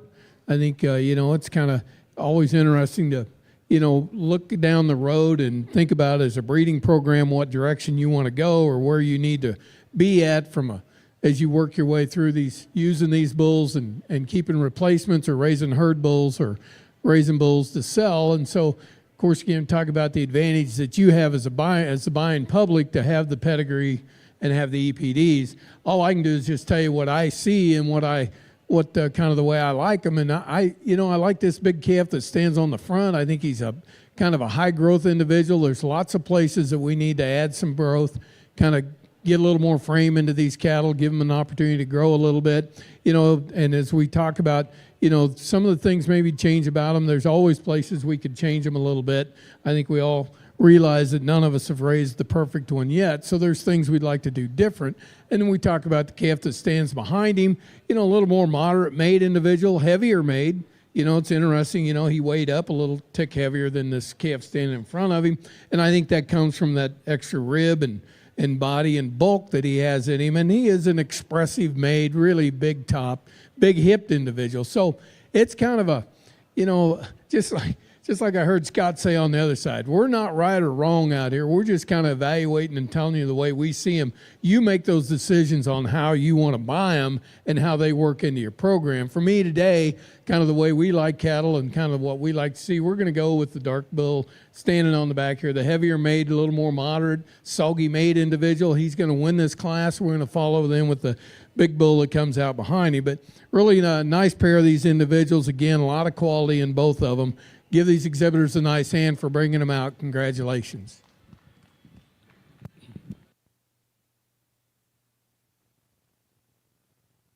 I think the other thing I've noticed too, it's so hard because these cattle have not been put on the show road. Some have probably been broke a couple, 3 days, right, Cowboy? And so to make them look very natural out here and look their best, it's hard to do. Like this first lead bull, he lays his head down. He don't want to move. And I bet you if we pulled that halter off, took that bug out of his nose, he looks totally different. I like his elevation, his length, his framework. You know, put all that together. The bull weighs up really good. Like I said, he's probably not really ready to go to the show ring yet just because he hasn't quite figured out how to walk around out here with a show halter on and keep everything collected up. Now, the other bull out here, he's a little smaller, but again, very collected in his structure. He stays really nice in the top of his shoulder out to his tail head, his pins, really the dimension of his hind legs and the way it sets down on the surface is good. Not as big and long, he don't weigh as much, but to me, he's very complete in terms of his structure and his balance. So again, maybe a different day, have them broken a little different, they look different to me, but today, the way they're moving around here in the ring, this bull's just staying a little more gathered up. He'll end up being our first place bull, and then the bigger, longer bull will end up being our second place bull.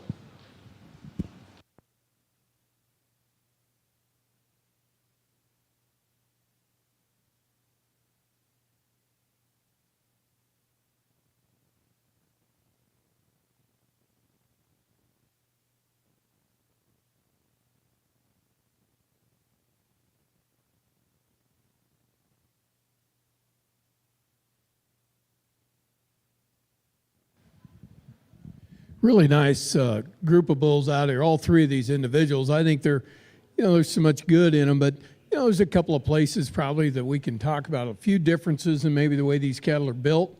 way they are put together. And I think when it comes down to comparing our two class winners, really the striking November calf, you put him on the profile, you really appreciate him.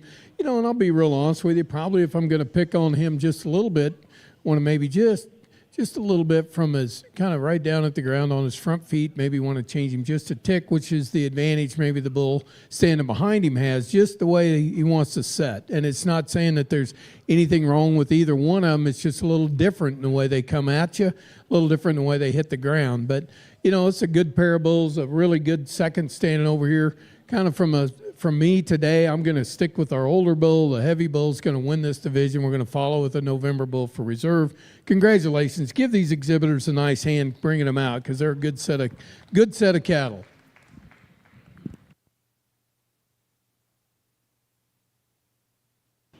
All right, and our last entry here in our Shorthorn Bull Show, again, very nice in his design. He's level, he's smooth. I think his running gear is good. You know, he's got some bone, yet he handles it pretty good in terms of his joints, his flexibility, adequate in muscle. So just a good, pretty solid bull that doesn't have any just major holes in him, and certainly one that patterns up, I think, very nice from the side.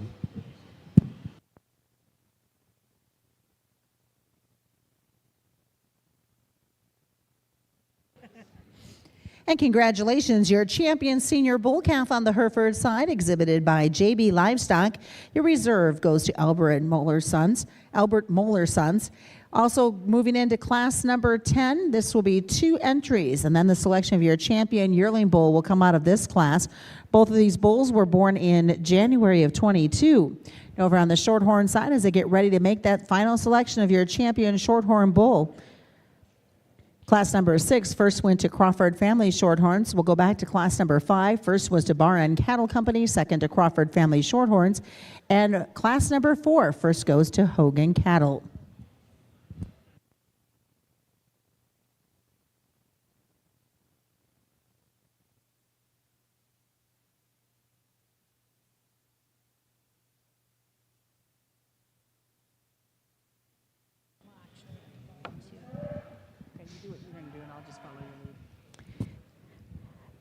Again, very excited to have everybody here this afternoon at the Classic. Want to remind you, make sure you're stepping out into the bullpen. Check out the bulls that are out south here. And again, want to recognize Nebraska Bull Service, Vogler Semen Center, Bovatech, ST Genetics, Select Sires, all of the bull studs that are sponsors here at the Classic. And make sure you're stopping by, visiting with them. I think Les Vogler's running around here somewhere. I know Fred Smith's here. Look forward to seeing them guys tonight in the Ag Pavilion, 5 o'clock. We're going to have our social with some great beef samples, and we'll hear a little bit from some of the bull experts, Susan, so make sure you're in there. Really nice pair of these 2-year-old Hereford bulls. A couple of really good, powerful individuals. There's you know, maybe a little difference in kind of these cattle are just from a structure standpoint, but from the standpoint of breeding bulls, cattle to turn out and use, I think these are really good individuals. They're good underline, good nutted, good at the ground, just cattle that are very functional and very useful. You know, for me today, probably as we break them apart, the bull that stands to my left over here, probably a little better in his top, wants to carry in, just kind of carry his top line a little further. He's a little wider pinned, carries down a little to the ground with a little more width and dimension. But these are just a really nice pair. And we're going to go ahead and use young lady's bull to win this class, follow with the young man's bull in second to follow out. But realize, you know, this is a good pair of 2-year-old bulls that have a lot of future to them, be a lot of use in these cattle. So sure need to probably take advantage of looking at these older age bulls and a place to use them. All right, in our Shorthorn show, I guess to pick a champion, I've kind of narrowed it down between class 1 and 3, and there are 2 bulls that have just a little more the wow factor, kind of the way they're constructed up through the front end. That's especially true of the youngest bull, real up-headed, he's alert. I like the spread of his chest, and you get up on the top side of him, he's got a nice shape to his top, got some muscle to him. So he does a very nice job of having the look that you like, but also possessing a little extra the body width and muscle. The other January bull, I believe it was, the dark red bull out of the third class, really smooth and really deep-bodied. You know, I think from a one-dimensional standpoint, he's really good. Bone work's good underneath him. I think there's a little bit of give and take in movement. I don't think there's anything too alarming in terms of not being good enough for a bull to turn out and cover some cows on down the road, so I'm not going to really let that interfere with, you know, how this placing needs to be done for the overall champion. But to me, when you put all the good things together, I just find a little bit too much quality in this first bull, so your younger calf will be your champion shorthorn, and then our bull that come out of the third class will be our reserve. So best of luck to everybody. Congratulations, and a nice event here at the Classic.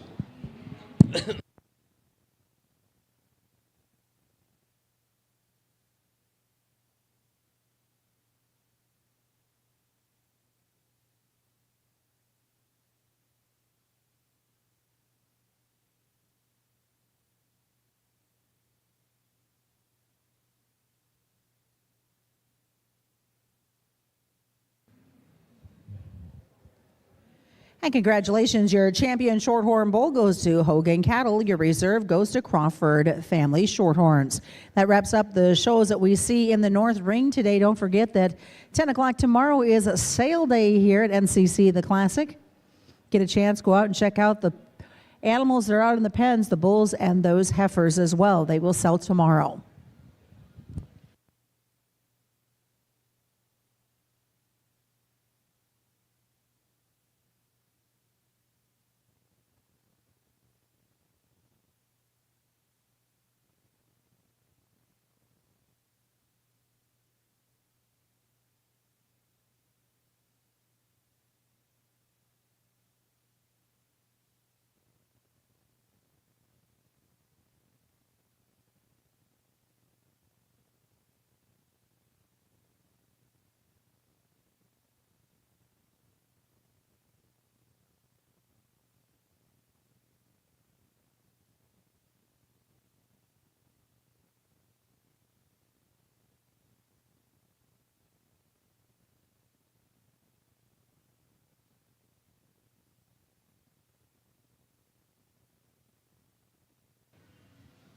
It's a really nice lineup. Pretty impressive set of bulls in the ring.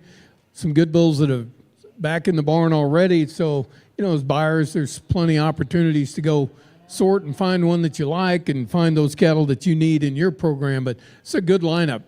Give these exhibitors a nice hand. I think there's some things that you can kind of break them apart on. I'm sure you can find some differences as far as pedigree and EPDs and what you want to sort through, but just standing here and looking at them, I'll show you a pair of these bulls that I really like. So good setup, good lineup, good set of cattle. Congratulations.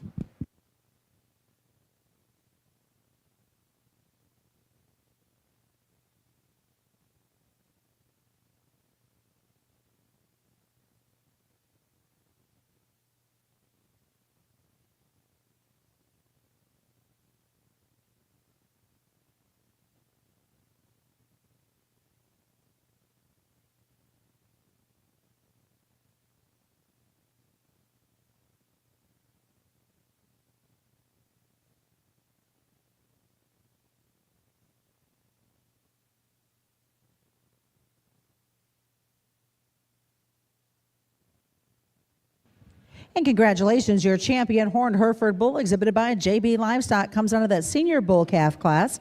And your reserve champion, it goes to Young Cattle, and that will come out of your class number 10, which was your yearling bulls. We're going to move along, get ready to do our polled Hereford females. They're going to start out with class number 11 if you happen to be following along in the program.